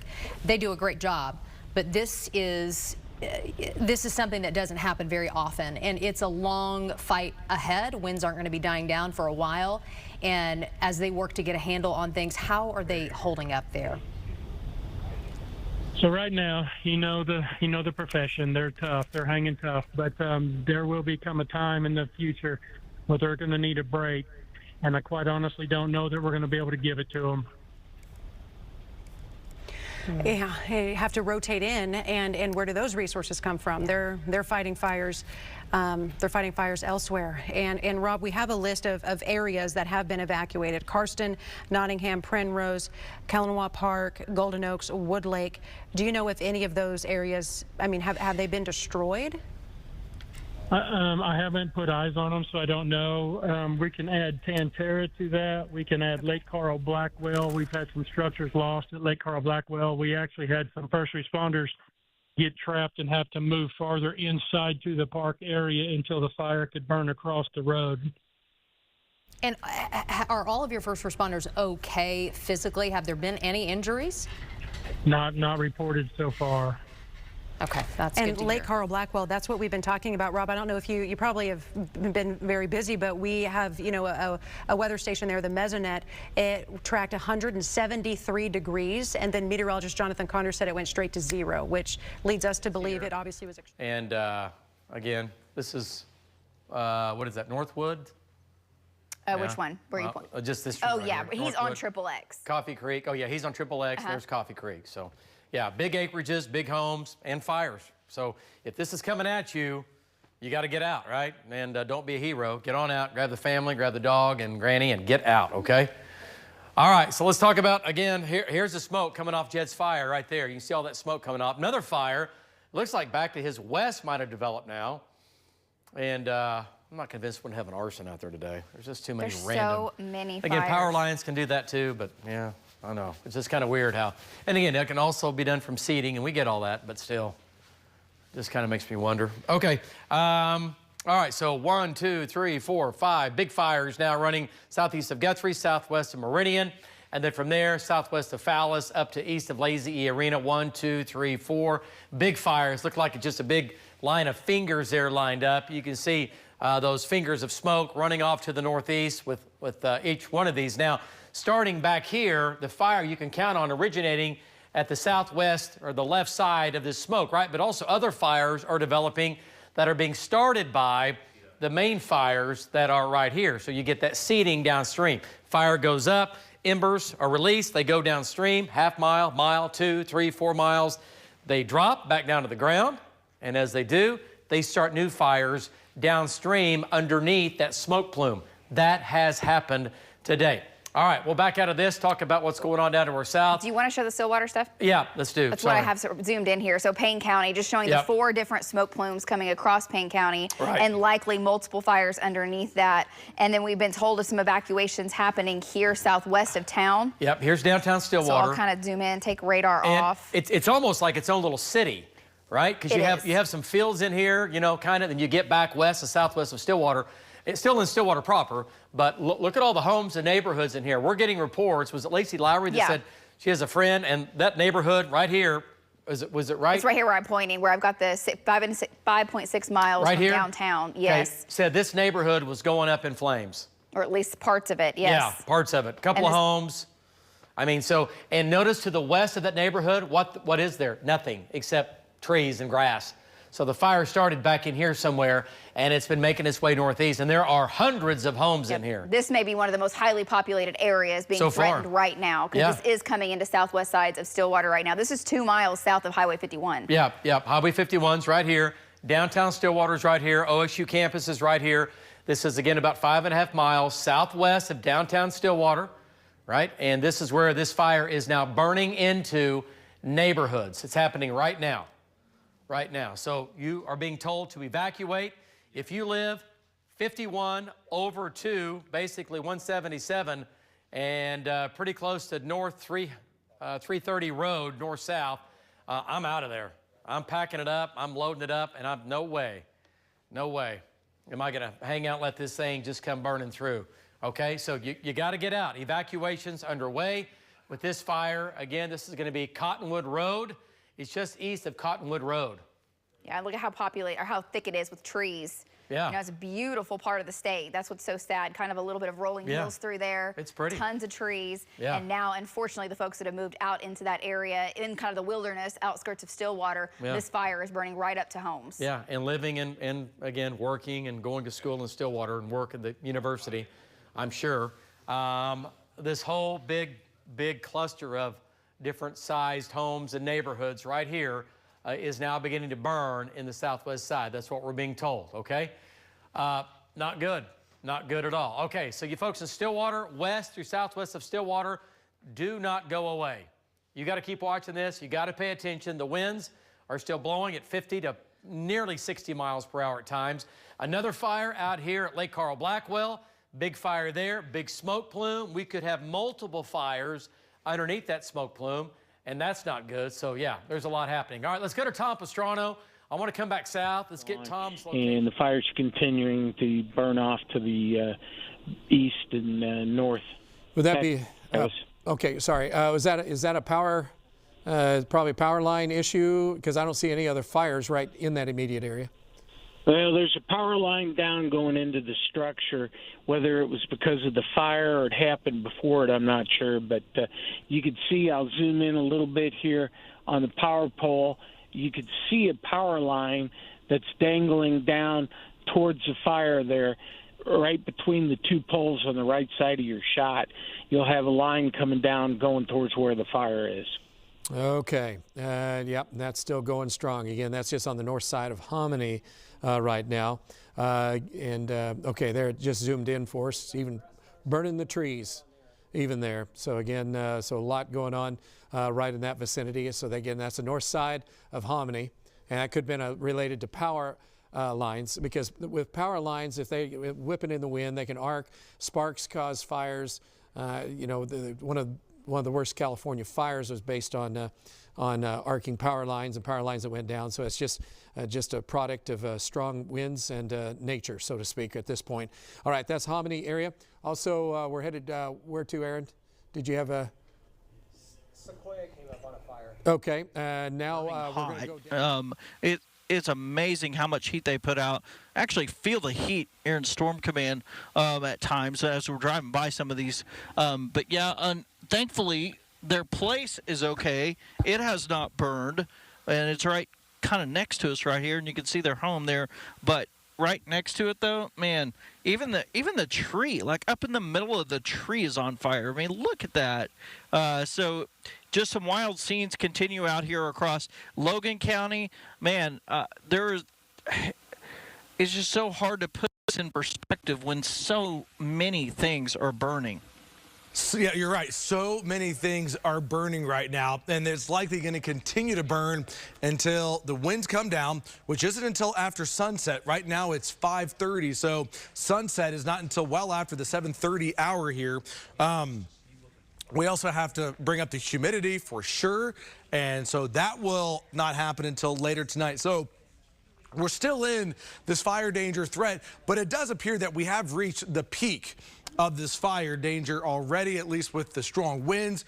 Winds have now started coming down, but they're coming down from 75 miles per hour. We had a really, really strong burst of wind that came in between about 2 and 4:30 today. So now, 5:30, winds are slowly coming down, but we still have a ways to go.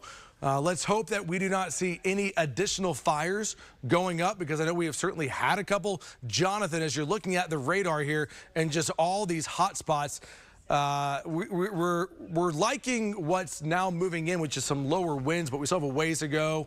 What are you seeing from the radar? Yeah, so I think we're past the peak of the higher end winds, where we had gusts, you know, in the mid 60s across the state. Some gusts 70 miles an hour. I'm looking at the Mesonet site across central Oklahoma here, for example. Out in Yukon at the Wilshire Ranch, it's only gusting 46 miles an hour.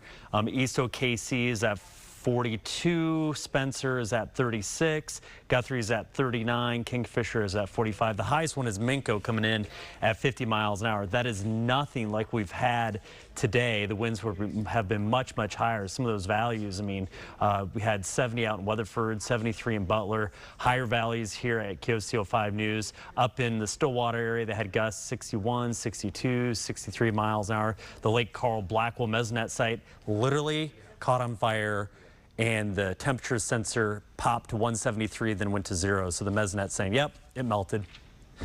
So they had a direct hit there. The good news is that this firestorm, we are past the peak of it. If we don't get new fires, I think we're going to, I mean, the fire danger is still very bad right now, but whereas maybe between, I'd say about 4 to 5 o'clock, 3, 4, 5 o'clock, that window, I would put us on a level of 1 to 5. I would put us at a 5, like historic conditions. Well, the humidity might slowly be climbing and the winds are slowly decreasing. So those two variables are helping us right now. Now, obviously, there's still really nasty fire movement. Firefighters, they've been out there all day. They're working as hard as they can.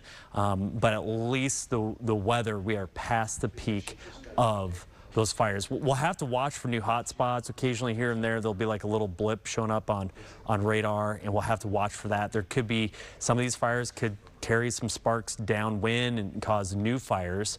You can still really see up in near Dewey County, this fire. I want to tell you, the fire up near Tologa looks really bad. Shane Helton's on the north side of it. Amanda's on the west side of it. That's one of the biggest smoke plumes in the state of Oklahoma right now. And so that's one of the biggest fires, and that's the fires between Camargo and Tologa, and it looks like there's 2 fire heads, one there and one there, which is, they're coming a little bit more. The winds are changing just a little bit. They're coming a little bit more now out of the west versus the southwest. So that fire movement might be turning a little bit more, moving east than to the northeast. And so again, I think we're past the peak, but we're not out of the woods yet. Yeah, and I think you're spot on there is that we are past the peak, but we're not out of the woods yet. And so a lot of the fires concentrated in central Oklahoma continue to burn, and they're still burning pretty hot. The skies, I mean, I look at this picture down here, down in Norman, and that is going to be from Jason, and just look at how orange that sky is right now. If I can, by the way, I'd like to talk to Jason Berger if he's available. On these fence posts, on these trees here, right behind XXX Road, or right along XXX Road and Coffee Creek Road. Something else we're seeing, I don't know if you'll be able to see it, off through the trees in there is some sort of gas line or gas pipe that appears to be on fire, and every now and then it flares up really loud, makes a really loud noise, and the only way I can describe it is like a jet engine firing up, and then the flames on it flare up. I'm not a gas pipeline expert, so I don't know if this is normal for this kind of thing out here. I feel like it's not. We had a sheriff's deputy telling us that about it, so they don't seem to be concerned that there's going to be any sort of larger issue with it, but it's definitely on fire. It will probably, if we stay out here long enough, you'll probably hear it flare up in just a minute. But one thing, there it is. I don't know if you can hear that. It almost sounds like a jet engine is the best way I can describe it, but that's what they're dealing with out here. And I mean, we were just seeing fire trucks, fire crews constantly coming and going. These folks out here are watching. They've evacuated their homes. They are trying to figure out what the course of action needs to be. And there's a woman wearing a mask, and she definitely has the right idea. I've got to tell you, the smoke out here is really thick. It's hard to breathe, and it's raining down ash. I can feel it in my eyes, the grit in my eyes, and when I run my hands through my hair, I feel like I need to go take a shower. I mean, there's just dirt, debris or dust that falls out of your hair from standing out here and all this. It is, and the smell out here, the only thing I can describe is like you just step out of the car and you feel like you're in the middle of a campfire or a bonfire. It is totally taking over all the air we're breathing in right now. And it is kind of hard to breathe out here. So definitely listen to what Emily said. Don't be out in this unless you are just, walking through it real quickly, because this is definitely not stuff that you want to be breathing in for a long time. Of course, we'll stay out here. We're going to keep watching this. The fire still appears to be moving kind of a northeasterly direction from here. So we're going to keep on this and keep you updated. But for now, near Luther, Spencer Humphrey, Oklahoma's News 4. Thank you. Literally take your breath away. Yeah, and but Spencer, if you're still there, Jolene and I were getting some information from some of our desk crew. What was that? Was that a gas relief valve that is flaring up out there?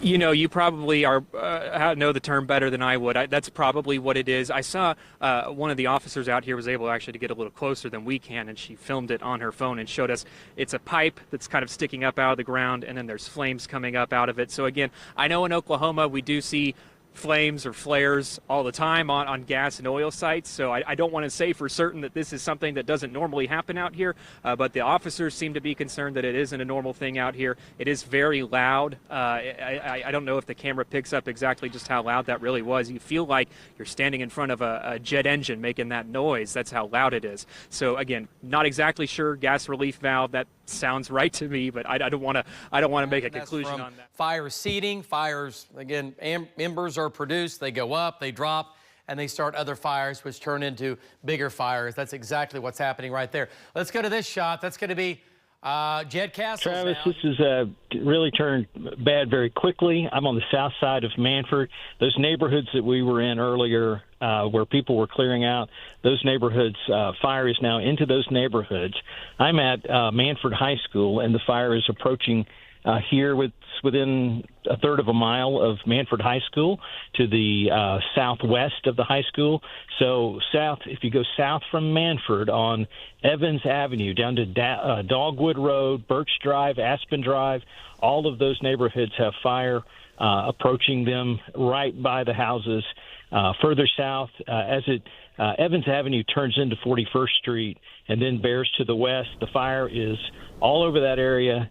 At Manford High School now we're seeing ash come down, a few embers, but the wind has really picked up. Visibility has really dropped. The police are going through and ordering people out best they can, but at this point it is way too far gone to even consider going back to that area to try to get anything out.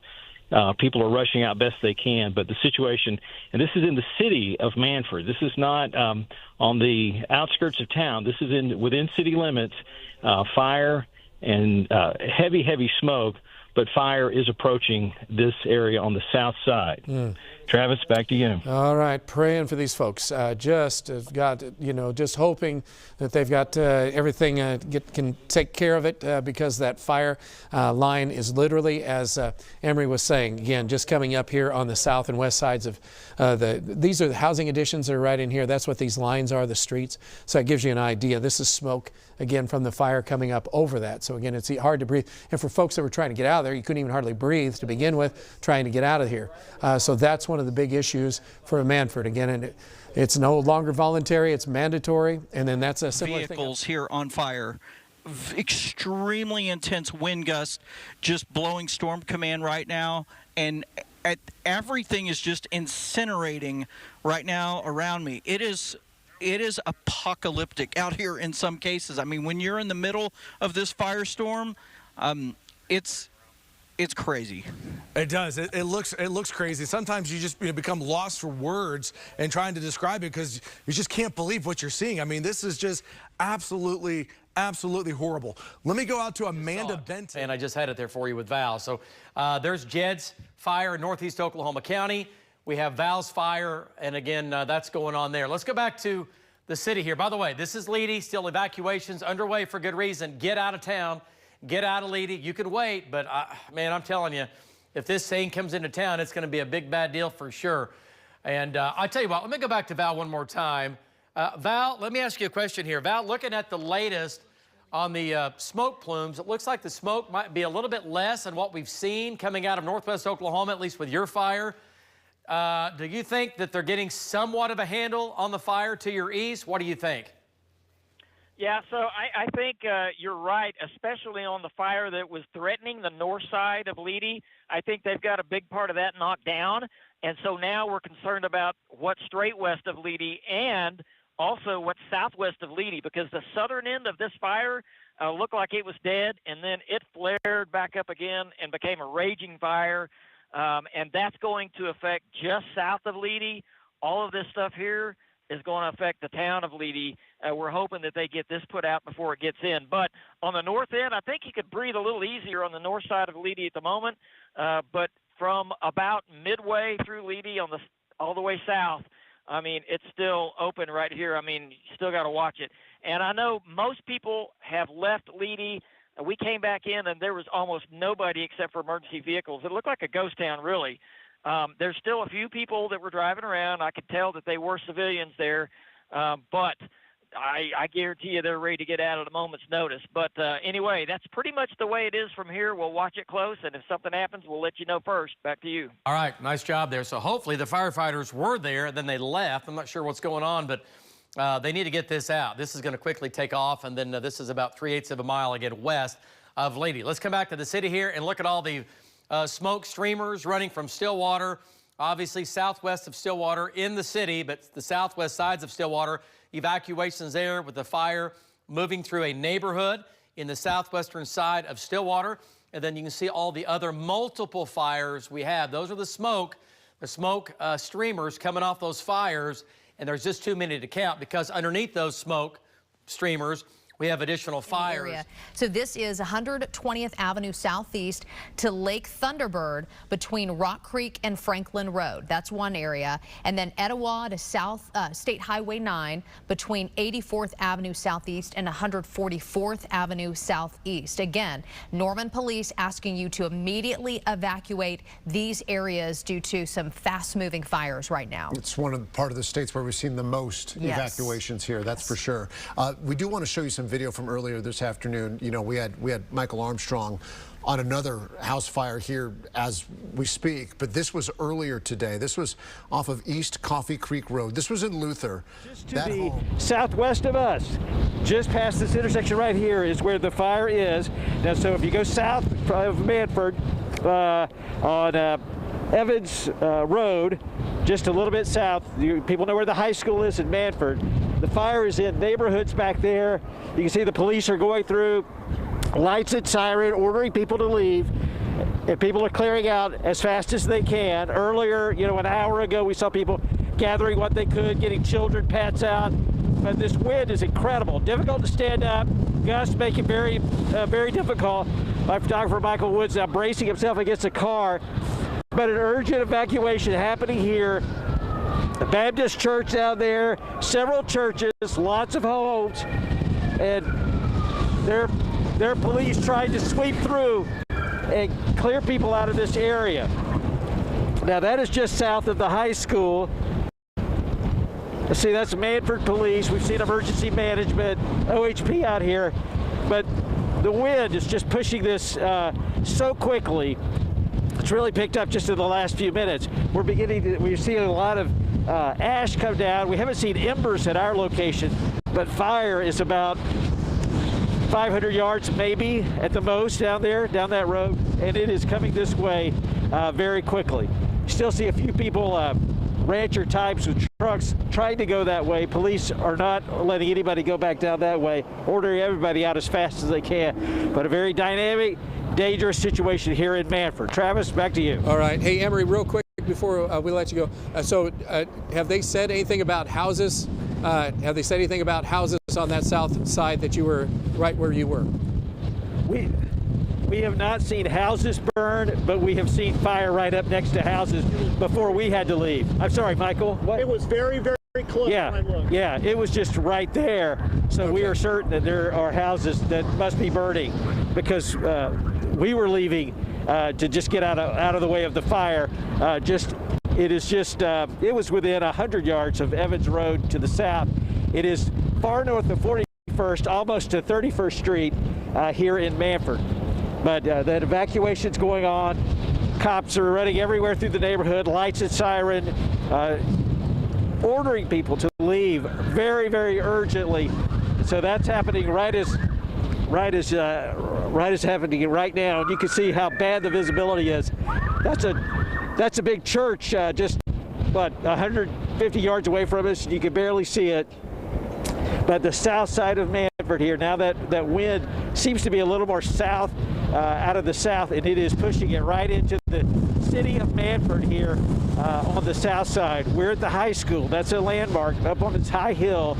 That fire is coming this way for sure. Travis, back to you. All right. Thank you so much, Emery. Appreciate it for what you're doing right there. And again, what we're doing at this point, again, helping hopefully a lot of folks in Manford understand the scenario, and they're getting out and helping police make that evacuation occur. The Terrellton area, there's some information coming in from Terrellton Fire Department, and Brandon has some of that information. Brandon's with this fire near Cleveland. Brandon, what do you have for us? What's going on? Travis. So the Terrellton Chief fire. Sorry, I got this big old truck just drove by. So the Terrellton Chief firefighter just asked me to make a page for anybody from the Cleveland exit back to Hallett along 412 to do not be driving along 412. He says he's got 30 to 40-foot flames crossing the highway right now, and he just asked me if I could please make a page out from Cleveland exit back to Hallett for people to stay off of 412. Yeah, that's just a mess. Stacia, you have some, thanks Brandon. Stacia, you have some, is that some new video that you have? Yeah, we haven't showed this yet. This just came to me about maybe 10 minutes ago from our friends Matt and Whitney Holland. They're on the Cimarron Turnpike. They're east or the west of the Cleveland exit.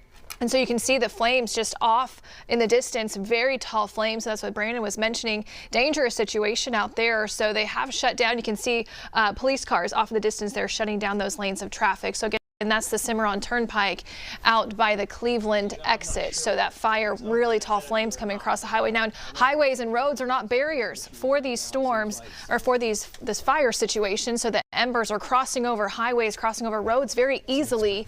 And then the fire just continues on. Reagan saw that over at State Highway 48. He just saw that happen on 41st to the southwest side of Manford. So again, we have a lot of very serious, very dangerous situations happening right now with wildfires, mostly to the west of Tulsa, west of Highway 75. But that was viewer video coming in from the Cimarron Turnpike, just to the west of the Cleveland exit there. So again, a lot of things happening right now. Very serious, dangerous situation playing out in Manford. We have Reagan there. We have Emery Bryan there. We have John Durkee who's getting back to Manford. We have Brandon up just south of Cleveland there in Pawnee County. For the Tulsa area, we're watching a potential fire starting up just south. We did speak to several neighbors in the community who were using garden hoses and sprinkler systems trying to keep their lawns. So we'll watch that pretty closely. But you can see here that there's just been a lot of hot spots. These are infrared satellite imagery. Travis has showed you this a ton for tonight or for this evening. And those are really large fires, continue to grow when we lapse it. So we have the central one in Osage County. We have one out by Pawhuska. Of course, we have the monster fire Brandon's on in southeastern Pawnee County. We also have the Manford fire, very large, that one creeping into potentially the western side of Tulsa County. We also have several fires in Creek County and more that are trying to start up in southeast Oklahoma. The winds have really on a Friday just before spring break. They're just getting the necessities and packing a quick bag to make sure that they'll be safe somewhere for the next few nights. And we've got our Stephanie Minichi out for us right now near Sorghum Mill and Western, joining us live. Stephanie? Yeah, Amanda, Bobby, I'm here in the Edmond Deer Creek area, and if you look behind me, you'll see down the road here, there's a heavy presence of rescue crews. Now, just a minute ago, we did see lots of flames, and it looks like they've, done whatever they needed to do to put those out, but there was heavy smoke also. And right now, we don't know if it's just one of the many wildfires that they're responding to, but this does appear to be a heavy residential area filled with homes. So again, we don't know if it's a grass fire or if they were responding to a house fire. We will provide you with more updates as we get more. Back to you guys. All right, if you're familiar with that area, you know the fireworks stand that's right behind her. And then she said just west of her would be May.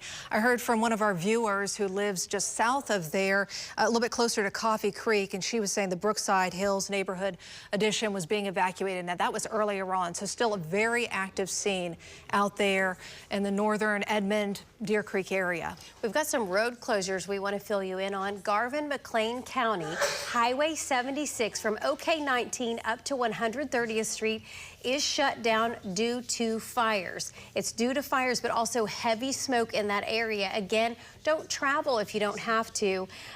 We don't know when that'll be reopened, of course, but again, Garvin County, McLean County road closure there.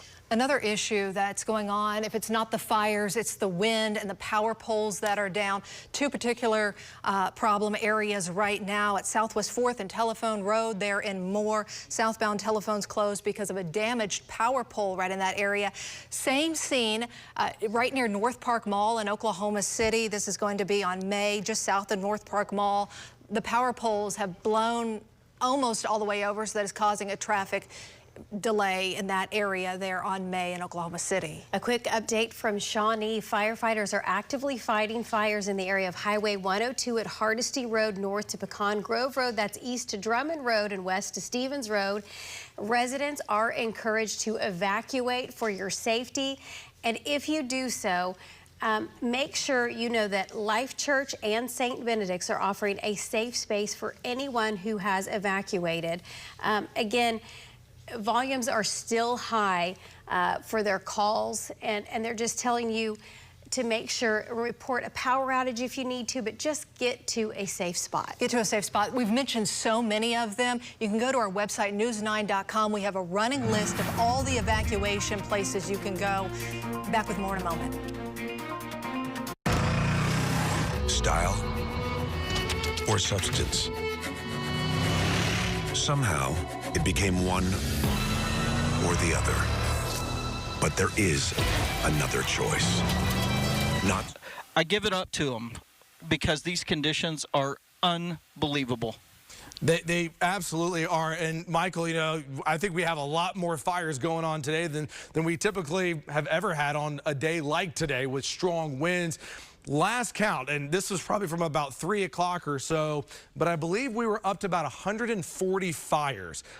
Some small, a lot of them big, and so fire departments, they're doing their best, and they're getting out there, and eventually all these fires will be put out, but we need the weather to help us out, and the weather has not been helping us out at all. Now, we're saying an emergency evacuation has been ordered. We just got alerts on our phones and watches of an emergency evacuation for the city of Manford, and it is, I can tell you, it's very desperate here. We have seen ash. We haven't seen embers where we are, but the wind is blowing so hard, frankly, I think they would go on past us.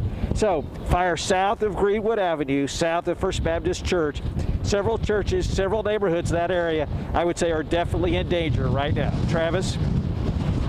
All right. Hey, thanks so much. I appreciate it. Stacia, can you get us a quick update, too, on the humidity and the winds in that area, and then also south, because we're starting to see some signs of some flare-ups down south, if you could. Yes, I can, Trav. So again, out around Creek County, Manford area, the winds are still gusting about 40 miles per hour out of the southwest. So it could even be stronger at times as that pushes it right into town. Humidity values are extremely low out to the west of Tulsa. They have been all afternoon. And of course, that's where we've had our highest fire threat today. But now the humidity values have started to really lower from Tulsa to the south. Tulsa's at 9% humidity, 8% in Okmulgee, very, very dry. Humidity values have even dropped further southeast of Tulsa. We need to pitch to her right now, but we're going to continue to move along. Let's go ahead and take a look at the latest of our fire advisories.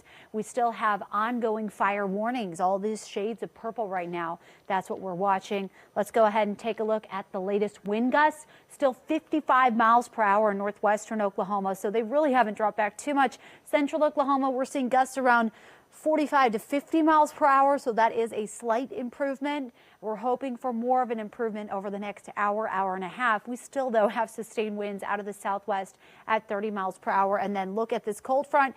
That's going to be complicating things, switching to the winds out of the northwest. If you're tuning in right now for the 6 p.m. news, I just want to give you a real quick recap.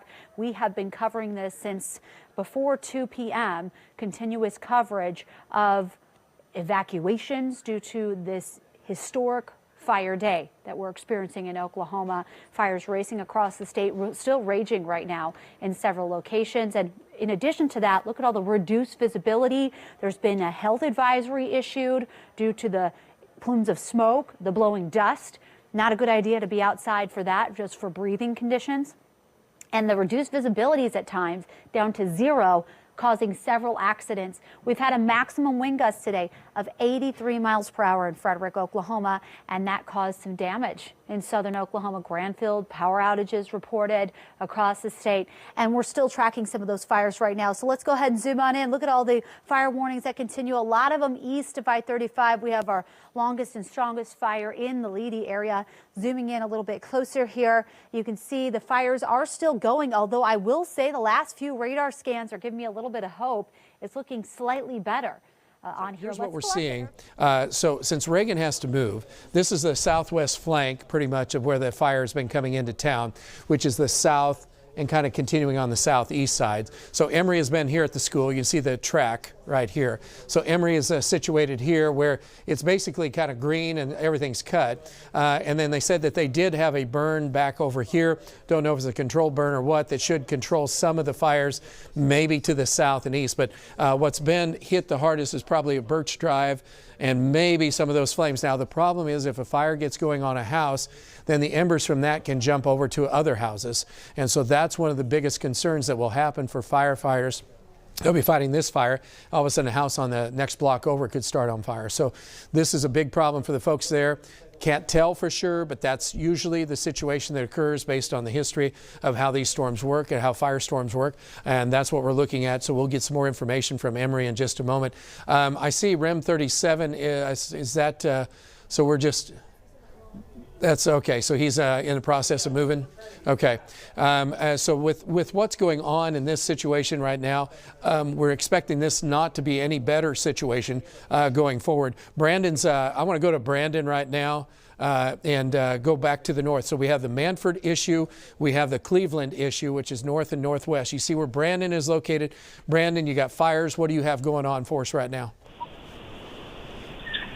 Yeah, Travis, well, we just switched locations, and you can see the erratic fire behavior that we've got going right here. We're going to be facing east on East 5400 Road. I've just received word from Cleveland PD and from the firefighters that it is now any mandatory evacuation. They are now saying it's a mandatory.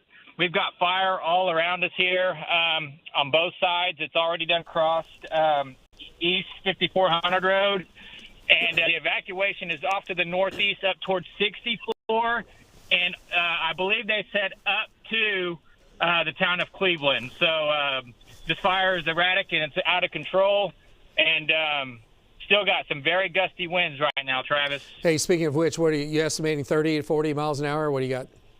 What do you have? Yeah, like easily, yeah. Still getting anywhere from 35 to 40. Okay. Yeah, and fire doesn't stop for that, especially with our humidity values so low. Stacia, I was busy relocating some folks. Relative humidity values are sitting where, roughly? In Tulsa, it's 9%. Wow. In Pawnee, it just jumped to 14%, which is the highest it's been since 1 or 2 o'clock today. Okay, with humidity values at this level, where I mean, it's just, there's no real help. Okay, so that's, again, a look at what's going on. And that dry air has moved into the eastern parts of the area. So Kauai is having to pick up on a possible fire that's developed again just to the into Muskogee County. So there's going to be fire potential for the eastern side now because we do have, this is drier air. All the thunderstorms have moved out. All the storms are off to the east and out of the picture. Humidity levels have dropped across the whole area. So again, we have Ethan up in the Pawhuska area. Hey, is Ethan available? I haven't talked to him for a few moments. Hey, let's go to Ethan. If you're ready, I'd like to talk to you for a minute, see if you have any additional information coming out of Pawhuska and what's going on up there in Pawhuska right now. What do you have? Right now, what do you have? Yeah, Travis, well, we sure have seen a lot today, starting earlier today where we saw 2 fires that were put out. And now we've made our way to Pawhuska where we've seen this fire put out on Highway 60, and crews have kind of cleared that area and they've opened that highway back up for people to travel both east and west. So we've seen a lot today, but we have seen 3 fires put out. Okay. Hey, thank you so much. I appreciate it again, Ethan. So that's a situation up to the north. Those fires continue to move to the north and to the east. And again, the whole Osage County is covered with smoke and dust and everything else. So try to just kind of filter your air if at all possible, especially with any breathing difficulties. Let's head south bound now and go back down into the areas around Manford, because that continues to be the biggest issue with what's happening in that area. Aaron, did you have something? Brandon's got a pretty impressive shot of that. Okay, Brandon, let's go to you again and give us another update again on the evacuation notices you just received, if you would, and what fire you got. Yeah, Travis, so right now, you see there in our shot, those cedar trees just went up in flames. They've gotten a mandatory evacuation for this area. these flames are easily 30, 40 feet, and these heaters don't help anything. But firefighters are still really trying to get a hint, but it's very out of control right here, Travis. Yes, I mean, from what's going on right now and the erratic nature of all of that, that is totally understood, and so these fires are going to continue. And again, with the humidity Stacia was just mentioning, it is just going to be rough. Also, we're getting a lot of reports, a lot of information, but some folks are kind of worried about, hey, is this moving in on? Now, you may not have an evacuation warning, a fire warning, but you still could have a fire like this in the area. Let's take a look at the maps real quick, and this is what I'm talking. This is what he's on. It's very subtle near the town of Lambert, and the smoke plume is lifting northeast towards Cherokee. But hopefully fire crews have this under control, but it is still picking up on radar right now. So our crews are on top of things. This is why we have them all across the state to keep you forewarned. So Jolene, Kevin, we have been watching this closely. We've been continuing. It just burns everything to the ground. For some of these people, there's just nothing left to pick up. I mean, you just start over, and it is so hard to watch this happen over and over again. As soon as you came up on that and we saw that, and you can just see that ash that is just running across the road here, and hate to see this. And when things clear up tomorrow and the visibility improves, it's going to be very, very concerning about what we're going to see. Now, the way that this state is, it's really kind of just an interesting thing to watch, where the ground can go from being burned and charred, and then in 2 weeks you have a bunch of new vegetation that's going to be taking over. But there are going to be signs of these fires that will be around for a while, because there have been structures that have been lost. And so Michael right now, he's going to be south of Langston, east of Guthrie, and those plumes of smoke are going up to the north. Stillwater still dealing with fires as well. So still watching this closely. Let's go all the way out to the west. Let me check in with we do have Reagan and Emery in this area. Reagan, I don't see you right now. Give us an update where you are and what you're seeing. Hey, babe. Reagan, are you there? Reagan. Okay. I tried to call. Reagan, apparently that's somebody else. No, Reagan. Okay. What'd you say? He might still be trying to move. Yeah, they just kind of gave him a clear shot, but apparently not quite yet. Okay, so let's zoom out just a tad bit, if you would, and let's catch Coyote Trail off to the east here a little bit. So let's zoom out just a little bit more.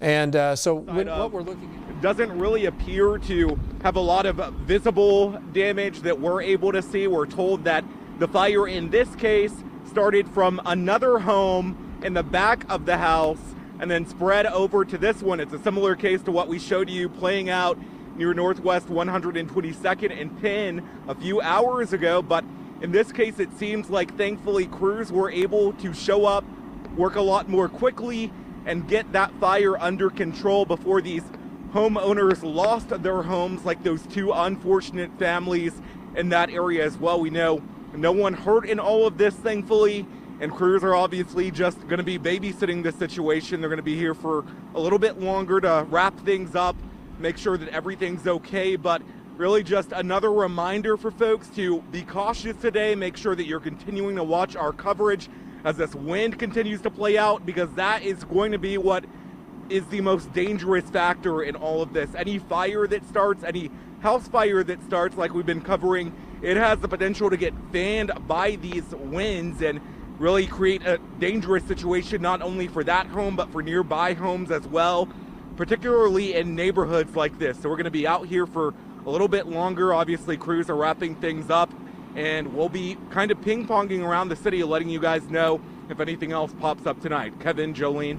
All right, John, for Kansas and Oklahoma, or we can find a place for it. Okay, but anyway, so the fires right now continue, and so we have a blanket. You kind of see this white, dusty look over here. That is not only smoke, but it's just a huge area of dust from all the winds that have been blowing in New Mexico, western Texas, hitting us. And so that's kind of dampening down, not the fire as much as I think the visual that we have from our infrared satellite picture. So these fires are still blowing and going across the area. So this is the Manford fire, and then we have the Sperry Turley fire area that's just popped up. We have the one that's still hanging on just west of Pawhuska ways, and then extending up on Highway 60, and then a little bit further north. Okay, here's what we wanted to show you. We'll have to take off McAllister off there because McAllister just moved down to Dallas-Fort Worth. All right, what I wanted to show here, though, is this is amazing dynamics, and this tells you the whole story of what's going on. You can see the center of the low. That's Kansas. This is Oklahoma, the Oklahoma Panhandle, the Texas Panhandle, Dallas-Fort Worth. All this reddish color is dirt that's being blown in. This is smoke right in here from our fires that is getting pulled all the way into Kansas. This is more dust coming in out of western Kansas with the circulation of the colder air that's wrapping around into that. And then there's just one little narrow wedge of actually some clear air. But the dynamics with this, we said this is like a bomb low. It just means the pressure just dropped dramatically from this morning to this afternoon. And if you got up early this morning, it's like, hey, those winds aren't that strong. It was like 15, 20 miles an hour, and then it just blew up. But the circulation feature, the dust, and so that dust now is centering itself not only in central Oklahoma, but it's just taking over eastern and southeastern Oklahoma. You guys are getting into this as well, all in North Texas. And then you can see that there's associated with that, there's even like this cloud bank is developing here. We have tornado watches all across this area. This is an explosion of severe thunderstorms. So I just wanted to point that out because this is a massive, massive storm system. Okay, back to our fires again. I want to get another update. We want to get an update. I think we'll go to Brandon because I'd like to get a little bit more. He's on the move right now. Brandon, you're making a move. Can you give us an idea of what's going on in your location, what's happening there? Yeah, Travis, we're repositioning. We're going to try to get over to 64. We're here on East 2500 Road, about to move back east towards 64, trying to get a better vantage point from where we were. The area that we were in and fire. And so we're trying to return ahead of this because that fire was moving rapidly. We're going to continue to watch this very closely, but Cleveland police and the fire officials there are asking residents to please evacuate. Okay. All right. Hey, thanks. I appreciate it very much. And I know in that area, cell service is a little touch and go, and that's kind of what's going on. But we heard, I think, enough to make it clear to us. All right, so what we're seeing at this point, again, with the fire and the plumes and the fire that's happening is heading up across Keystone Lake. And so that's up to around the Cleveland area. So this is all the fire zone right up in this area. So Brandon's trying to get around on that. And then back down to the Terrellton area and back to the west. Also back into our Manford area. We continue with updates from out of Manford at this time. And is Reagan now available? It looks like his shot's been stable for a while. Still not available. How about Emory? Is he back yet?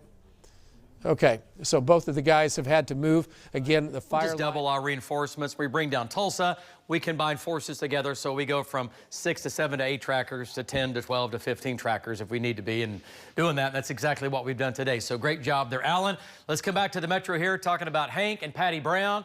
And Hank is found, again, he's in the South Metro here. Hank is here down near Lake Stanley Draper.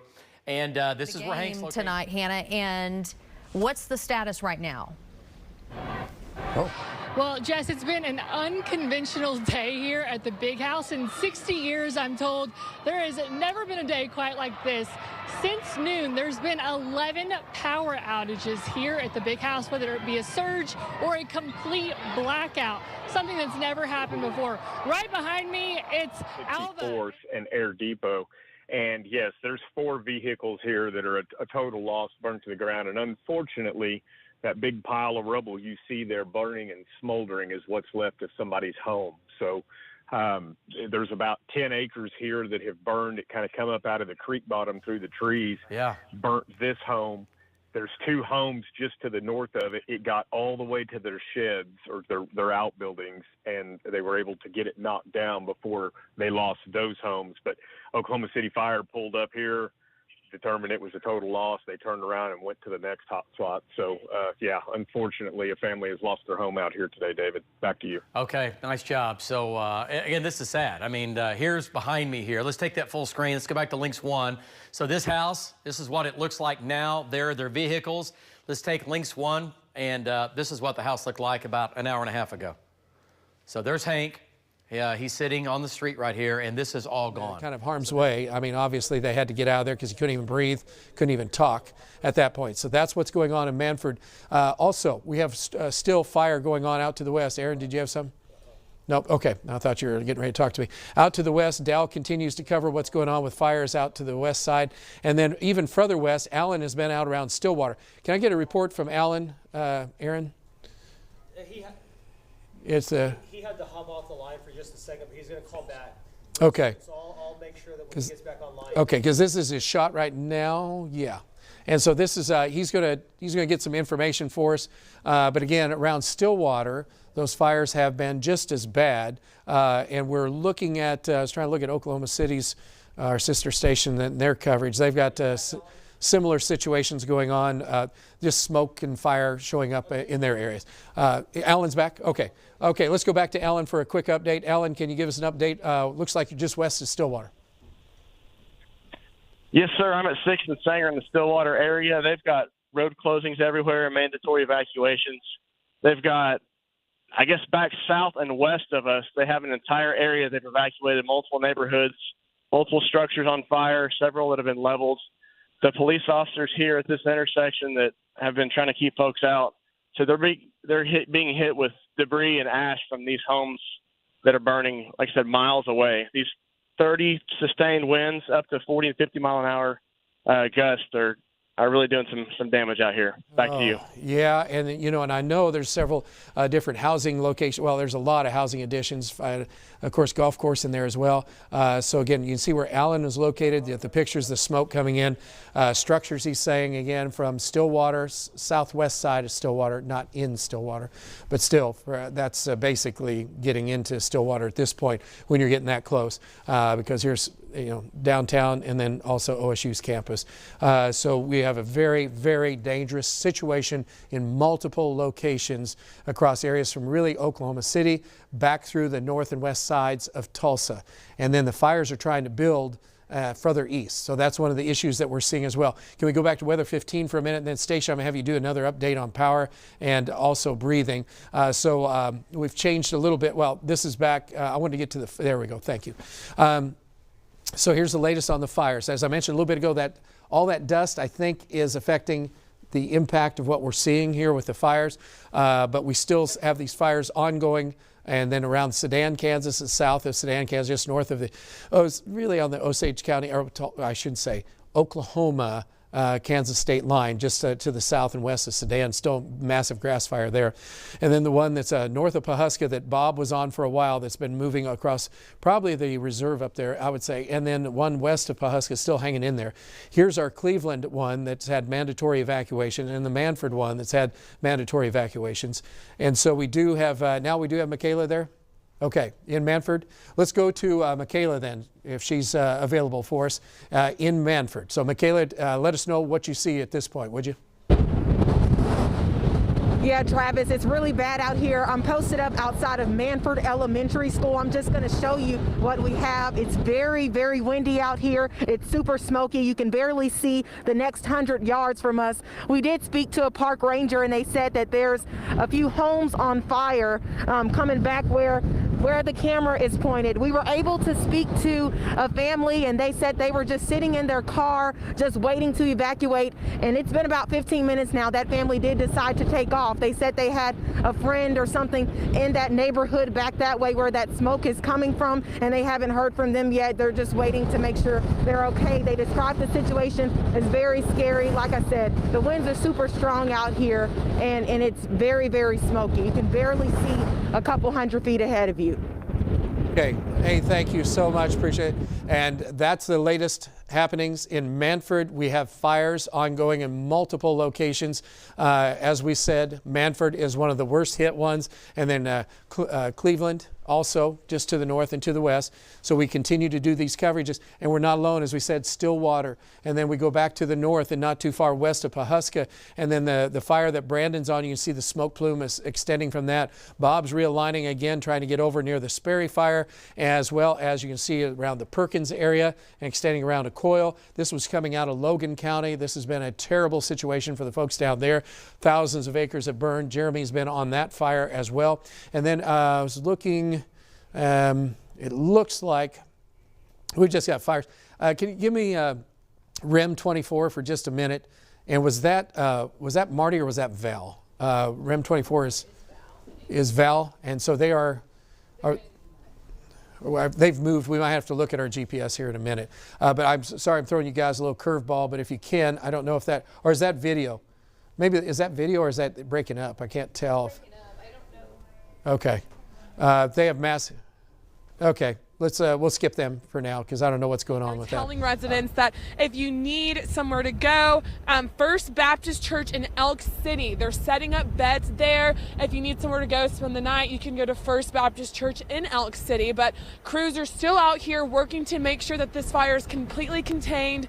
The wind still blowing pretty hard, but not as bad as it was earlier, I will say. And it's just a very, very smoky out here. You can smell the ash. You can smell this. Not the ash, I'm sorry. You can smell the smoke. The ash is flying everywhere, though, I will say. So, yes, if you need somewhere to stay, you can go to First Baptist Church in Elk City. The town says the evacuation is going to last throughout the entire night. So we'll make sure to bring you updates as we get them live and easy. Leedy, I'll pass it back to you guys. All right, we appreciate that very much on my end. Get into the car and out of that wind when you can. She was showing you wildfires. Let's show you what happened here in the metro at Northwest 122nd and Penn. Very sad situation. A couple of homes there burned to the ground because what started as a small grass fire crept into the neighborhood. That was a two-story home, what you're looking at right now. A total loss. A foster family lived there, a couple and their 6 foster children. And then as you go into eastern Logan County. Let me check back in here with field meteorologist Michael Armstrong and Storm Command. Michael, the fires are still burning and they're going to continue to burn, but at least the winds are slowly coming down. What's the update from Storm Command? Well, they may come down in intensity, but I can tell you from having done this for a lot of years that there's a new concern, and that's going to be a wind shift, Damon. So what can happen, these fires that are stopped at the head of the fire, they can switch direction when we get a west or a northwest wind shift, which is entering into northwestern Oklahoma right now. And I'm already hearing from other of our chasers that are in northwestern Oklahoma that the visibility has dropped significantly up around Woodward, like to a mile or less. So that's one other additional concern I have, especially for there's so many fires. So how do they get them all contained? Yes, it'll get colder. Yes, the humidity will increase some, but I'm telling you, I think we still have a long way to go. Firefighters will be working tonight. They'll be working tomorrow. They'll be working probably days to get all of this contained and put out. Oh, they absolutely will be. No doubt about that for sure, as even when the winds come down, there's still going to there's containment and then there's extinguishing the fires. And so what we're trying to do right now is just, try to contain some of these fires, but it's going to be a weekend event and then even going into next week. Let's go back out to the radar, show you where we're still finding all these fires that are still burning. We still see them out near Coyle, Perkins, Southeastern. Been distracted by what we found here just down the road from that. This is along Coffee Creek Road, just east of XXX Road. That appears to be some sort of shed or barn behind this house that, I mean, just a few minutes ago, that was a structure fully standing there, and just in the time that we've set up this shot here has pretty much totally collapsed. And it appears to be, again, some sort of shed, barn, or outbuilding in the backyard of this house here. But if Isaac zooms out here and even shows the roof of this house that's in front of it, there is you can see just how destructive these winds has been today on the roof of this house and the shingles that have blown off. And of course you see this fire just feet behind this house. We have seen fire crews coming through this area, but it doesn't appear that anyone is actively working to contain this particular structure that's on fire. We are watching it and hoping that that fire doesn't move any closer to this house. This is, again, just down the road from where we recorded that footage of that gas pipeline or whatever that was, making that noise, shooting that flame out of it. We are just a few yards away from that here. Something else, we're out here near Luther, and a few minutes ago we made a pit stop at the Dollar General in town, and that came place up to the Cimarron Point Nursing Home on the top of the hill here in Manford, and watched as police and EMSA and everybody came in and got everybody out of the nursing home. They put them all on a Manford school bus, and they're now taking them to another location. This is actually Highway 51 behind me right now, and you can just see how much that smoke is spreading as it moves north through town. It just went so quickly from 51st Street to 41st Street, and then moved quickly into the town of Manford. And basically you can't see anywhere in the town of Manford right now. The smoke is just so thick. I guess the concern now is that fire getting to Highway 51 and impacting everyone on the other side. I do know that they did evacuate Phelps Market a little bit ago. Most of the businesses here in town have shut down. They've all evacuated, so everybody's on high alert right now. We've also heard that Manford fire crews are trying to bring all of their resources back here into Manford so they can start protecting homes and structures here in Manford. But again, they've issued that a mandatory evacuation order for this area. They want everyone in the city of Manford to leave the area immediately. Case Community Center in Sand Springs is available. Red Cross is there. Lakeside Baptist Church is also available for people to go to. There will be resources there. Trav, just truly heartbreaking scene here. Oh, it is. And Stacia mentioned it, and we're mentioning it all over. Yeah, I mean, and homes being destroyed. The humidity values continue to be exceptionally low. And so this is the fire situation again from Manford and where we're located with Reagan. Folks to the east of here really need to be aware that the fire is still moving in that general direction east of Leedy. Kevin? Eric, we appreciate your report, and all of the storm trackers and all of our crews out today doing a fantastic job keeping everybody forewarned. And evacuations going on in many areas of the state, including in Stillwater, where Mecca Thompson is in a neighborhood. Mecca, you've come across people who live there just in tears. Jolene, yes, people have been in tears. There was one woman who said that her home was surrounded in flames. We are in the Country Club neighborhood in Stillwater. You can see this grass fire here. It's been burning probably for the last 30 minutes or so. It's come down, I would say, about 6 or 7 inches now so far, and it's getting close to a home that's actually to the left here.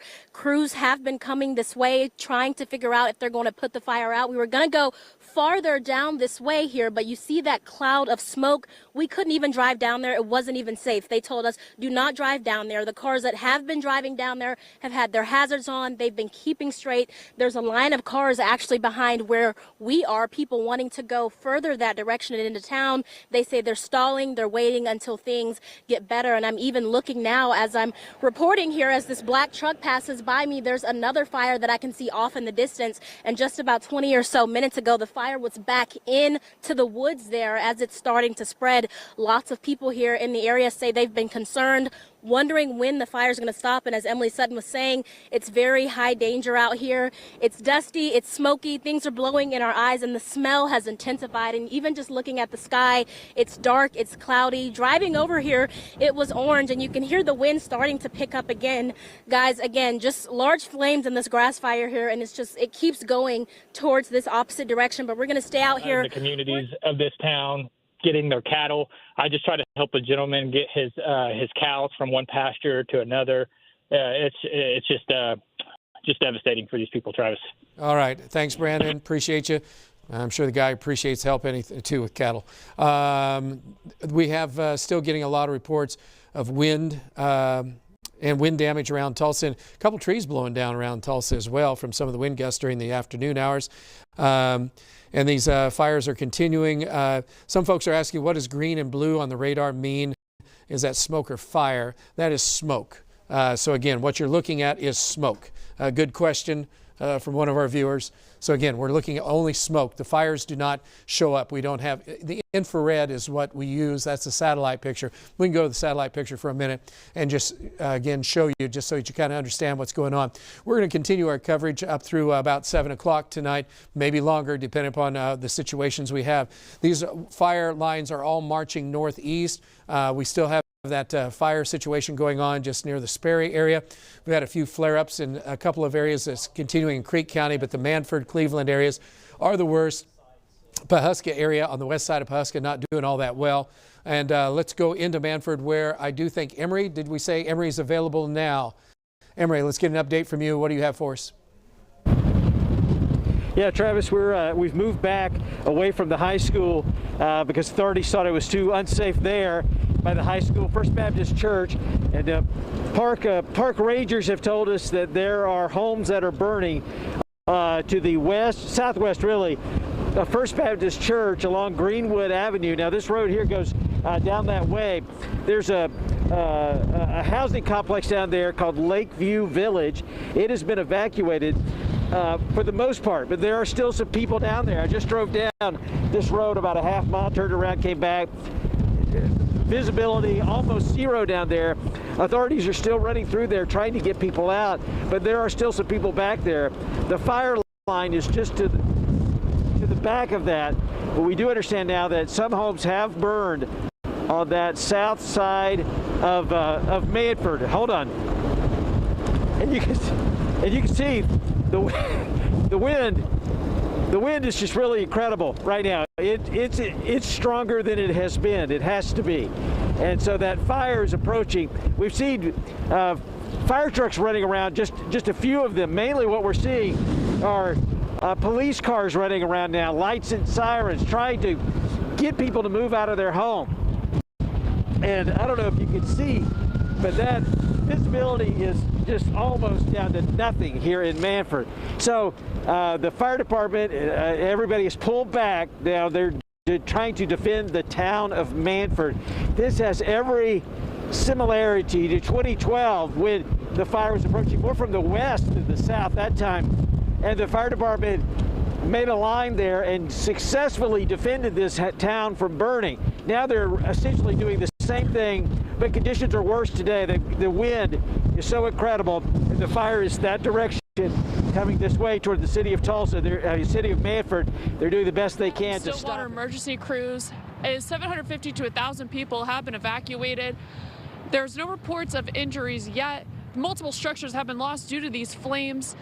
And again, as Abigail was mentioning, that emergency crews are saying they do not have the resource that they need, and they could use 250 more brush pumpers, and the firefighters will need brakes, but they're not sure when they will be providing that. Again, I'm going to have you just take a little bit longer of a look to see what we are seeing right now by the Smoke and Joe Stilly. We are going to be up here for a little bit longer in the evening, and we will bring you the latest information as we receive it, but I'm going to send it back to you guys. Yeah, Olivia, when you're battling a fire day like today, I mean, it's long, it's exhausting. These firefighters, they're doing their best, but just the number of fires that are popping up out there, and then we see more. It's going to be a long night and a very long weekend. Abigail, Evan, I know you have a lot of new data coming in at the news desk. Okay, so I just got a call from the Stillwater emergency manager. He's on. I'm going to just put him on speaker right now over my microphone. This is very urgent. 1 square mile in town. Rob, you are now live just over my mic.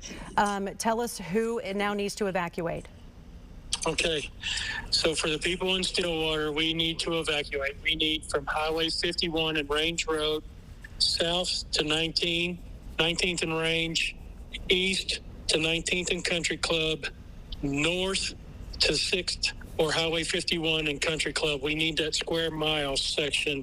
We need people to evacuate. We're asking people to evacuate. The fire has crossed the road into the neighborhoods. We have several structures on fires in the area.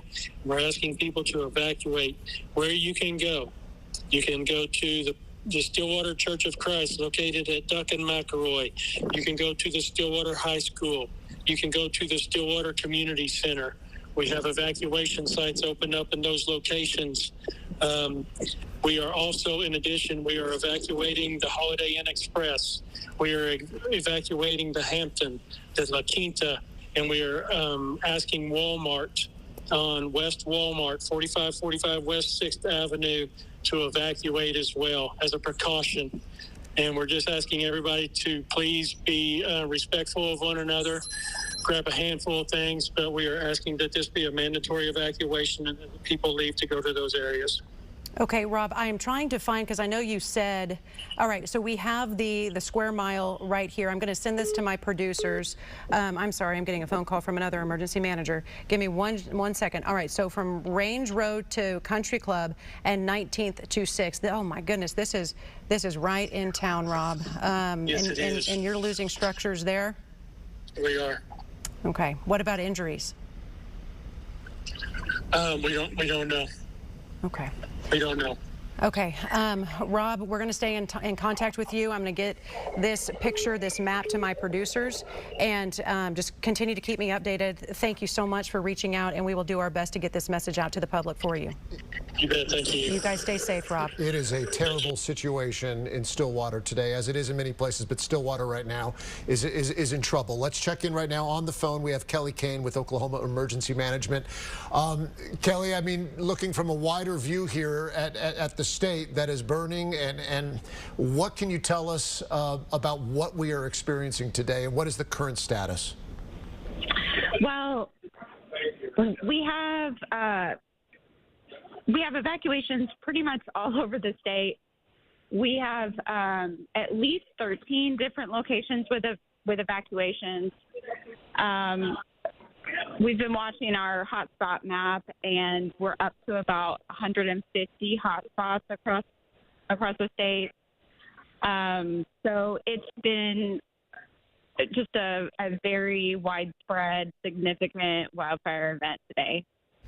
Kelly, I want to ask you about resources because they are spread very thin. We have been talking with Stillwater, for example, who said they would take another 300 brush pumpers and saying that their firefighters are going to need a break, but they have no one to rotate them. Where are we on resources and sharing resources across the state? That's been a real challenge during this event because the historic wildfire conditions have made it difficult for county task forces and the other resources to want to or to be able to respond to counties away from their location. For the most part, they want to stay close to home in case they have a fire in their location that they have to respond to. And looking at the map, we do have fires all over the state, and so all of our resources are spread very thin. All of our fire departments are working right now in some capacity. So it's definitely been a challenge. Oklahoma Forestry Services has brought in some out-of-state resources, and all of those have been working today as well.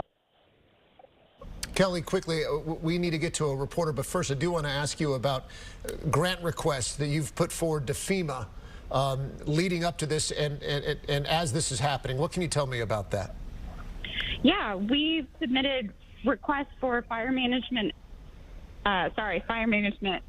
assistance grants for 8 different fires now, and this would help provide reimbursement to those response agencies, fire departments, and others who are putting a lot of time and effort into these fires today.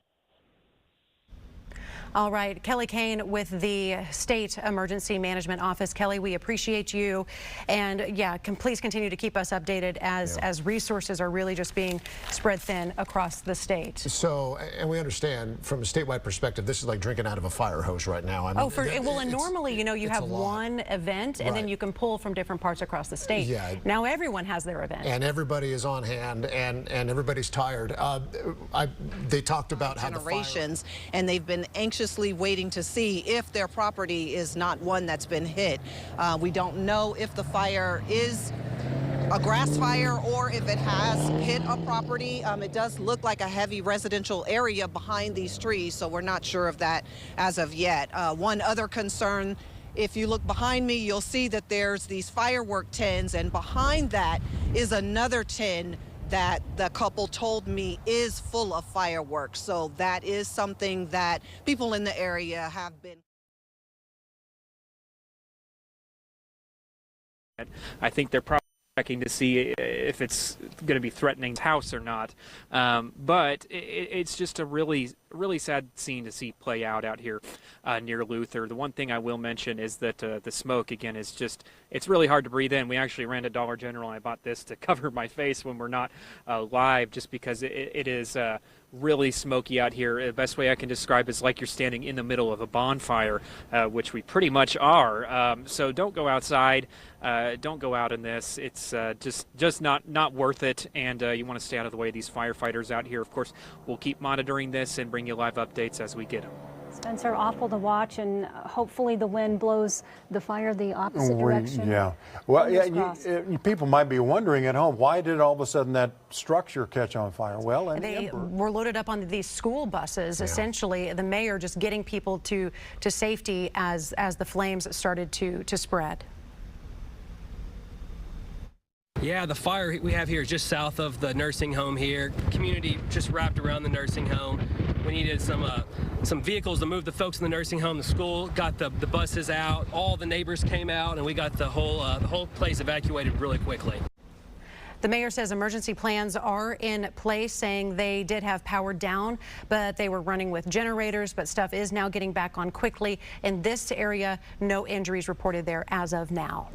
Just to bring you up to speed, if you're joining us wanting to know what has been happening today around the state, we've had evacuation orders in place for at least 13 locations. It's been Leedy way out west. I believe that's Dewey County.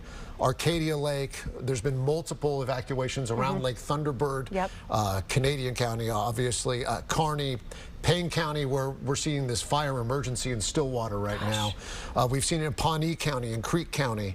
Chickasha, there was an evacuation that basically took up the southwest part of town, but there was a warning for basically the entire town. That has since actually gone away, that emergency and that evacuation. That's the one win. The sheriff announcing that, I think you could hear it through my phone when I was talking to him, said they've gotten a handle on it, they've gotten it out, we're going to be lifting that evacuation. You mentioned Cleveland County as well. I'm talking with a trooper who was there at Incident Command. He moved from his location to Incident Command in Cleveland County, and he said it appears that Cleveland County is contained at this point. That does not necessarily mean out, but it is contained, and we can get him on the phone if we want to. Lieutenant Eric Foster, he's standing by as well, but we are waiting for several people to talk to. Let's go to KOCO's Megan Mosley. Meg, first, are you guys okay? I know this was very close. Live waiting for you guys to get done with that phoner, and then the flames just started coming out of nowhere, so we immediately got in the car. My photographer David Valaga made me hop back in the car because it was intense there for a moment. But yeah, the fire that you see here, it actually jumped across the highway really close to where we were, so we obviously got back in the car. But yeah, you can see it is, all of that is on fire, but down there it is a dead end. Now we don't know if there are any structures back there. We can't see anything. It is completely smoky, completely black. We've seen different fire departments out here, the Mutual Volunteer Fire Department, Guthrie, obviously, Logan County Sheriff's Office. They were out here assisting with traffic earlier, but all the residents that were out here at this intersection, they made them leave. Oh, yeah, you can see this right here. There. Oh, can we move that? There's a brush pump now out here. We're trying to work on this shot real quick, but they're out here obviously trying to contain this fire, but still the flames are very high. It's heavy smoke. Oh, yeah, you can see it right there. We were ordered to move further into town out of the fire zone. We were getting large pieces of ash and embers coming our direction. So now we're almost back to Highway 51. But the main thing that we have just confirmed is from the Oklahoma Highway Patrol, large apartment buildings on the south side of town are on fire. We know that they were down there just a few minutes ago evacuating Lakeview Village. I cannot confirm that it's one of those buildings, but they were now, that is where they came from that area. There's quite a few large complex type buildings, apartment complex buildings down there. But there are not just houses, but large buildings on fire on the south side of Manford. Travis, back to you. Okay. Just devastating to hear what's going on for the Manford folks. Michaela is, I think that's Michaela. of the pictures we were looking at for Emory. Thanks, Emory. Michaela joins us right now. Michaela, if you could give us an update from what you're kind of witnessing right now at the school. Yeah, Travis, we're still at Manford Elementary School. We haven't moved. This is where we were about 30 minutes ago. I did want to point out there's some emergency vehicles kind of gathering in this area. We haven't been able to talk to them yet. Obviously, they're super busy right now, but we've noticed that they've driven back and forth down this road here a few times pretty fast. I don't know if they're still trying to evacuate people, but what you're seeing is this smoke. This smoke is just coming this way. Now, the winds have calmed down just a little bit, not too much, but we're still seeing a lot of that smoke coming from this area. Like I said the last time I was with you, where the camera is pointed, we can barely see 100 yards. It looks like a church. If you can see that church right there, that's about all we can see. But this is what we know for now. It's still very bad out here in Manford. Hey, thanks, Michaela. Appreciate it very much. And so that's the situation out there. Reagan, we're also picking up Reagan, I guess, right now a little bit. So thanks, Michaela. Reagan's available. Reagan, can you give us an update from your location, what you have right now in Manford? The smoke comes in so quick and these fires are moving so quickly that some of these spots are just not safe for us. We're here along Highway 51 right now. You can just see how much the visibility has disappeared. This is the main strip through Manford right now, and you can barely see much. Now, I was just talking with Manford Police a second ago, and they said they're just basically overwhelmed with so much right now. These fires moved quicker into Manford, the city of Manford, than they thought would happen, and it's just now they're racing around, making sure people are out of their homes, knocking on doors, making sure everybody's getting out of the area. Now, the areas that we've driven around so far, I think Emory just mentioned that some apartment buildings are on fire. We actually drove by a couple of the senior living apartments a little bit ago, and those were the Golden Age and a couple other ones. Those are on the southwest side of town, and those are 3 of the apartments that they had a plan before the fires got to town, and they took those residents on Manford school buses to Lakeside Baptist Church. So we can hope that everyone was out of those apartments in that area. But again, you know, the problem is right now these gusts are so strong. They're strong. We've been out here all day, and I think these gusts are stronger right now than we've seen earlier. And it's just moving that fire so quickly through town and just making the visibility so challenging out here, Trav.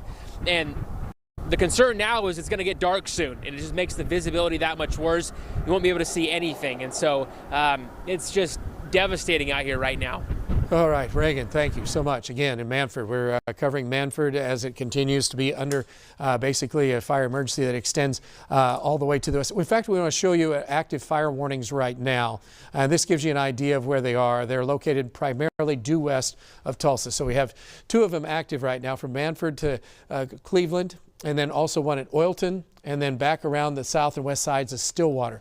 So that's the highest level you can get for bad fire conditions, and that's what we're seeing right now. So we were just talking about the Manford area.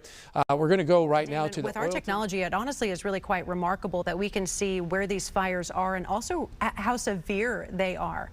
Well, certainly, you know, when you think about the way that we look at fires, and then you think about, you know, storms and what the radar is looking at here, the radar is just looking for things in the atmosphere to bump into and then send a signal back to us. So when the fires become strong enough, hot enough, and they're putting up a bunch of ash, we can see it. And so that's what all these hot spots are right here. So there's a fire outside of Shawnee, south of the Grand Casino, south of McLeod.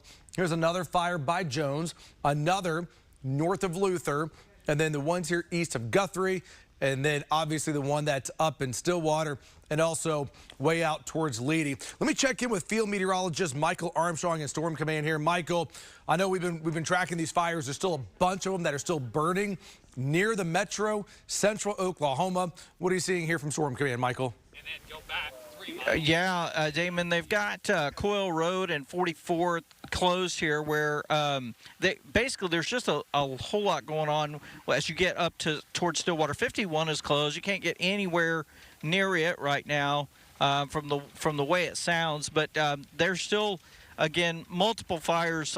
I mean, I can see within the area around me, I can count 7 or 8 fires. But when you look outside, that's what it looks like. It just looks like almost like fog. I mean, there's just so much smoke filling the sky. We have seen things today.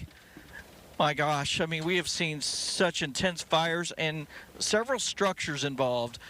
There was one point where you guys were doing some other things, but we had a baby calf at one of the residences where a homeowner was trying to protect their home, and I'm not sure what happened to it. It was in a fenced-in area, and it ended up running off kind of further back north. There was several areas around the home that did not catch on fire, thankfully, and I think the home made it, and that was when we were back there down along Coffee Creek near Triple X. But I'll tell you, it has been a devastating day here across Oklahoma, and it's still burning in a lot of areas. And Michael, have a question here. How many homes have you seen today that have as burned? much of it as you can? So those are the major fire events that we have at this particular moment, continuing on the west side of Tulsa. And so the situation is not good at this particular moment for areas out there. Aaron, did you have something? Alan has a shot of them Alan? with the horses. Did you say Alan? Okay. Let's go to Alan right now. Alan Hancock out at Stillwater. Alan, if you can, get us an update on what's going on there, would you? Yes, sir. I'm out here at the OSU Equine Center.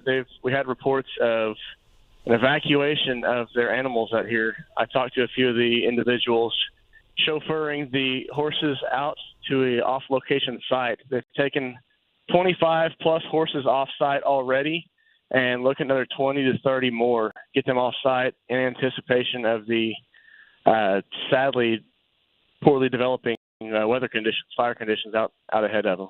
Got 40-mile-an-hour gusts at this time, sustained winds at 20 miles an hour. Hard on the animals and hard on the people trying to load them right now, but trying to get them out of harm's way. Yeah, Back to you. and that fire, how far do you estimate that fire? I know you can't see it because of the smoke, but what are you estimating how far that fire is southwest of you? I'm about a mile north of 51, if my bearings are correct. And they said the highway patrolman that I talked to and the Stillwater police I caught earlier said there's houses burning about 3 to 4 miles south and west of that location. So we're looking at a good 5 miles out so far. Okay. All right. Then that's not going to end anytime real soon.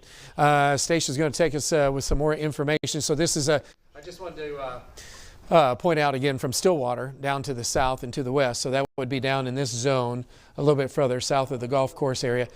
So that is an area that's well south and west still of OSU proper, but that's not that far from the Equestrian Center, and then along 51 south. So we're talking 3 miles south where houses are on fire. But that's, again, a bad situation. And can you zoom a little bit further, or not zoom, but go south, I should say. Sorry.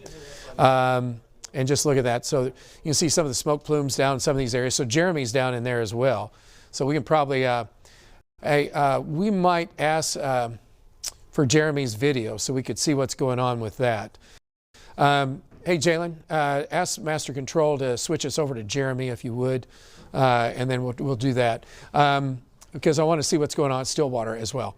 So again, that's southwest side of town. All right, let's come back on over, and we're going to come back over by the Manford area. We have multiple smoke plumes still coming out of Oklahoma City. Look at it from right now. What has worked well today? What from as good as can, obviously, and what was a challenge that you think needs to be revisited in years to come here in Oklahoma? Well, the success has been all the planning and coordination that our agency has had in place for the last few years with the National Weather Service, where we have products and predictions where we can pinpoint where these outbreaks are going to occur. And from that, that's where we pre-position our resources. And I always say that the most effective wildfire response is early detection and quick response. So the closer we can have those assets, those resources to where those fires break out, the quicker we can get there and hopefully catch them while they're small. As far as things that didn't go well, we had aircraft pre-positioned in the state. We had aircraft with access in the state of Texas. And, we checked in constantly throughout the day, and we never got a window to be able to get those aircraft up in the air due to wind speeds and dust. So we kind of knew that going in, and we're hopeful that we might get a window to maybe even just get an aircraft up to kind of start assessing and mapping and prioritizing things. But in lieu of that, our firefighters are trained, they're experienced, and we have technology on our phones that we can use to map out these fires and establish what those priorities are. And I do have one more just quick question for you, Andy. Were you surprised to see, I wouldn't call it a lack of resources because the resources are there. They're just being pulled in all sorts of different directions. And I know that your agency is really just monitoring the fire risk and the wildfire outbreak more from a forestry angle. But we are hearing from several agencies that saying we need more resources, we need more brush pumpers, we need more people, but those people are already elsewhere. Are you surprised to see this an outbreak of this magnitude, I'm guessing? I'm not shocked. I'll be honest with you. And from a preparedness standpoint, we were as prepared as we could be as a state. Obviously there are things that impact our agency that prevent us from having the resources we need, and by resources I mean firefighters, bulldozers, engines, and the same goes for the fire service and the fire departments across the state. So if we had a mechanism to increase that capacity within our agency, within the fire service, that's something that could be instrumental in having a better response. But that's that building to that capacity doesn't happen overnight. It takes years. It takes a budget. It takes experience. It takes training. So, that's, from my perspective, that's, some of the things that we can work on. Andy James, Oklahoma Forestry Fire Management, thank you again so much for all of your time and your expertise, and most importantly, what you've been doing today and the days leading up to today. Thank you.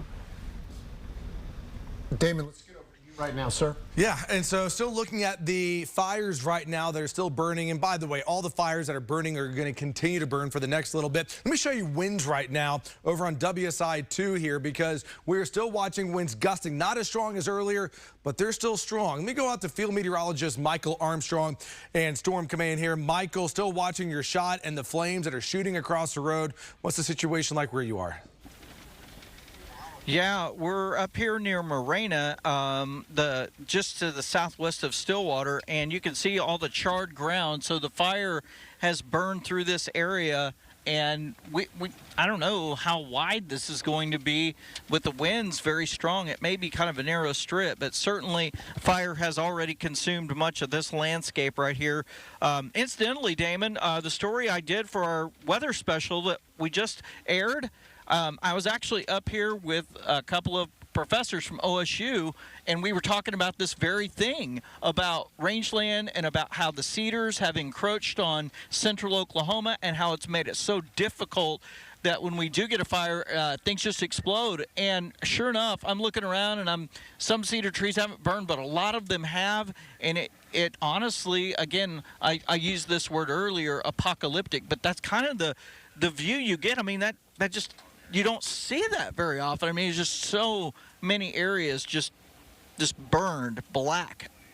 Yeah, and what's going to be interesting is to watch how this begins to change in the next month or so as we begin to eventually get more rain in here, and what has burned, we'll eventually begin to see some green grass coming back up in it. But right now, winds headed out this Friday night. Look, they're still going to be strong, not as strong as earlier. We have clearly passed the peak, but we're not out of the woods yet. We're still going to be dealing with these strong winds for a bit. Blowing dust advisory remains until 9 o'clock. So if you are going out tonight, just know that visibility is going to be quite poor, and high wind warnings for central, northern, and western Oklahoma will continue. Watching the winds here, they're going to remain strongest up in northern Oklahoma. They'll begin to lower out to the west and in central parts of the state, but it's not going to be until well after midnight that the threat will begin to diminish. We're going to watch it closely. Keep it with KOCO 5 News.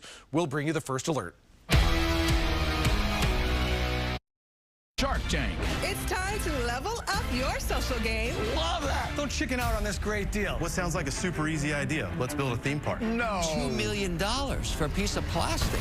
Wait for this. You smell bad. That's not going to change. I know I come off as maybe a kind of unassuming guy, but I'm an animal. You were very nasty to me when you came out here.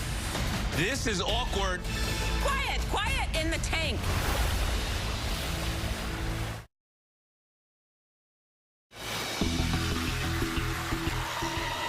First into the tank is a fun way to get to know your friends. 60 to 70 miles per hour, and sometimes the hailstones with the strongest of these cores is trying to push anywhere from quarter-size hail to about 2 inches in diameter. So these are, again, storms. Even if you don't get tornado warning storms, you don't want to mess around with those. Longer than what some of our sensors are reporting around it. 40 right now for the wind gusts around the metro, 47 up in Pawhuska, 34 in Pawnee, 39 in Okemah, and again still 35 to 45, almost maybe a little stronger than that at times. So the winds are going to be gusting in this vicinity, in this general range, through about the 9 o'clock hour tonight. That's a couple more hours. Then early in the morning, a cool front will come through. The cool front will change the wind direction out of the northwest, and the winds will they'll subside even more as we get into later tonight. Humidity values, of course, have been really low today. That has made the fire threat extremely dangerous for us, down to 9% still in Tulsa and 9% in Okmulgee. Later tonight, the humidity values should start to increase. That may help, of course, with fire conditions, but we still have several hours to go and a lot more battle time for these crews to have to really try to work on these fires. Visibilities, they've talked a lot about the dust in the air and the smoke in the air. Look at visibilities out around Stillwater, less than a mile. That's smoke and that's dust. And similar situation out in Manford right now. 2-mile visibility here in the metro. Most of the metro is, of course, dust, but our fire threat will continue into this evening. Power outages from the strong winds. Lori had the pictures and videos from up around Pawhuska, and power poles are just snapped. So the strong winds today really did some damage. We've had images come in of trees on top of mobile homes around the Tulsa metro. 16,000 customers still in Tulsa County without power right now, 1,000 over in Creek County. We've had an increase in Muskogee earlier today to about 1,000 customers. That number is coming down. McIntosh County, it looks like you guys have had a boost up to about 700 customers. Of course, when you don't have power, we hope that folks will stream us online or on our News on 6 app. But it's been a rough afternoon, of course, with air quality, with the fires, and that's going to continue, Trav, for a few more hours.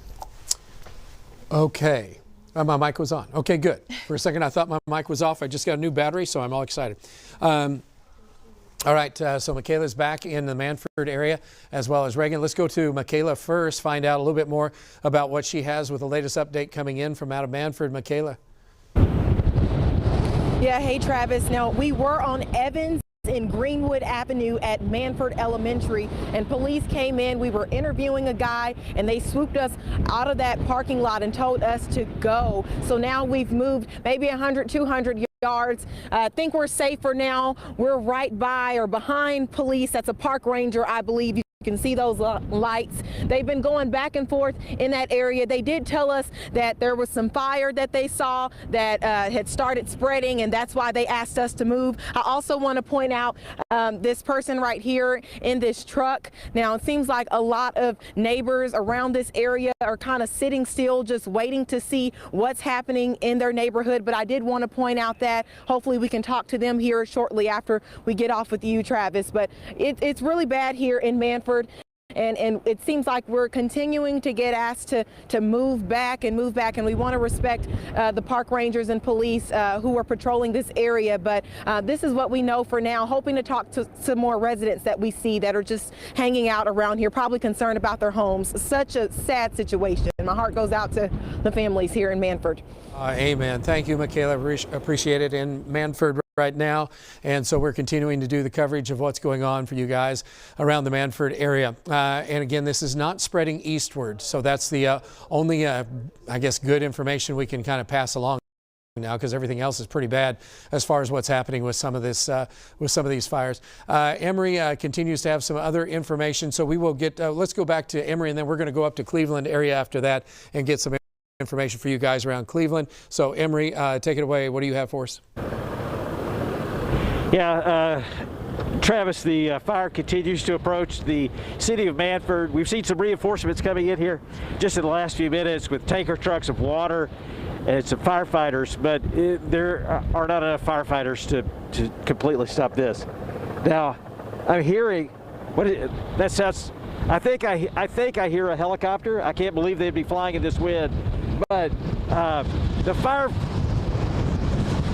the firefight continues on the south side of town, but you can tell the wind is just incredible out here.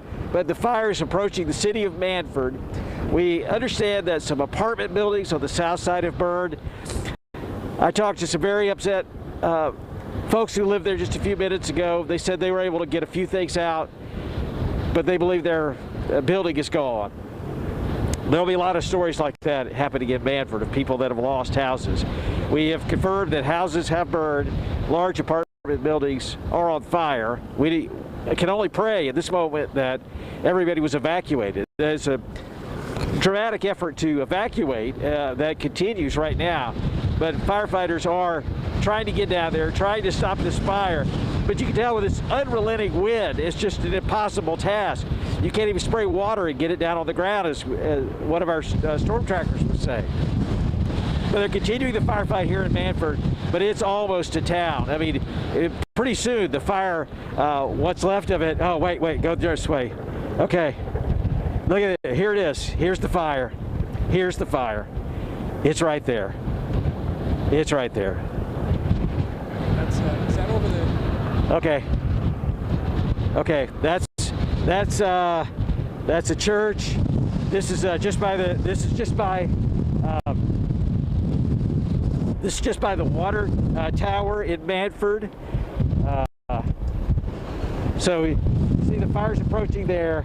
These are people that were watching for it. Now they're leaving. But this fire, we are in Manford. This is not a rural area. It may look a little empty back there. This is the town of Manford that is about to burn unless someone can stop that. And you can see there's a bulldozer working right there behind that church building to try and stop it. But I don't see how. Wow. I think that noise I heard was the bulldozer. It sounded just like a Chinook helicopter. I can feel that. But you can just feel stay the heat here. Yeah, hey, Emery, we'll just stay on that shot for a minute. Again, and you can, if you need to. Unbelievable.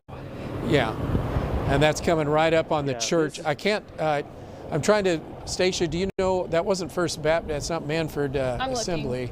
No. That's First Christian Church or Manford Church of Christ. That's Manford Church of Christ. Yes. Okay, that's Manford Church. And First Christian Church though is right just to the south of it too. So there's two churches in that vicinity. We'll let you go. Travis, we gotta go. All right, we gotta go. Yeah, take off. Go. All right. So that's what's going on there. We're going to go. We can go. I need to get up to Cleveland, and let's go up to Cleveland. Then we're going to come back to Reagan, and we got to go to Cleveland for a second. I got to get another quick update for you guys to the north. We haven't talked to you at all. This right now, Brandon's location continues to have fire flare-ups. Brandon, any quick and new information on the fire weather for you guys? No, Travis, not right now, other than just watching that fire continue to encroach on that building. I'll zoom in there, and you can see in our shot that building is in jeopardy, along with that pump jack. This fire is slow. It's moving this direction. I say slowly, but it's not. It's moving very quickly. The smoke is very thick. It's almost just like Emery seen, just very thick smoke, lots of wind, and just really hard to breathe, Travis. Gotcha. And again, if you're up in this area, please be advised of these fires that are going for you as well, okay? Let's go back to radar for a second there. So this is along the Cimarron and just north of the Cimarron. So this is where Brandon is located. That fire continues to move to the north and to the east with the fire danger for all you guys in this area. This is a fire warning for you as well. So this is evacuation. This isn't the Manford one. This is the one just to the north. We'll go back into Manford right now. Reagan is with that fire. As we've said, Emery's had to move. Michaela's had to move a couple of times. Reagan has another perspective of it, and he can see it to his west. Reagan, what do you have? Yeah, Trav, we're going to have to move eventually. That's kind of every spot we go to, you have to evacuate because it shifts so quickly. We're actually here at the Manford High School right now, and behind me, this is the First Baptist Church, and just to the southwest of this, that's that neighborhood where Emery's been reporting, I've been reporting that several homes have burned. Now, I just talked with police a second ago and different crews, and they say the concern and the issue is all these old homes in town, those embers are just hitting these roofs and they're just lighting up in flames. And we're seeing that just one after another in those neighborhoods just southwest of town. And I gotta tell you, Trav, these winds are way stronger at this point of the day than they were a couple hours ago when we were on Highway 48. I mean, the gusts are super strong. And you can just see, look how much darker it gets as that wind takes this smoke our way. Unfortunately, the path of this fire right now and the way it's moved most of the day, it's heading northeast, and that's moving right towards the high school. You know, crews are going to do their best to keep this area out of danger. But right now, the two buildings that are in danger are First Baptist Church, the Assembly of God. These are the two churches here next to the school. There's also the Manford Elementary School that is over here to my right. It's moving so quickly, and these big, strong gusts make it so challenging for these crews to do anything to get these fires put out. But yeah, it's something out here, Trav. It's just devastating. All right, it is. All right, Reagan, thanks so much again in Manford near the high school.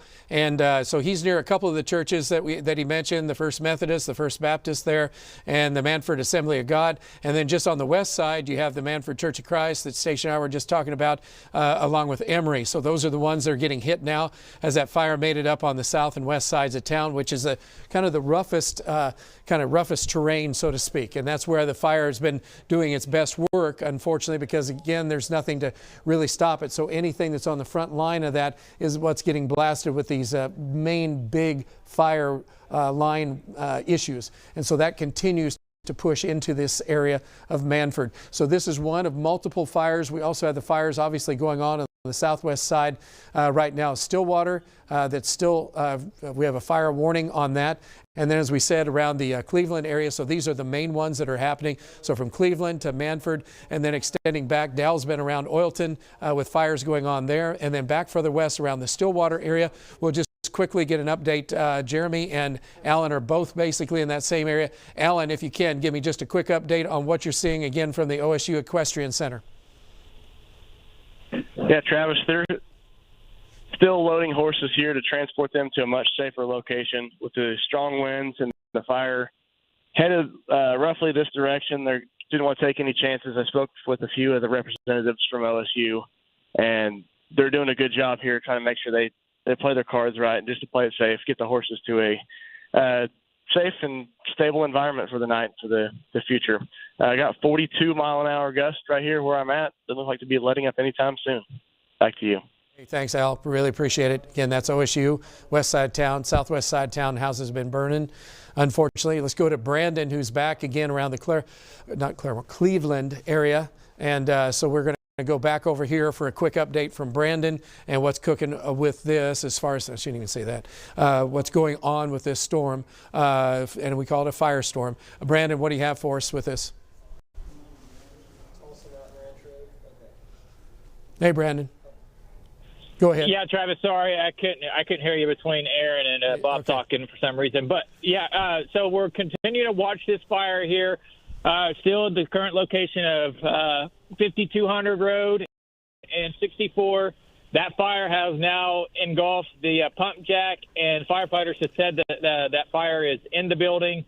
So that building is probably going to be a loss, unfortunately. This fire is still continuing to encroach on us. It's moving northeast up the road here. Several agencies still around town. Very smoky. Lots of residents still moving up towards Cleveland, where this area is under mandatory evacuations. And we're still getting wind gusts, Travis.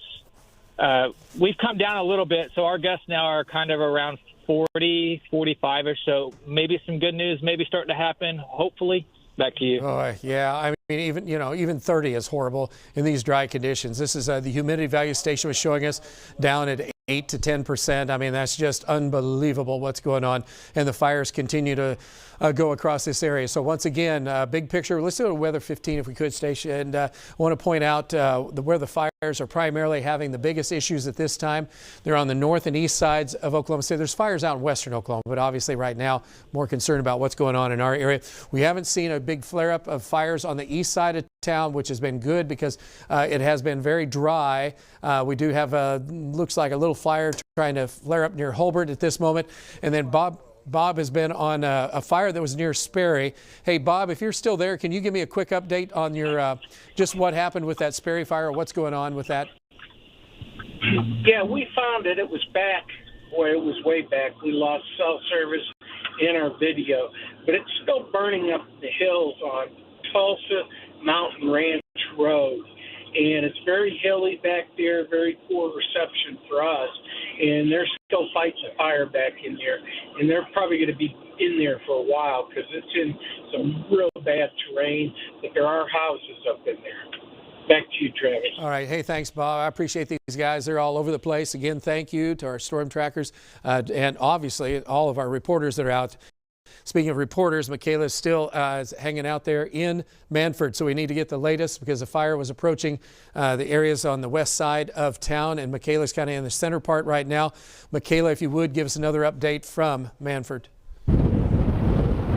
Yeah, hey Travis, we're still in that exact same spot we were just about 15-20 minutes ago. We're actually just a few, like a mile or two down from Reagan. I did want to point out that Park Ranger is still sitting here kind of monitoring people. It seems like they are allowing people to come in and out and back towards that neighborhood, so I'm not really sure what's going on there.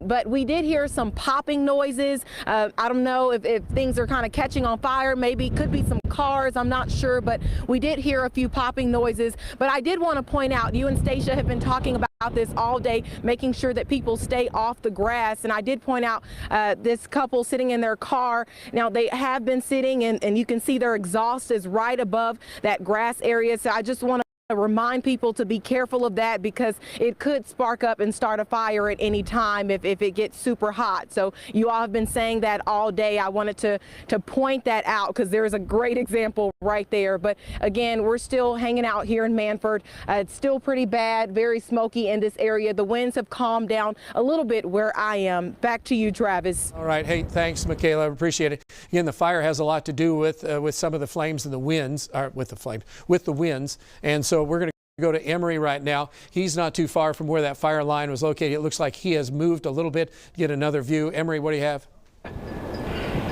Yeah, we've had to keep moving just for our own safety, but there's a building back there burning. I don't honestly know if you can see it through the smoke with the camera, but probably 200 yards away. Earlier we were just down the road toward that building. Grace Family Worship Center is there. There's several buildings right around it. I can't tell you what's on fire, but there's a large building right by there that's on fire. There was a bulldozer working around it as those flames approached, and it was moving with incredible speed, that fire toward that building. A bulldozer was going around it and trying to create a fire line. But now there's a building on fire right there. I can't confirm what building that is. We can't get down there to it. It's not safe. Firefighters are down there, but they can't stop that. Now this is in Manford. This is where I'm standing is the old by the old police station. So you can't get more in the center of town than this, and the fire's burning in town. In 2012, when that fire was so devastating on the west side of town and all those homes burned, all those people lost houses, the fire didn't get here, and it's here now.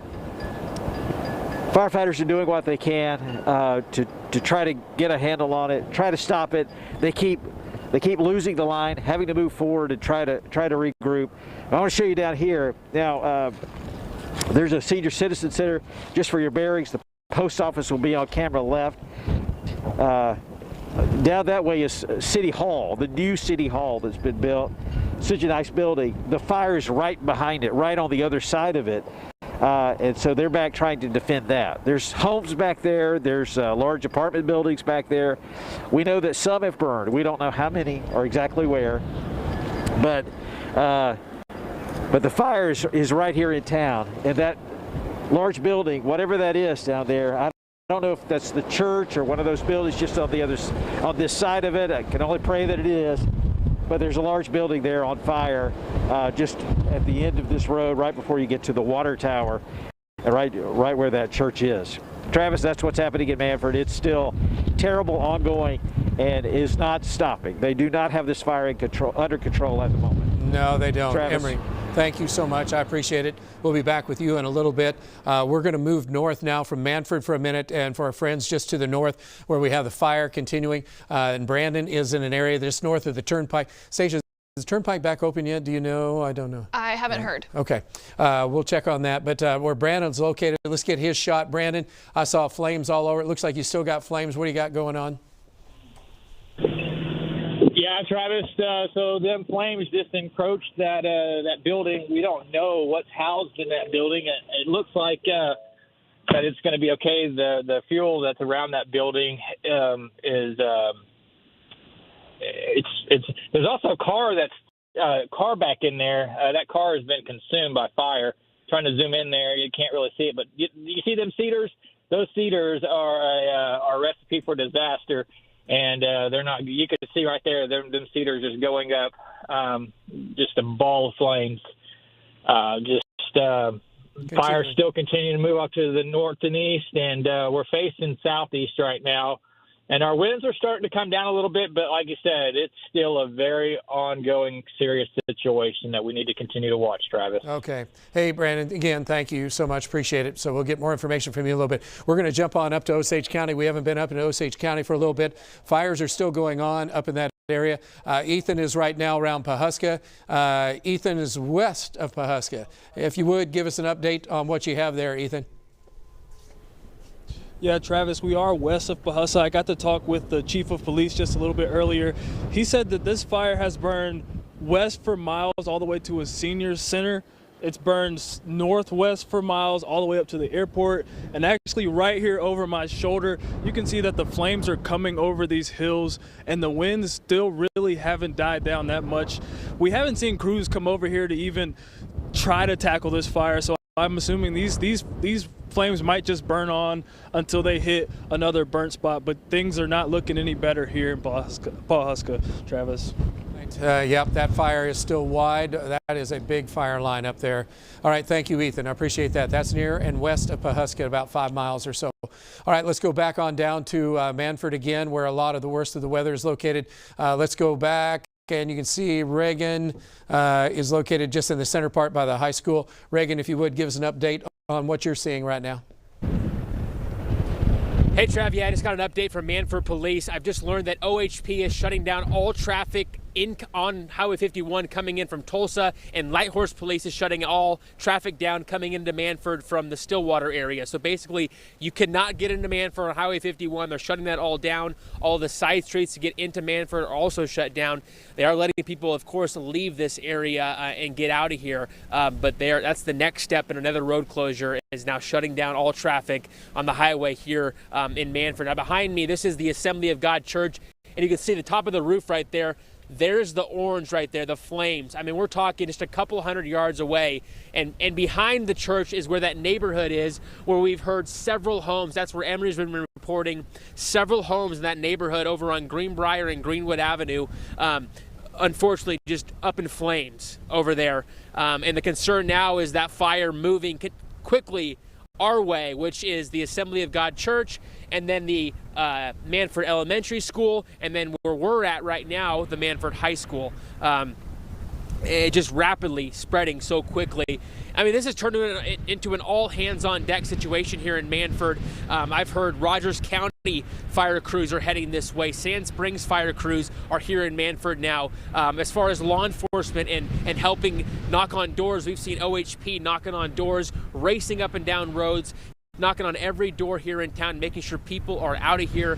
Police told me there was one situation earlier where they knocked on a door and there was somebody inside, and they didn't have the alerts on their phone and they didn't know, and police were able to get that person out of there. They actually put them into an RV because there weren't any ambulances available, and put them into an RV and got them out of town. So, I mean, just so much effort is going into getting people out of here, getting people safe. OHP's here, Light Horse Police is here, GRDA's out here. I mean, all Green Country law enforcement agencies are heading here to Manford to help, because just it takes so much effort to keep people safe, and we're just seeing the devastation that something like this can bring. Now, for those that are evacuating Manford, I've been mentioning the Case Community Park in Sand Springs, or Case Community Center in Sand Springs, is available. The Red Cross is there and has resources available. Also, Lakeside Baptist Church.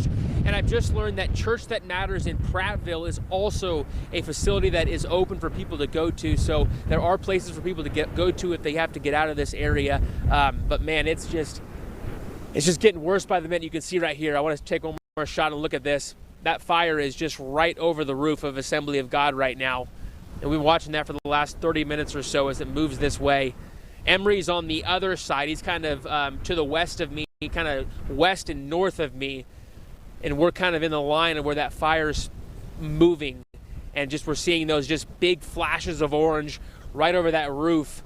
And that the elementary school is just probably about 200 yards from the church right there. It's just, man, you can't see a thing.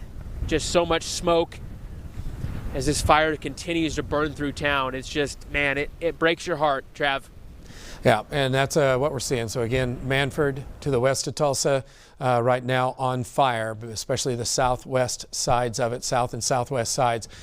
We will continue with Manford in a minute. Let's go on up, and I want to get another shot from Brandon, and then we're going to go to Stillwater for a quick update, hopefully. Brandon, I need to hear from you for a little bit. What's the newest information coming in from there in southeast sides of Cleveland?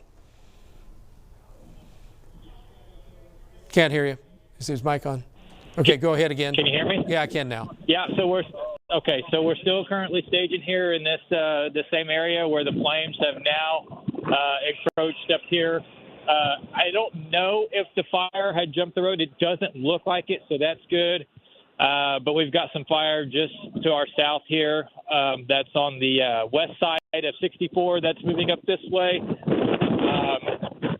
So the fire continues to move off to the northeast. So I think they're actually getting it contained and handled. Anyway, that's the way it was when we left. So seems like everything's okay in Alfalfa County for now. Back to you. Okay, thanks for that report. And that's something very localized to emphasize, is saying that it would move into a greened up area, and that makes a big difference. Now, if this was a month later, we wouldn't have quite as many issues. It'd still be an exceptionally dangerous fire danger day. But the fact is, we still have a lot of dry vegetation, and that's allowed for plenty of fuel for these fires. We appreciate Mike Bennett and all of our trackers who have been working all day long to keep us forewarned. By the way, I just learned there's the town of Goodnight, Oklahoma. That is east of Langston. You can see the smoke plume there. There you go. Good night. We'd say good night to all these fires, please. And then you can see it moving off just south of Perkins. Farther south, we are tracking this little fire that went up right across Highway 102 and east of Poole, south of Highway 44. That has really diminished quite a bit. And then a wider view showing that this is the big monster storm that has caused all the problems, not only for us, but to the east. Multiple tornado warnings across central Missouri, moving into just west of St. Louis. They're gearing up for a tornado outbreak. By the way, this storm, as it moves northeast, it is going to have a tornado outbreak. There's already a high risk of severe weather in the southeastern U.S. for tomorrow. Now, for us, yes, we had a difficult time getting to anywhere in this area, quite honestly. Highway 51 is closed all the way from 35, from what I was told by one of the police officers. So okay. It's the winds, the raging fires, and just trying to let the crews in here just get to work safely. All right. Hey, thanks, Al. I appreciate it very much. I've got a video that's on Links 1. Did that come in? Stacia, do you know much about the OSU one? That's from Cole. That must have been on the southwest side of Stillwater. Those flames are coming in on OSU. So again, I know a lot of kids are gone because of spring break, but still, a lot of folks are probably scared to death of what was going on. on the southwest side. So there's still evacuations that have been down there on that southwest side. Let's head on back down into the Manford area and get more information as we continue with what's happening there, and then we'll talk to Stacia in a few seconds. But again, for Manford, let's go to radar if we could, Stacia, and talk about a little bit about these fires. So we do have Oilton that's still out to the west. We have the Manford fire going on, and that's continuing to move to the north and to the east. Emery's location, is he still available to talk to right now? He hasn't. They're moving. Okay. Okay. Let's look at his shot then for just a second at what Emery's looking at. Again, he's kind of on the west side of the town. Again, that's Highway 51, and so that's where he's looking back into it. So you just see he's got the raging fire going on right now to his south and west. Or I should say south and east, most likely. And so that's what they're fighting. You can see a lot of fire trucks, firefighting equipment, fire folks trying to do the best they can with just horrible breathing conditions. Obviously, they have to have breathing help because they're in the midst of a huge inferno and fire and so much smoke and inhalation of that. Is horrible. And again, if you suffer with asthma any place around Tulsa, you have to be advised for what's going on. So again, this is a fire that is in Manford right now. Michael's got us a shot of trying to see if that's a building that Emery was talking about just a little bit ago. So that's the situation that we see right now, that's part of the fire. And that is not just a fire that's going to be easily put out. You can see that is a really built up fire that's continuing to burn, has a lot to burn with. Stacia, those winds, as we mentioned a little bit, they were gusting right around where these fires were at 45, 55 miles an hour. Can you give us an update on winds at this point too that's coming into these fires? Yes, Trav, and so keep in mind too, with really large fires, they can almost create their own wind. So some of the wind reports that we've had in Creek County and here in Tulsa now, the latest have been about 35 to almost 40. But again, within this fire, it's such an inferno, it's its own monster, if you will. It can create its own wind, and those wind gusts could be even stronger. So again, the winds right now 35 to almost probably 50 miles per hour. Winds are out of the southwest. The wind gusts compared to 3-4 hours ago, not as strong, but still when you're battling a fire to this magnitude, even 35 mile per hour winds are not an ideal situation by any means, but still very dangerous. And so the wind gusts again out in Creek County, still about 35. To the south, I want to mention that watching satellite imagery, there are some hot spots that are trying to show up maybe in Cherokee County, Adair County, a few spots to the south from there. The winds have picked up since about 5-6 o'clock across southeast Oklahoma, and you're gusting about 40 to almost 50 at times. Wind gusts are going to fluctuate. You may get a 35 mile per hour gust, and then 10 minutes later you get a 55. So the wind gusts will fluctuate through the rest of this evening, but gradually start to weaken.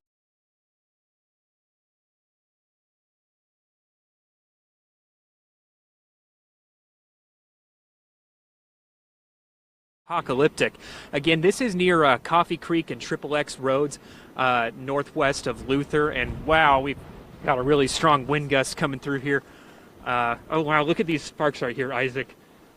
Just totally being blown away. And then there you can see now they're spreading the fire just like that. So that is what they're up against here. It is really, it's just hard to see. I mean, we are right in the middle of a neighborhood. I'm sorry, the smoke is so thick I've got to just cover up my nose here.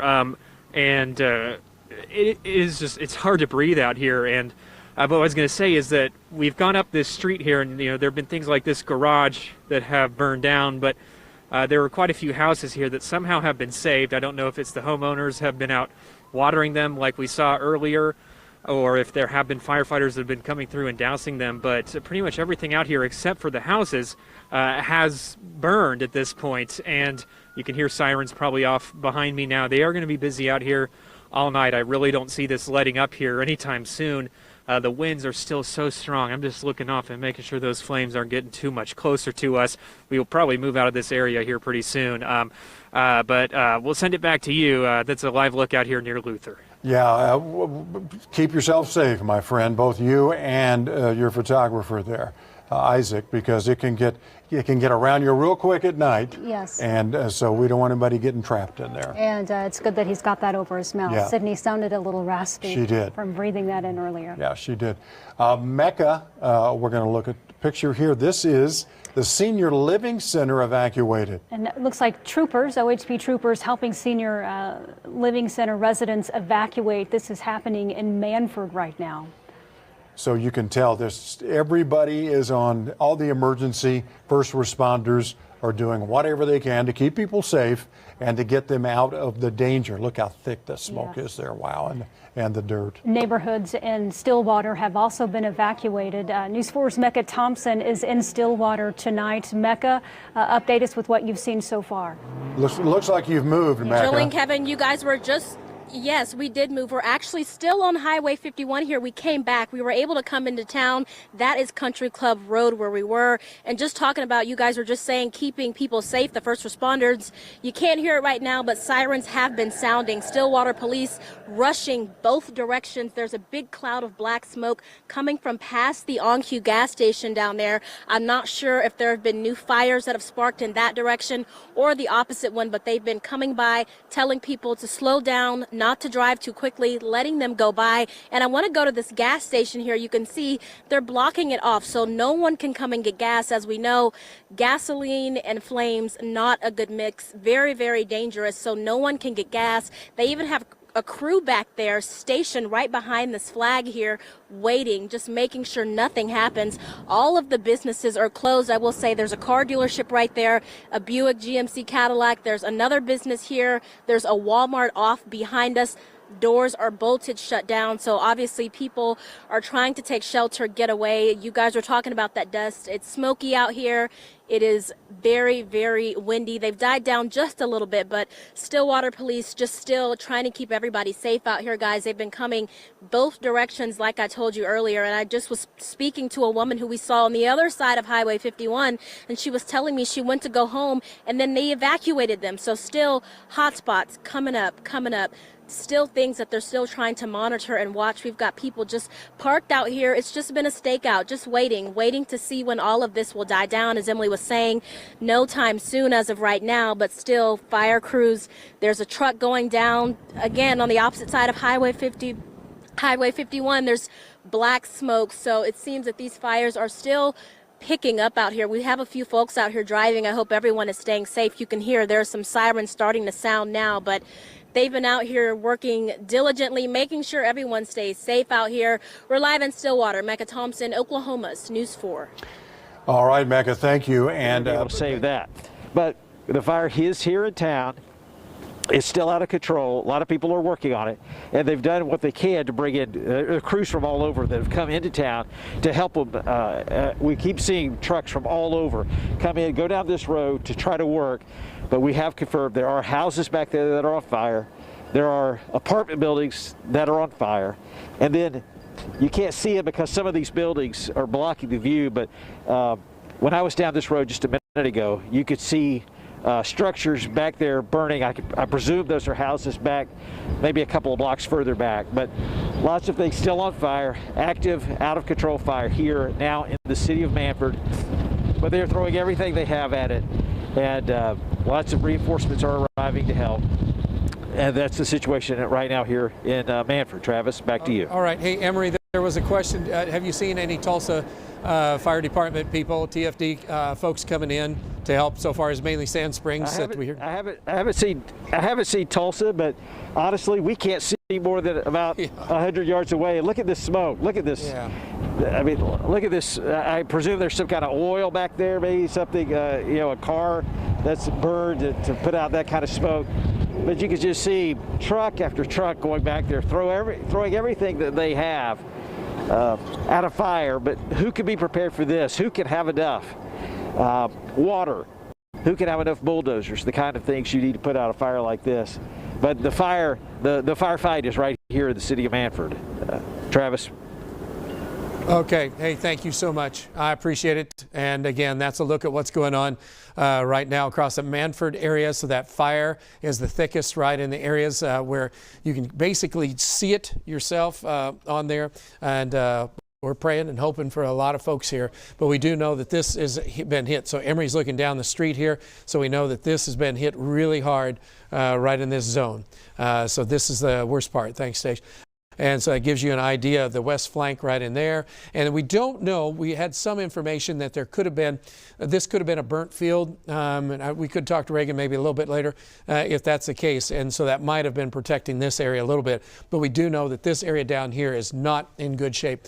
We do have, let's see, it looks like Reagan's getting a different shot right now. And then we have Ron that we talked to just a moment ago. I wanted to talk to Brandon again for you guys up in the Cleveland area. It looks like I don't see a fire on Brandon's shot right at this second, but Brandon, looks like you're repositioning. What's going on in your area?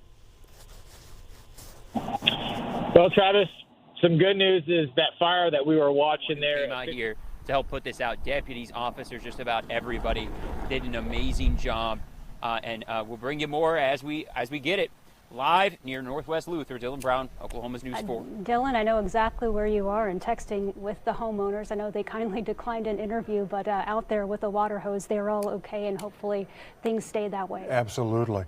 And fire crews will be on those hot spots all night. Well, when we last talked to Sydney Batzloff in Norman, things were beginning to calm down there a little bit, and she's fighting allergies and the smoke she's having to breathe in. So, Sydney, it looks like still a lot of smoke behind you. Yes, we're still here on State Highway 9. Hopefully my voice will last through this. We'll see. It's getting very smoky. Not good to be out here breathing it in. So if you don't have to be outside, do not be outside. Again, State Highway 9. Sun's going down, so visibility is getting really bad. I'll step out. Maybe my photographer, I don't know if any cars are coming by right now, but really if they didn't have their headlights on, you couldn't see them. So if you do have to be out on the roads, make sure your headlights are on. Make sure you're giving enough space in between cars, and just be cautious because it's really hard to see out here and to see what's ahead of you. And if you happen to stumble upon any fire crews, law enforcement, make sure you're giving them enough space to continue to fight these fires. We've been driving around Cleveland County today, and a lot of the things that we're seeing, just still a lot of hot spots, making sure that those are safe. There's still evacuation orders in place, and officials are urging you do not return home until those are lifted. If you're looking for a place to go in Cleveland County, the Cross Point Church is open, and the Little Axe Recreational Center is open for anyone needing to evacuate. A lot of the stuff that we saw today, we saw a lot of property owners on their property. The flames are getting close to their homes, and they were out there with hoses, putting as much water as they can, taking shovels, putting dirt on it, and they said it was inspirational for them to see their neighbors running over to their house to help them out and help save their properties. Again, if you don't need to be out, don't be out, and stay safe. For now, reporting live in Cleveland County, Sydney Batzloff, Oklahoma's News 4. Back to you guys. All right, kiddo, and be careful with the visibility going down. Be careful on the side of the road. And we have some more breaking news from Stillwater. This is near 6th and Country Club. Hotels and homes. Businesses being evacuated. There's the shot of the library, and you can see how hazy it is there. But they still have some problems in the outlying areas of Stillwater, and we continue to watch it for you. Mecca Thompson is in Stillwater and working her way hopefully to that area to get another update there. Let's go over to Emily to get the latest on the weather and what we can expect in the next hour or so. Yes, absolutely heartbreaking today, and I know we're going to find out more, especially tomorrow once things calm down, but it's not quite calm yet. At least we're not seeing hurricane force winds like we had earlier this afternoon. Peak wind gusts of 83 miles per hour in Frederick. That is the equivalent of an EF1 tornado. So no surprise that there's damage in Frederick as well as power outages. Tipton 77 mile per hour gust, Hobart 75, Clinton a 74 mile per hour gust. Look at all the high wind reports across the state. So this means 58 miles per hour or greater, and that continues to add up in eastern Oklahoma as well. So most of the state impacted except southeastern Oklahoma, and that's excluded from the high wind warning that remains in effect until 10 p.m. Let's go ahead and zoom on into the latest as we still have ongoing fires, although there have been signs of improvement, right? I know on the radar it doesn't look like quite as much as before, but you can see it's still pulsing up here just southeast of Camargo, east of Leedy, where this fire warning remains in effect. We had the big evacuations happen earlier today, early this afternoon, and we've had Eric Dixon covering this all day long. Eric, clearly the fire is still going strong. What are the crews doing to battle this so that they can stop it as much as possible before the big wind change later this evening? You know, these crews are just kind of guiding it away from structures.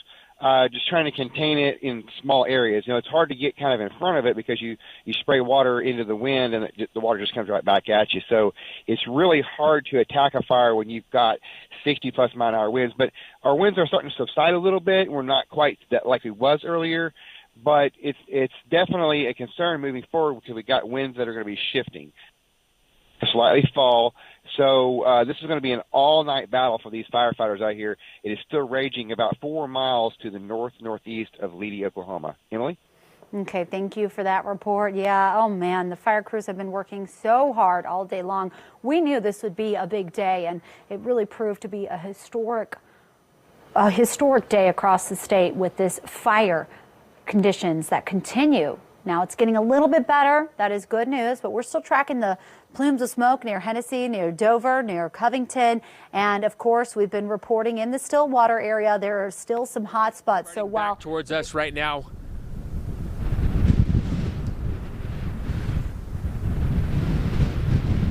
Now, so much effort has gone into getting everybody out of town. Law enforcement, a lot of agencies came in to help, knocking on doors and getting people out of here before this fire hit. But the problem was, hey Reagan, I'm gonna cut you off just for a second because we're going to take Emory shot, which is kind of in another location and has a good angle on what's going on there. And we're going to be back with you. Thank you, Reagan. Let's go to Emory with an update. Emory, you can see it. What's going on there? Yeah, Travis, that's a tree line of right behind a large apartment building, right behind the senior center in Manford, and there are some buildings burning back there, but we can't tell what they are. But a park ranger was here just a minute ago, and he said there are some structures back there burning. Further up the road, just to our west, over towards the History Museum, that fire is still continuing. The History Museum, fire had burned on the ground all around it, but they were managing to save it when I was last down there. So a lot of firefighters down at the end of the road by the History Museum, and there's a big cell phone tower down there, working to protect that area. There was a building that burned on the other side of Lakeview Church over there. The church appeared to be safe, though it had burned all the way around it. And now, on the south side of Manford here, and this is just several hundred yards off of Highway 51. Large fire burning back there. There's a lot of cedar trees back there, we know. A lot of, there's some utility equipment back there. We don't know exactly what that is, but there is a large fire burning back there. Fire's still out of control, and we've seen some more fire trucks from Keystone, Sand Springs arriving just in the last few minutes to help fight this amazing battle here in Manford. Travis? All right. Thank you so much, Emory. Again, just vicious flames, vicious. And the wind is still awful there. All right, that's the latest on Manford. We are going to be moving northward a little bit. We want to catch up with Brandon. Brandon's now just south and east of Cleveland at this particular moment, and he's just on Highway 64. 5 miles per hour, 52 miles per hour to the northwest. So right behind the front, the winds may pick up and then they might drop back a little bit as the evening progresses. High wind warning, though, technically in effect until 10 p.m. Let's talk about the timing. So you can see the winds changing from west and then northwesterly. So that's what could be a little bit challenging for these ongoing hotspots. The good news is winds are generally dropping back because that big storm system's peeling away from us. It's going to take the highest winds with it. And so we will have decreasing winds tomorrow, much lighter. Now, tomorrow throughout the day, we'll have a northwest wind sustained at about 15 to 20. And so that still could help reignite some of those leftover hotspots that crews are working diligently on right now. Let's take a look at the 7-day forecast. Cooler, breezy, and cloudy for tomorrow. Thanks, greatly appreciate it. Let's move on up north into Osage County again because we're going to keep up on what's going on there. Fire's still been around the Pawhuska area. It doesn't show a whole lot of smoke plumes from that, but Ethan's there right now with an update. Ethan, what do you have for us? Yeah, Travis, so I'm right here off of Highway 60 with Brandon and Susan, and these guys say that they've lost one of the few structures that we've seen burned down here. So Brandon, Susan, tell me what you guys were doing. Where were you guys when you found out that your home was on fire? Well, we got evacuated about an hour prior, so we had to go to town, and they wouldn't let us back. They had the highway shut down. And you said that they told you when you guys were evacuated that your barn was on fire, but you said you came back to see that that wasn't the only thing that was on fire, Correct. Right? They told us that it was just the barn, and we got back and the house was on fire too. So you said that you've got a couple of other things that are on fire here as well, right? So what other structures do you guys have that are in this area that you've seen catch fire since you've been back? Well, other than my truck, my trailer, house, and the barn, across the street we have APAC Rock Quarry. They've got a couple trailers on fire right now. And I've lost a bunch of lead lines on my oil wells across the highway as well. And Susan, you said that your birthday is tomorrow. This isn't the greatest birthday present that you could have gotten, is it? No, not at all. It's pretty much a nightmare. So Travis, things, as I have been saying, are getting not much better. Winds are still blowing. Flames are still engulfing the Pawhuska area, but we hope that things get better soon, Travis. All right. Hey, thanks, Ethan. Yeah, and please tell him from us, we're praying for him as well. And God willing, a lot of folks are going to help out and make their lives better than what they are right now, because those fires are awful. It just takes away here everything. in just a minute. Mecca Thompson, she is at a hotel, a Hampton Inn, that has been evacuated. And as soon as we get that shot up, all right, we have her now. Mecca, go ahead. Kevin, yeah, we're all at this Hampton Inn Suites. Just as you were saying, you can hear the sirens have started to sound, but it's at 6th and Country Road. This is the Hampton Inn Suites here, completely evacuated. We have cars here, but no one is in them. The lights are off inside the hotel. It might just be some kind of emergency lights. You can hear the sirens behind me. Cars still going in that direction. They're trying to get people to be careful. We're going to turn here just so you can see all of these first responders really doing a good job at keeping everyone informed and making sure everyone is safely evacuated here. There's a Walmart off to our right. The Walmart back here is also closed. People have evacuated. We see people that are just parked here. They're letting their dogs out to go use the bathroom. As Jolene was just saying, evacuation areas are Stillwater Community Center, Stillwater High School, the Fieldhouse Gymnasium, Church of Christ on North Duck Street, Sunnybrook Christian Church. Guys, as it's getting darker here, it's getting harder to drive, harder to see, even to breathe out here. The conditions completely, just honestly crazy, but a really good job to everyone that's keeping people informed. We still have police out here directing traffic, telling people don't go farther than this, and everyone's just here riding this thing out. Again, this Hampton Inn Suites behind me. There's also a bank right here, completely closed. No one is open for business. No one's even driven through the ATM. There's still crews at that on-cue gas station across the street, making sure gasoline and no flames spark. Again, people just stationed here waiting just for all of this to die down. The wind is still picking up out here, but guys, everyone has been doing a fantastic job keeping all of us informed. They've been telling us where to go, how to safely cover if anything sparks in this area, but we're going to stay out here and follow all of this, guys. But live in Stillwater, Mecca Thompson, Oklahoma's News 4. All right, let's show, Mecca, great job, thank you, and let's show those places that we showed you earlier. If you know somebody who needs to be evacuated, is being evacuated, these are the places they can go. Stillwater Community Center, Stillwater High School Fieldhouse Gymnasium, Church of Christ on North Duck Street, and the Sunnybrook Christian Church. You know, the town of Leedy was evacuated in western Oklahoma, talking Right about now, 400. with that fire. So we're getting a shot. It looks like he's looking to the south and southwest because that's the flames are pretty much coming right in our direction, or looking off to the west southwest. And you can see that there's a building. It looks like a building on fire. I'm going to have some help on that. So we do have apparently a house right there. It looks like houses could be not only house but some outbuildings in the back of those homes that are in the foreground right here. Huge flames off on the right side as well. So again, these are the homes that are on fire. You see the fire trucks that are setting up a fire line right in here, trying to water down these houses, trying to keep these from jumping over onto the roof line for these homes.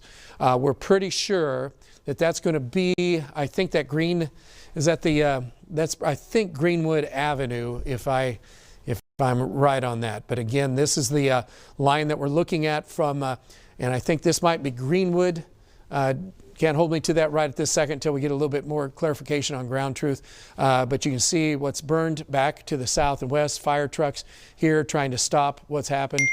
And so those are homes most likely that have been on fire here, and then extending back over into this area. Those are all homes or outbuildings at the very least. So again, that's they're trying to stop it right in that area. It does appear I don't know if they can stop there or not, but they've got enough weapons in their arsenal right now to hopefully keep the roofs from starting on fire. That's one of the major things that we've mentioned before, but notice how the flames and these embers are going to continue to come up across some of these areas. So all they can do is water these down and hope that those embers don't start any fires on these houses. It is awful to see. Power line, transformer right in there. And again, they can't even get to those because they've had to stop and let those go in the pretty much just for these other homes, and hope and pray that they can control that. So again, I do think, based on what we see, because it is nighttime now and we're using the fire as our guide to tell us about these homes here, but it does appear that they've given up. All right, and Reagan, if you're in the area, we're looking at that video. Give us an update from your location, if you would, near the high school. Yeah, Trav, that's actually the area we've been watching. You can see that from the high school parking lot where we're at right now.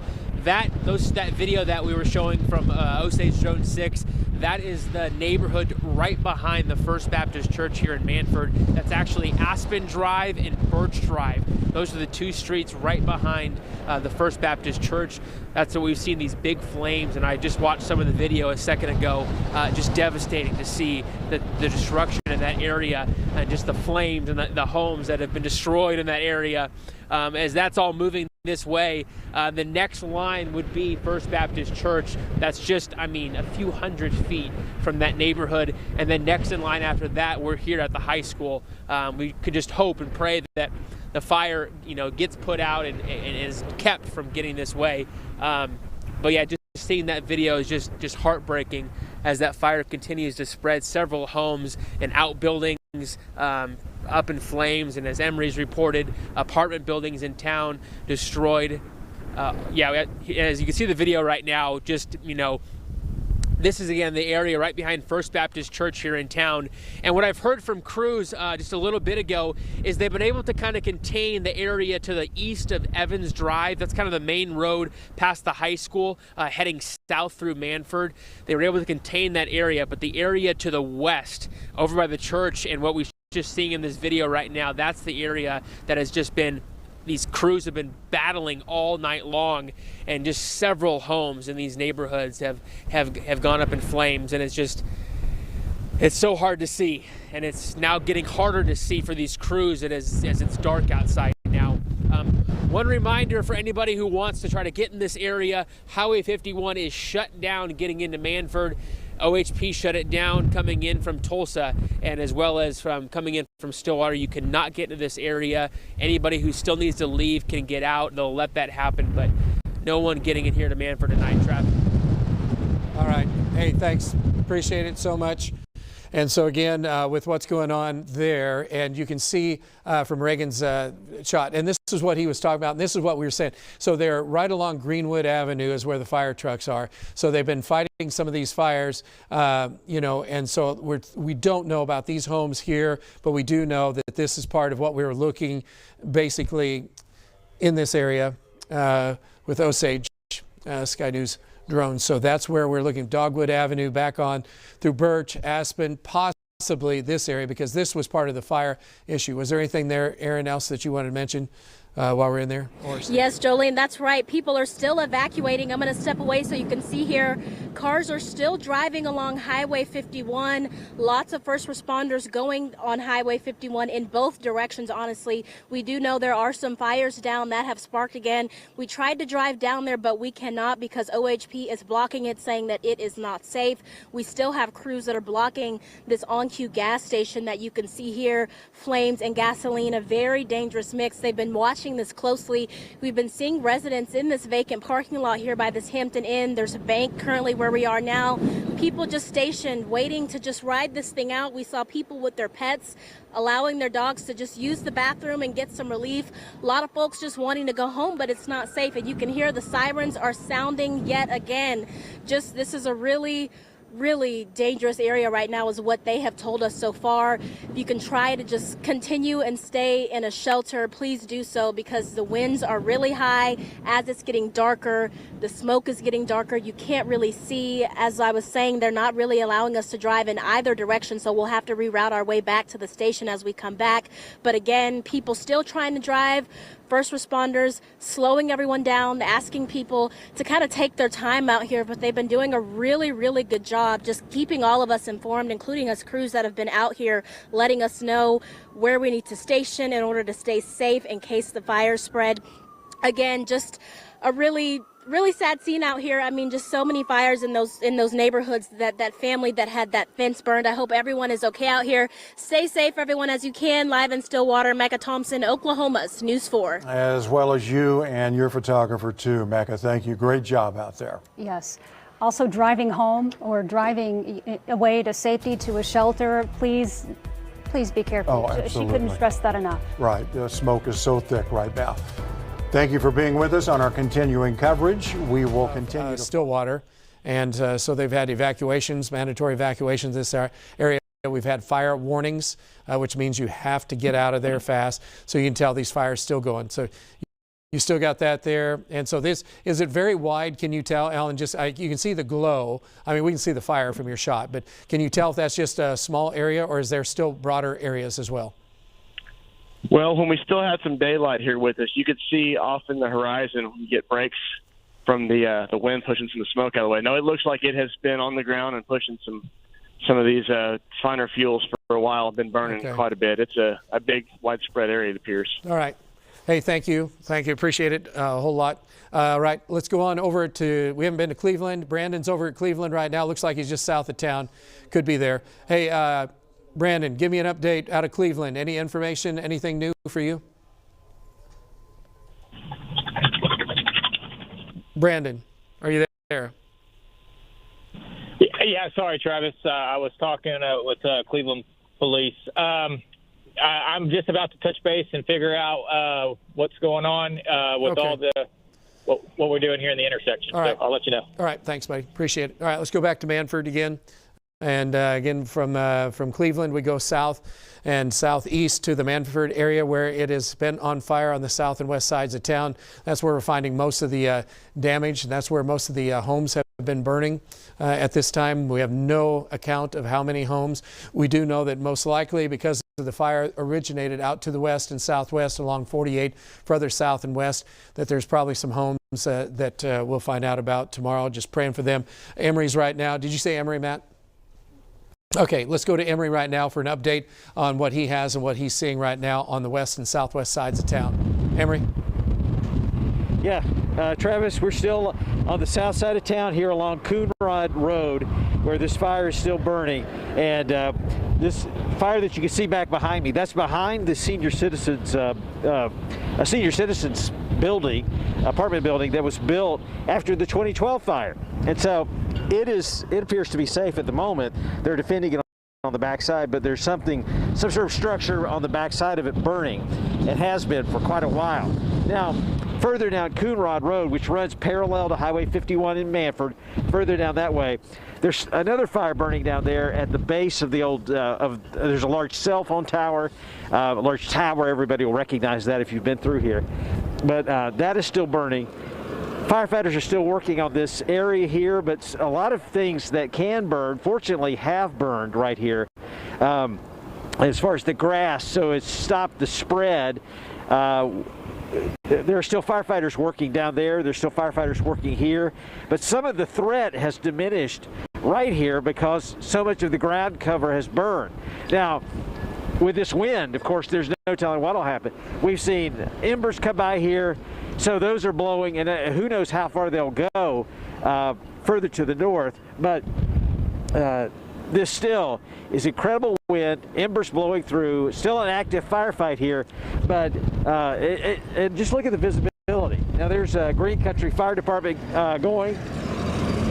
We have seen departments from all over responding here to defend the town of Manford. It appears right now that the town is safe, but we know that there are homes on the backside that have burned. We know there are large apartment buildings that have burned on the south side. We just don't know exactly where. We don't know exactly how many. And you can see there's a large fire there, and that is one they're not trying to put out. They're just trying to defend the buildings around it. So, Travis, the wind, I promise you, is as strong as it has ever been. So that means the threat of fire can spread far beyond right where we're standing to everything to the north and northeast of here. Travis, back to you. Hey, Emery, real quick, that wouldn't be like a natural gas something. It seems like that's been burning that exact same way for the last 30, 45 minutes. You think that's natural gas, or you think that's a building or something else? I don't know. It's got to be some sort of petroleum because of the black smoke and just how long it's been burning. There could be an oil pump jack back there. I don't know. Yeah. There's a lot of back on this road. There's some utility work and a lot of spools of cables and such. And so I don't know exactly what's back there burning, and we can't get back there to it to see. And it's such an active situation here. We haven't been able to stop anyone to ask them. Okay. But it has been burning quite a while. They're defending the building right next to it. Yeah, and that's a great point on the smoke, because that would be more probably associated with crude oil than it would be in natural gas. So thank you. Appreciate it very much. Again, that's Emery on the southwest, kind of the west side of Manford at this point. Fire warnings apparently are going to continue for Manford and then also around the Oilton area. Have we had any information out of Oilton or out of Ron further to the west, or is about the same, Aaron? Same old, same old. Okay, still the fires are hanging in there and still going on. Brandon, let's find out if Brandon has any new information. He probably talked to the police department, fire department. Brandon, what's going on right now in Cleveland? Yeah, Travis, so right now here in Cleveland proper, so they've just got 64 southbound closed down as a precaution here at 99 and 64. It's just precautionary. Also a mandatory evacuation as a precautionary. The main fire threat is back down at 5200 Road and 64 where we were at earlier.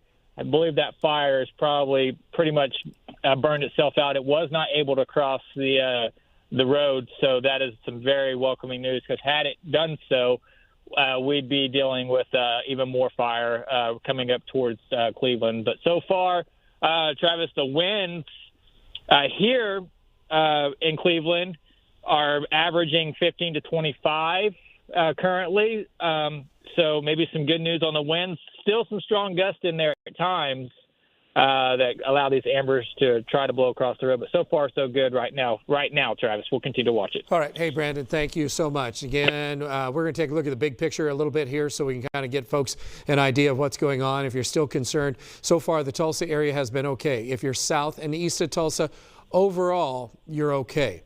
There hasn't been any significant fire action. There's been occasional fires. We had some of our reporters reporting on some quick fires that occurred on the east side of town, down around Jinx, and then also a couple in Creek County, or I shouldn't say Creek, but in around Muskogee County and Cherokee County. And there's a few that are still around. The worst by far, though, as you can see in the black areas, which are indicative of the hottest fires going on. So that's right around the Cleveland area. So that's where right now Brandon's in Cleveland. So that fire is still hanging in there. The Manford fire continues to be quite hot at this particular moment. And then as we look back toward the Oilton, so the Oilton fire has remained with a warning on that. Stillwater fire still creeping slowly east-northeast towards Stillwater. So that's not fixed. Eastern side of Logan County, northwestern Lincoln County, that's been going strong. Our sister station's been covering all of that as well. So again, the transition zones continue to be just seemingly Highway 75 to the west, highest fire danger to the east, not quite as bad. The fire danger its risk is still high for us from Tulsa to the northeast. Stacia, let's get an update. We haven't checked on power outages or any of that information. If you would give us an update on what's going on there. I can do that. So again, with the strong winds all day today, power has really taken a hit in many locations. Tulsa Metro has continuously had 10 to almost 15,000 customers without power. Now it's down to about 10,000, which is the best that I have seen since about 3 o'clock this afternoon. 400 customers up in Washington County, Muskogee County, which did get up to about 1,000. That is now down around 200 customers. Pittsburgh County, which also spiked earlier this evening, is now down to around 300 customers, along with McIntosh County. Creek County numbers are still very high, about 1,000 customers without power, 600 up in Osage and 800 in Pawnee. 800 customers in Pawnee County has been holding steady throughout this evening. So the winds today gusting 50, 60, 70 miles per hour really put stress on power lines. And so we saw that with sporadic outages across the area really adding up as the day went on. Now the winds are not as strong as they were earlier today, thank goodness, but they're still not good. We still have our winds gusting 35 to 45 miles per hour. Some of the winds are really still very strong even into the evening hours. We're hoping that after the 9 o'clock hour we'll see some improvement here, but it looks like this is pretty stubborn wind gusts that really are not subsiding as much or as quickly as we had hoped. So by midnight, we'll say the winds will be down to about 25 to 30 miles per hour. A cool front is coming in later tonight. That cool front will help humidity values rise. So for fires ongoing now, there's not any relief in the near term in terms of fire conditions, except the winds may be backing off by 10 to 15 miles per hour, which of course would help, but it's still going to be a long fight into tonight with some of these ongoing fires. Humidity values are